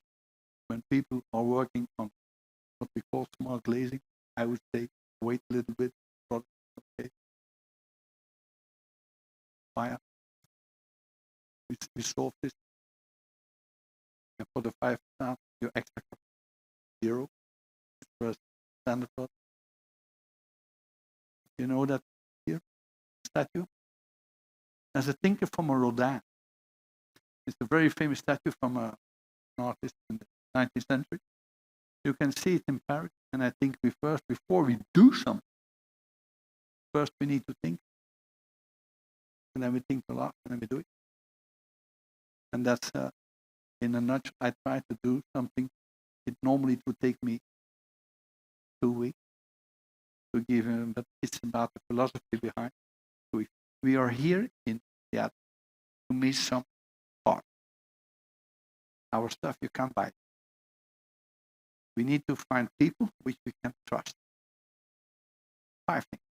Trust, trust, trust, trust, trust. When you make a deal with us, you have an exclusive deal. We don't want competition with us. So you're all invited. By the way, there is already a long row waiting. And this is a way, a new business model as well, how to go on with your client. We don't want competition with our top between. You should make money. And that's our main concern for our company. Maximum profit for our client. Thank you for your attention. I'm going to take my. Thanks, Eric. Great presentation. We have, well, first, how's everybody doing? Everybody holding up all right? All right. Do we need some stretching? Jumping jacks? Can you guys make it through? We got our last panel coming up. So this is the second panel of the day. I think while they set up, they're going to want me to do some singing and dancing, which I'm not going to do. But again, I think looking back at kind of the presentations that we just saw, again, I think we've seen quite a few innovative thoughts around facades and curtain walls, or maybe we shouldn't call them curtain walls anymore. I don't know. Now I'm confused on what to call them. But, for lack of a better term, maybe we will. And then, I think, looking at those details of spaces in between, those transitional moments are really important. So what all have you guys, again, in this last session or throughout the day has inspired you? What are you most excited about that you've seen? Thoughts? Anybody want to speak up this time? Yeah, I was going to say, who here wants to buy a pen? He obviously took the class on how to sell something. Man, very powerful. But great nonetheless. What else? Said. What? You can't make pants? Not pants. No. See how it works. Oh, here we go. Great. I think as we kind of also look back, I guess some thoughts that I have around things that as we get into some of the renovation, the reuse of buildings, the reskinning and recladding of facades, and the excitement around how do we take some of these old buildings. There's a lot of old buildings coming around, right? We've been building a lot, but there's a lot of old buildings that are being tried to be renovated, retrofitted. I'm most excited to try to figure out how do we get new facades on some of these, right? How do we get these buildings to be smart? How do we start to get these buildings to be innovative, just like the new buildings we get to design, but how do we get the old buildings to start to do the same as well? And so I really enjoyed seeing some of what's been shown today. It gave me thoughts around as you go back and you talk to clients and owners and developers to really start to get that conversation going about our city and what can we do to really step up and be innovative. Looks like we're getting set. Okay, great. So our final panel today is going to be moderated by Marty Houston. He's the Director of Learning and Development at Walsh Construction. They're going to be talking to us. So you've decided you need a Rainscreen. Now, come on up, guys. Thanks and congratulations to all the presenters that came before us. It's really awesome. I'm going to do a brief introduction to the panelists and welcome to our current finished product. My name is Marty Houston. Introduction was that I'm the Director of Learning Development at Walsh Construction. And we're a company born and raised in the Pacific Northwest. We do a lot of low-income multifamily housing, college housing, senior housing. You will see Raina is up here, but the first thing I want to do is to thank Zak World of Façades and Susan. He shepherded us to this day, and very patient waiting. Appreciate it. Also want to give a shout out to Raina, the Rainscreen Association in North America. And Raina's mission is to be the recognized Rainscreen authority, supporting performance-driven Rainscreen assemblies that contribute to more durable, energy efficient, healthy, and skilled. So when Todd Kimmel and Laverne Dalgleish asked me to be a part of a panel discussion, and I chuckled because in 20 years of building in the Pacific Northwest, I've never not put a rain. I actually chuckled and said, why do we even have an association for rain? Because in this particular climate, it's so automatic, so second nature, so just guess that you're going to do a retreat. And I'm pretty sure I said something really snarky about it. And that's because number one, who I am. And number two, because we assume we're going to do it. And glad to be reported for Todd, I was wrong. Because one of the things is to make a decision to put a rain screen in a project, and that basically took about 1,000 decisions, right? The interesting thing was we were talking to Estrada yesterday, and it clicked for me that some people buy rain screens that are an entire system from soup to nuts, and very few of us actually.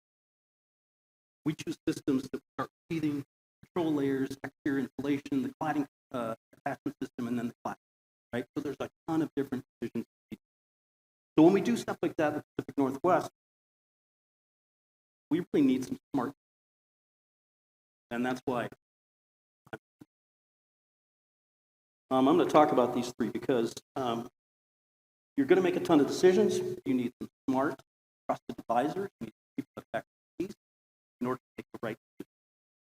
So I'm grateful to be joined by some of my favorite collaborators, Michael Vaughn, Senior Project Manager at Young and Associates Engineering, but I know Mike best from cutting our teeth doing low-income multifamily housing, especially do things like rural family housing, Great Landing, and then we went on challenging projects to do our first house, really learning. He's pretty collaborative. He's an absolute gentleman worker.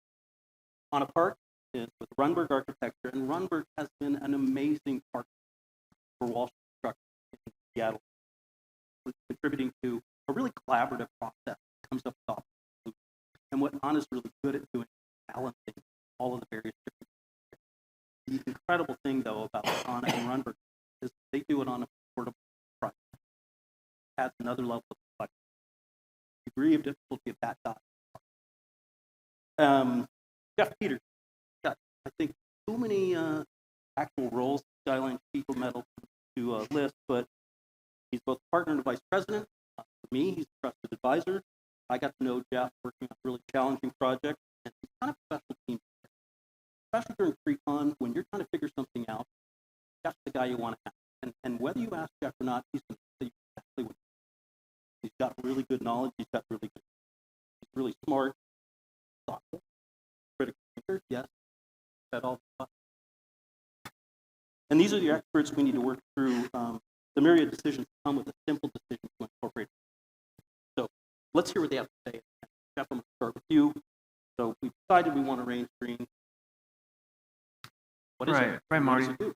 Thanks, by the way. And part of all of it that makes it work is when you have a trusted team that you can rely on. And you know, I think it's been brought up early. I think Corey mentioned it. Am I looking at the right person? Yeah. You know, onboarding early, the people that know what they're talking about, is crucial to the design of a project. And I think that, you know, just by us all being here with you is kind of shows that that's true. And the first people you look to are people that you trust. That's something that last speaker talked about. Trust, trust, trust, trust. But I wanted to find out, is there everybody here an architect, or is there developers in the room too? So like architect, designer. Okay, so the people that didn't raise their hand may be developers. So I was kind of wondering if we needed to even go into what a Rainscreen was, but I think it is. The description of it is pretty simple. It takes three parts: a screen, a cladding, whatever surface. You need a barrier at the back wall. You need a vent, an airspace. Why do you need? Well, it rains in Portland. What have we found? 164 days out of the year. It doesn't rain a lot, but it's always wet. And so what we want to do is encourage that cavity to dry. And how do you do that? You have a rain screen. And so you can get that airflow drying that surface out. What causes mold, rot? Rain, water. That's the end. So, Lana, do we need them everywhere they work? Not everywhere. Working in the desert, you might be able to pull it off without. But anywhere here in Seattle, absolutely. Pacific Northwest are getting rain like down in Portland. And the building code requires, that your exterior wall does not allow the accumulation of moisture behind the flat surface. So if it's going to rain that often, you don't have a whole lot of time to dry out. So you need all the help you get, and the rain screen is the best way to make that happen. Marty, can I jump in? Please. So why don't we want it to be wet? Why do we care if it's wet? Why do we care if it molds? Well, I mean, developers, people who own the building care. The installing contractor, which would be us in most cases, we really care because we're going to be the one that's going to have to foot the bill to fix it. And, if it can be solved in design, I think that's the time to do it. So, Michael, this was actually, we're about 3 slides behind where we started. That's okay. We could have mined the whole thing. But, Michael, you probably are, you and Hannah are 2 people who start.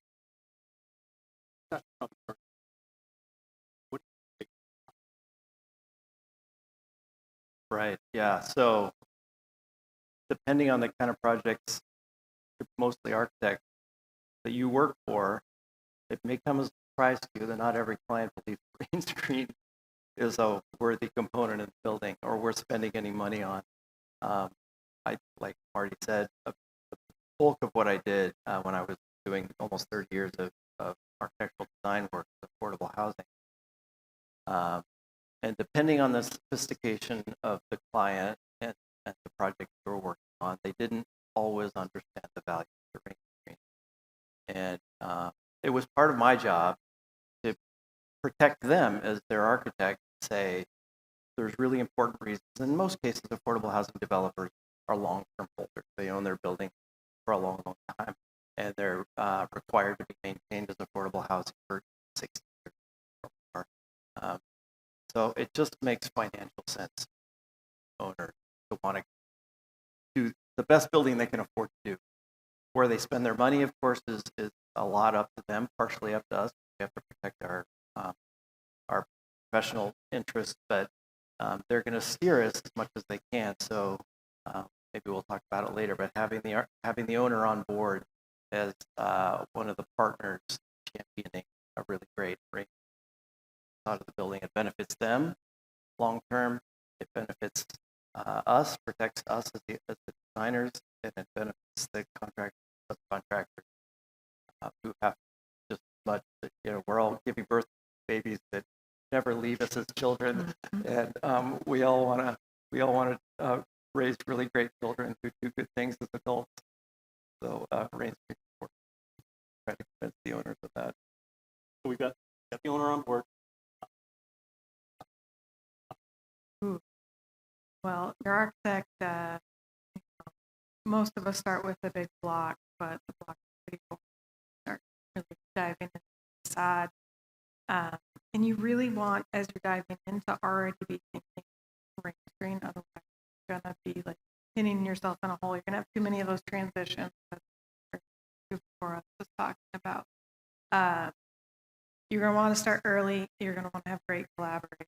So contractor's a great start. Certainly a building envelope consultant up here in the Pacific Northwest, basically a must. Yeah, it's going to start with teamwork and just really diving into the details deeply. Michael talked about kind of the role. Yeah. So when I think about the team, building the team of designers, it's not just within our firm, right? I think the best experiences I've had designing great buildings is when we brought in a contractor early on, if we're allowed to. And in the best case scenario, the contractor is bringing on some of the really critical subcontractors involved in the envelope of the building. So you can't start the design team too early on the facade and the Rainscreen, and you can't listen too much to the information that we're allowed to hear down right down to the installer level. Sometimes we even ask you to bring the superintendents on site who are wearing the bag and say, what are the obstacles to encounter, and how can we help you with our design strategy overcome those? That's one of the ways that we like to pick your brain, whether or not the GC can commit to you on day one to be the partner on the project or not. A lot of times, find you're often willing to be your partner to come on and help. That's true. Again, back to relationship. If you called me, and I would freely give you information.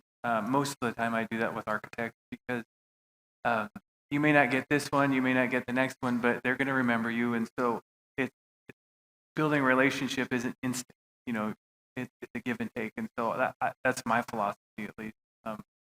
If I have something to offer, which I think I do through 30 years of experience, that I kind of know the pitfalls involved in, making cavities too deep or too small, or throwing in, I don't want to jump ahead, but continuous insulation or where the windows sit, those types of things. So, having a good resource is important. You talked about special teams. I think if you think of the design team for the facade is the football team, if the architect is the quarterback, right? They're the ones really start and initiate the play. We're designing these details from the beginning. If you know football, you've got the left guard and the right guard who are right there on left and right of the architect protecting them. I think of the left guard as the owner who's bought in on a really great building and will pay for what it takes to do it, and the general contractor is the right guard, allowing the designer in the middle to do a really great job and be supported both in the owner supporting it financially and as a champion for a great design. And the GC is taking, trying to disseminate the reasons, the why for these design decisions that are baked into the details right down to the subcontractor, as far as they can disseminate it through the job site trailer and training on site. A great front line. You got to have a great offensive line. Let's continue with football for a second. Okay. So we've got our architect that told us kind of marshalling all the work. Point of it. Start to pass football.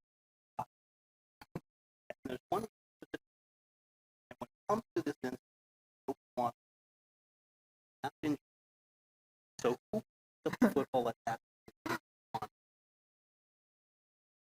Right? What stage of the project is it? Is it usually that's, delegated design, you get a contractor on board, then typically it's us, the cladding. But sometimes it's too late because is the substructure, the framing of the building, the steel studs, is the building designed to carry the load that we're going to be put on it?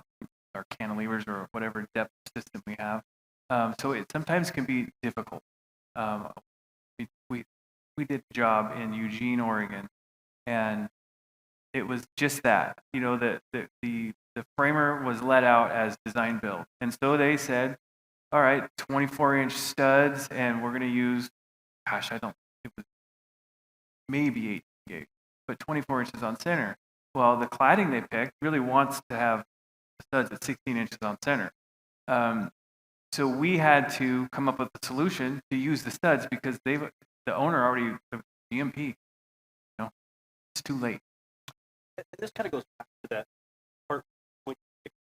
Generally, we're not actually, we're actually individual getting that right.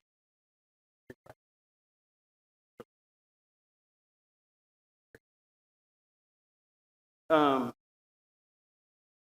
you always taken responsibility for engineering on your project? The cladding assembly attachment, sometimes it's not a jurisdiction where it needs to be submitted to the city, but the architect will ask for it. And I've had projects where nobody asked for it. Right? Do we do it still? Yes. And we just keep it ourselves. We want to make sure that the cladding that we're putting on the building is, and that's Rainscreen, not Rainscreen, whatever it is. Let's talk about we got to talk about fire.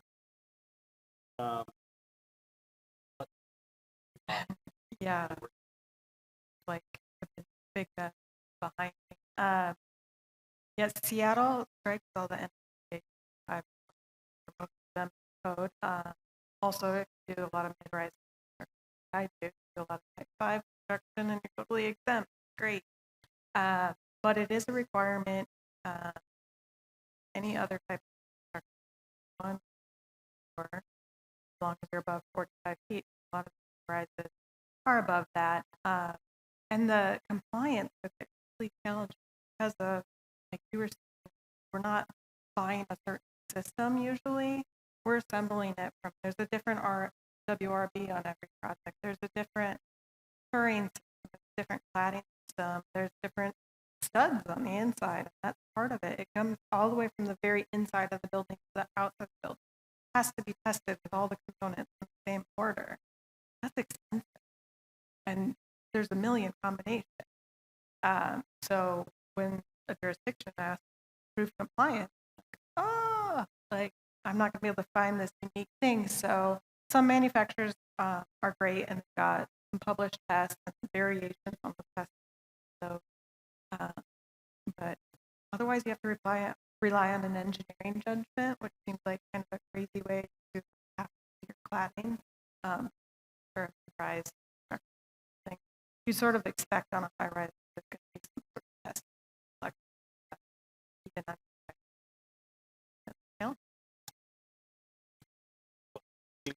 this. Yeah, they kind of take the kit apart. They're like, well, if I take this element that's this flammable out and add another element that's less flammable, then it's definitely going to pass because it's more flammable pass. So it's highly technical, but also kind of questionable from the outside. So I mean, it's been in the code for many, many years. Some of the triggers, the more recent triggers, I think 2012 building code, but a lot of places have never enforced it. We'll ask jurisdictions, how are you going to enforce this? And they would, but it's so complicated. Then you have to convince the owner, no, you really do have to comply with this. And they're like, well, I have to pay a fire engineer to do this. I've never had to. So it's a bit of an edge, like, no, this is important to prevent this type of fire. And with the Rainscreen, I mean, there's a big gap. It's a great place for a fire to travel. So very important. I've found that a lot of architects in the Portland area are just hunting to just non-combustible components on the facade. Your rock wool, like steel thermal clip, steel curing, aluminum plate panels, or just single skin steel. ACM is, you'll still see it, but you submit there. They have the NFP 85 test for the ACM suppliers, and that to them, and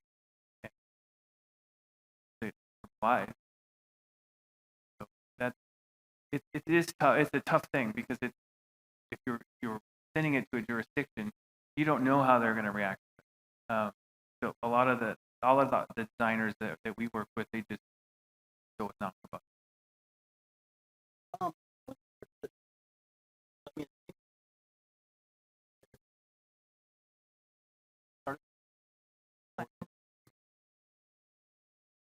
Then we were like, we got back into 2000 and all of a sudden, like, it does matter. Start. And that was kind of the thing really started.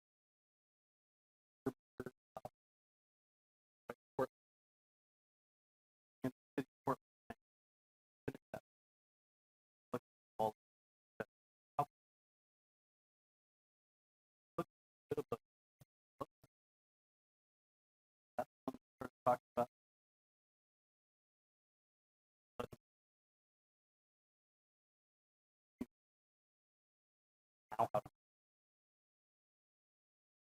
let's all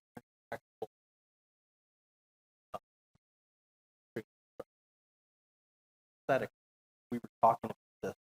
One of the things Mike said, sometimes that way. And bring up this particular because look at it. Gut cladding is going two different directions. And just think about what that substructure for contractor. I look at it,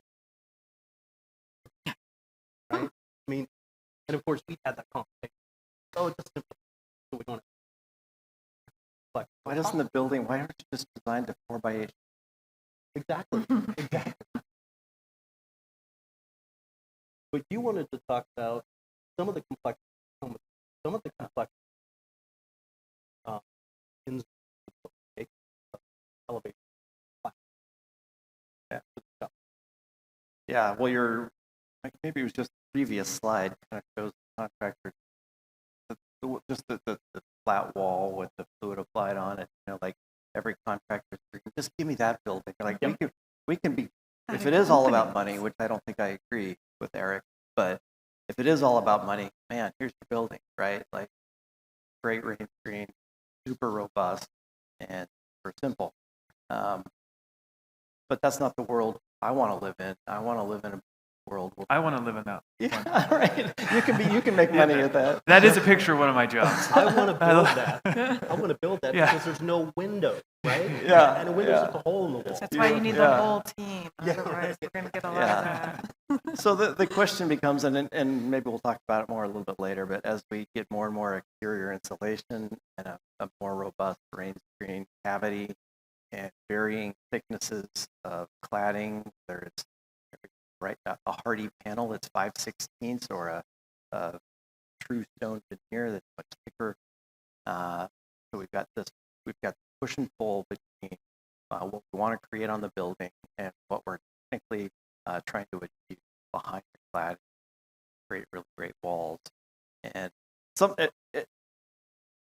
the technical demands of the wall start to wag the dog a little bit on the design side of the wall. It can seem like a pain in the neck, or it can be this really great opportunity where you start to find opportunities for interesting expression, wonderful, beautiful building. This is a building that I worked on with Marty's construction firm. It's an affordable housing building that had a very low budget, and we were trying to achieve the lowest cost per square foot.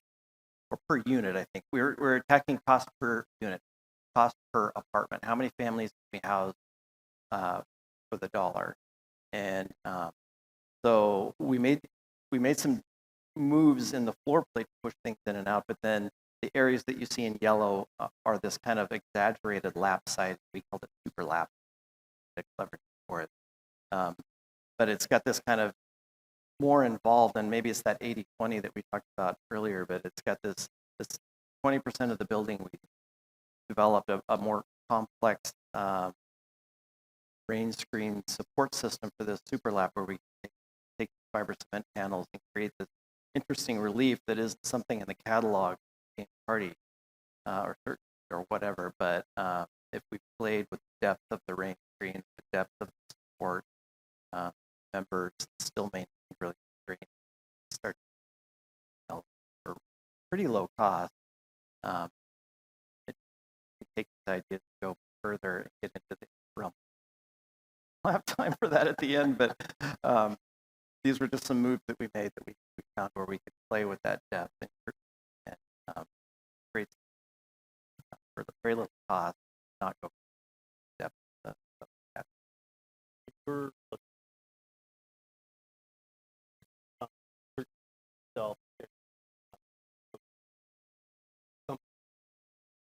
We look at that, we're like, well, wait a minute, Hardy's got specific truck. Yeah. He's got specific connect stack. Right. Got specific fast state and all that stuff. Yeah, we said screw their wimpy ass warranty. They said they would not warrant Hardy applied in our amazing, famous super lap detail. And we said to the owner, what do you think? And they said, well, their warranty really product placement anyway.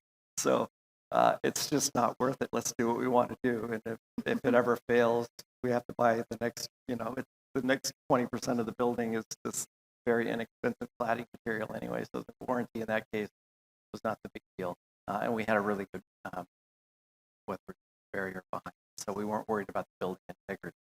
But we didn't get Hardy warranty required complete adherence to the. It's interesting because I think that notion of risk this one kind of like is a problem. Yeah, and it took the GC being on board because everybody has a little bit of risk to avoid more. And it's a lot about trust. I think the other thing you mentioned was you have good backup. Really, our cladding is such an conversation about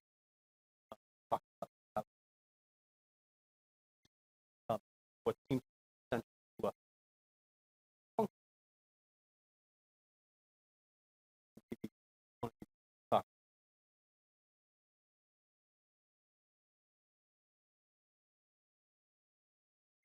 I can give. We often will do the weather wrap the window, which is what I would suggest if you're going to have a contractor wrap the building. They should also wrap the window. It happens a lot where, well, the window guy's going to wrap the windows, you're going to do the areas, and the brick guy's going to do behind his brick. You have 3 throats to choke instead of 1. And I always say 3 chokes to throat. And so I said it right this time. So, we have professionals that do this all the time, and they understand what to do. I'm going to go off subject a little bit. There's a test. We put let's say it's a Henry VP16, and they want us to do an adhesion test. They stick this thing on there, and they start sucking on it. I want to know what that is. What does that do? Do you know? Well, they're trying to prove heat. Right. To a certain degree, and then that you get into the Henry's doesn't really have a adhesion. They don't tell you how much. So there's a lot of things that you can do and spend money on that. I'm getting way off topic, aren't I? That's fine. Yeah. The weather barrier thing. Because everything costs money, and I agree with you. It's not all about the money, although it does help pay the bill. It does keep people employed, and you want to make sure that you're mitigating risk as much as possible. When we're asked to do the weather barrier, we'd rather do it all, or have the contractor just have a subcontractor that is in charge of all the weather barrier, and that way they can ensure that. The windows are wrapped properly, that the seams are rolled if that's what's required with the system, and that your subcontractor knows this. It's like, well, we've never done it, but how different could it be? Well, it could be really different. And so, understanding the capabilities of your subcontractor is the big, and that's hard at the end when it's like maybe this particular project. I'm sure that was a publicly bid job. It's low-income housing, probably funded partially by the city, and so they want everybody involved, and they're going to want some MWSD contractors involved, and maybe this MWSD contractor that they did house site, and now you're throwing them on this building with how many units are on there? 200 units, and there's a bit of risk there, but you, I think, as a contractor, when you have something like that, you're taking on a more of a role. I mean, Marty, could you explain the kind of roles that you take when dealing with contractors who are less experienced? Well, part of the things Jeff talked about, I know it's a requirement of storage stuff in Seattle. It's absolutely a requirement down in Portland. You have to have 30% project. And part of what was creating the opportunity to actually get kind of level project. One of the things that we certainly that we're not going to put all of the subcontractors on the job, and we're not going to put all subcontractors on closure out. We make, I think, strategic decisions about risk. Say, okay, what is the single most important thing in order to it's make sure that we have a good, robust water drainage plan. Right? Because we can use for water, a hole, some way to get the water through the hole. Yeah, and a driving force we cannot control, right? Wind is wind, water is water. The hole is the thing we can control. So one of the things we actually talked about in our company, started our own self-perform trade group, is let's make sure that WRB and the air barrier actually windows flashing, direct the water out of the our facility. Okay? They're done as well as possible. Okay? And then we say we can actually take less distance stuff with cladding, especially when you're talking about fiber. And of course, honestly, and Mike, they're like, right? But when we think about controlling the risk by putting competent experience contract thing that's great.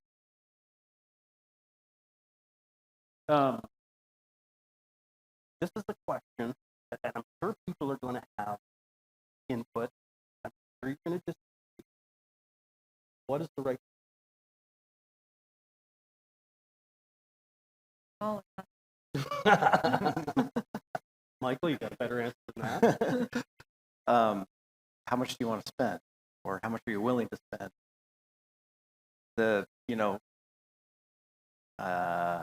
DuPont would tell you people wrap things.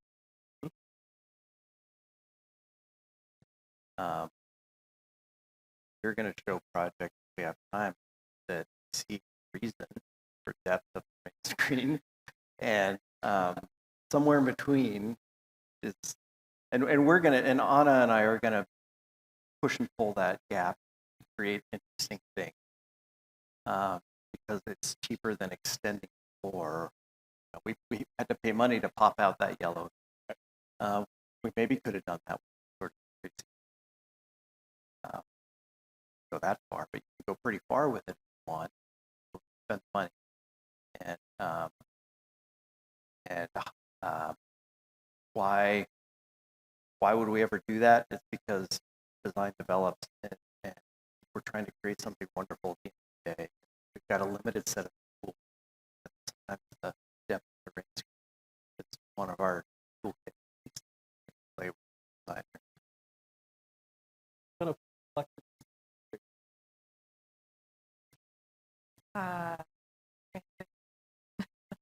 That space in between. It's all about those transitions. If you're going to do the whole entire building, burying behind there, probably going to be simple. But if you're doing a lot of back and forth trying to get some depth, you're going to create a lot of complicated conditions, some of which you're not going to see until hopefully you're going to do it.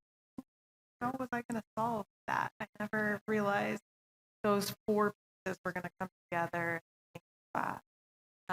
So you can really get yourself kind of backed into a corner, and it is usually some sort of corner. The jurisdiction too, right? They'll sometimes tell us, you can't, we were lucky enough to get a jurisdiction that would allow us to have our windows more or less in plane with the cladding, but you don't always get that. What you're working with, or the strong stance which the design committee had that day for lunch. They're like, oh, you got to have a 4-inch recess in that window for minimum. All of a sudden, okay, well, something's got to give. We're not going to either push the window in some complicated way into the wall cavity, or you extend the cladding out in some complicated way. In Troutdale, your places, they actually asked for the require for 2-inch distance difference in a plane with base class, and that's without any kind of exterior. But what they want to see is that kind of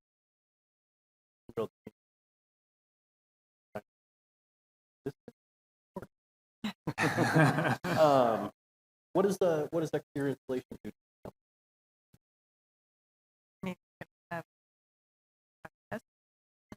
Especially if it's plastic, hopefully it's not.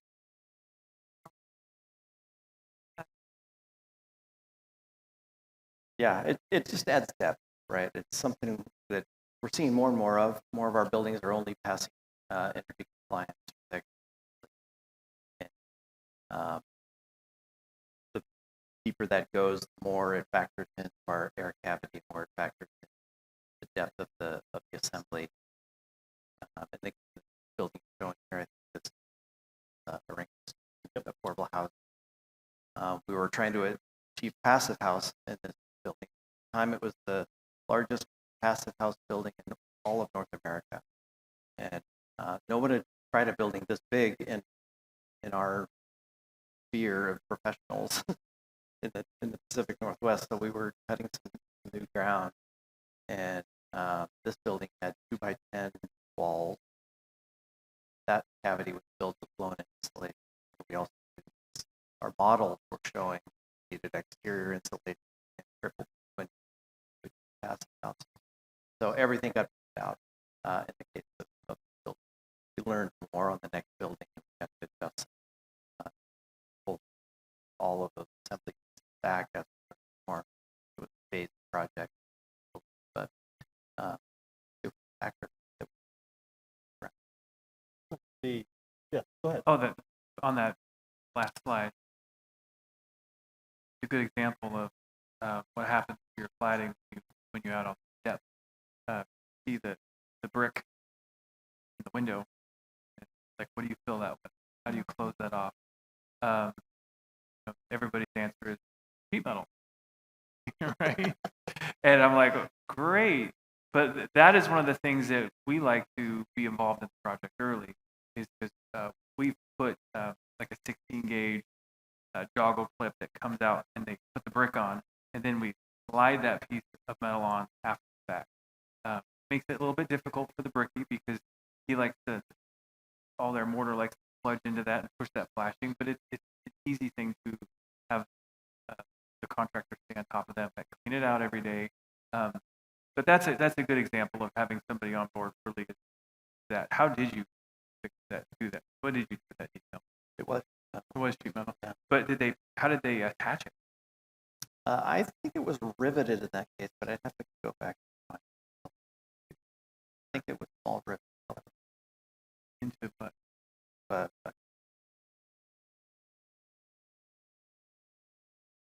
how much? Getting closer. I mean, I think that 80-20 rule will help you. It's a great way to approach it. You don't want the whole building to be this complex. Going to add unnecessary expense, expose to more risk. It's just harder for everybody to do doing it that way. So there's ways to do beautiful architecture without being complex. So being smart about where you're going to Art, the we have a year discussion on the project about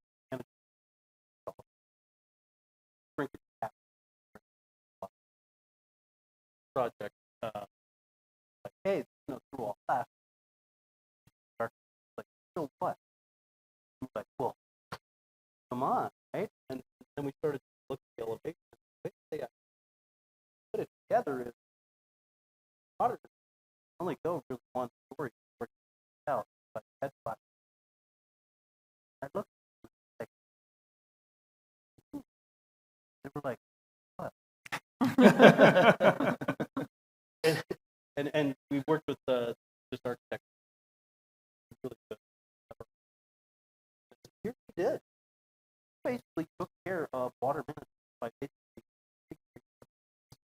So it seemed to you like aesthetic to you, but me, aesthetic so it all reflect. I want to look at the things about this is actually a project in Portland. Don't worry, everybody, those horizontal furring members are actually skimmed off the wall, building space behind. And this goes back to that, like, you don't have to, okay? It's less than an inch. 30 seconds. Someone, wait a minute, what about artillery or support? That's about much. But what you actually a much larger space.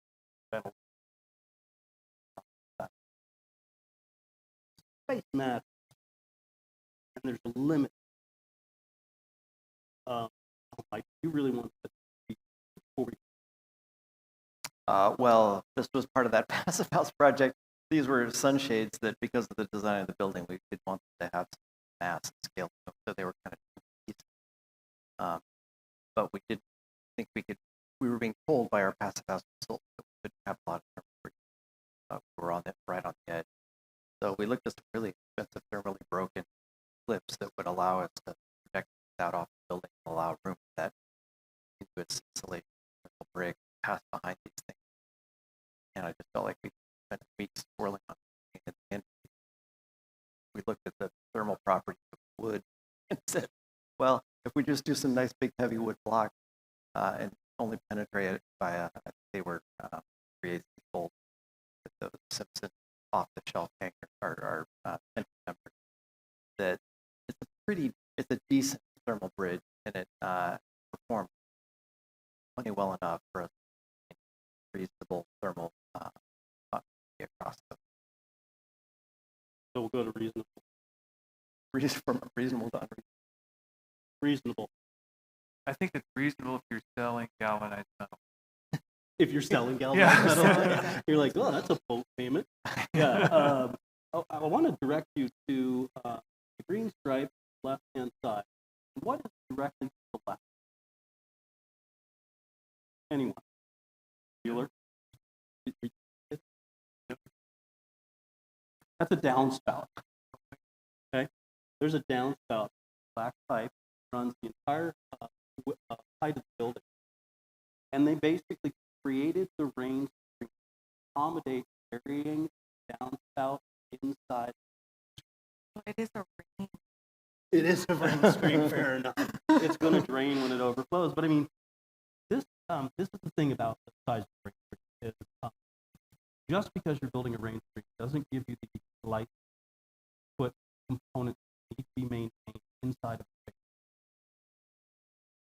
And I would say that I'm grateful that the three folks that the folks are talking to about this, because exercising reasonable judgment is a smart thing over the long term is really one of the things you have to do.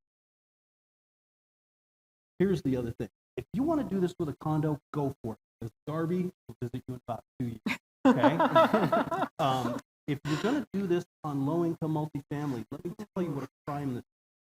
You're basically making 7-inch deep Rainscreen around the entire building to accommodate 8 down. You probably could have put 3 more units in the building. Cost that. Right? And it's not just one architect that would do This is actually a project out in Central Oregon where we actually had to use flip. We never used. We are relatively risk averse. In order to make a 7 or 8 inch deep Rainscreen, anybody guess why they wanted to do that? Hide your downspout. Yeah. A Rainscreen is not a place to hide your downspout. A Rainscreen is a place to provide drainage and ventilation.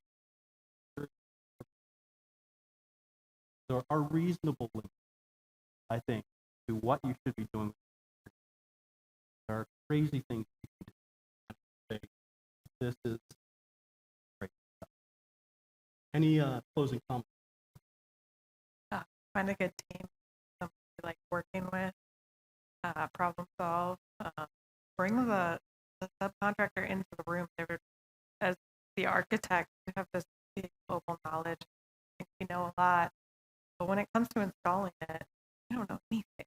So bring the right people into the room to have those conversations to set yourself up for success so you're not scratching your head embarrassed in front of the owner because the guy's telling you can't do that. And you know, while construction is ongoing, time is money. I think that I agree with everything you said. If you bring the person into the room that has the most that person is going to give you cautious advice. And I don't think that you can be overcautious. And so you can weed out, like, okay, are you sure that's what you want? But, you know, I would recommend that you reach out to your local trade partners and ask them. I would be willing to talk to anybody here about Rainscreens or cladding. And you know, it's not about making money. It's about making relationships and helping build perform. Last word, Michael. We were going to call this portion of the presentation "Stupid Shit You Should Do," but Zach told us we couldn't do that. We couldn't put it in the literature, so that's don't stupid shit. And then basically, what these guys are saying is, as designers, don't assume we're the smartest people in the room. Often, we're really good generalists at assuming there are people who know a lot more about this.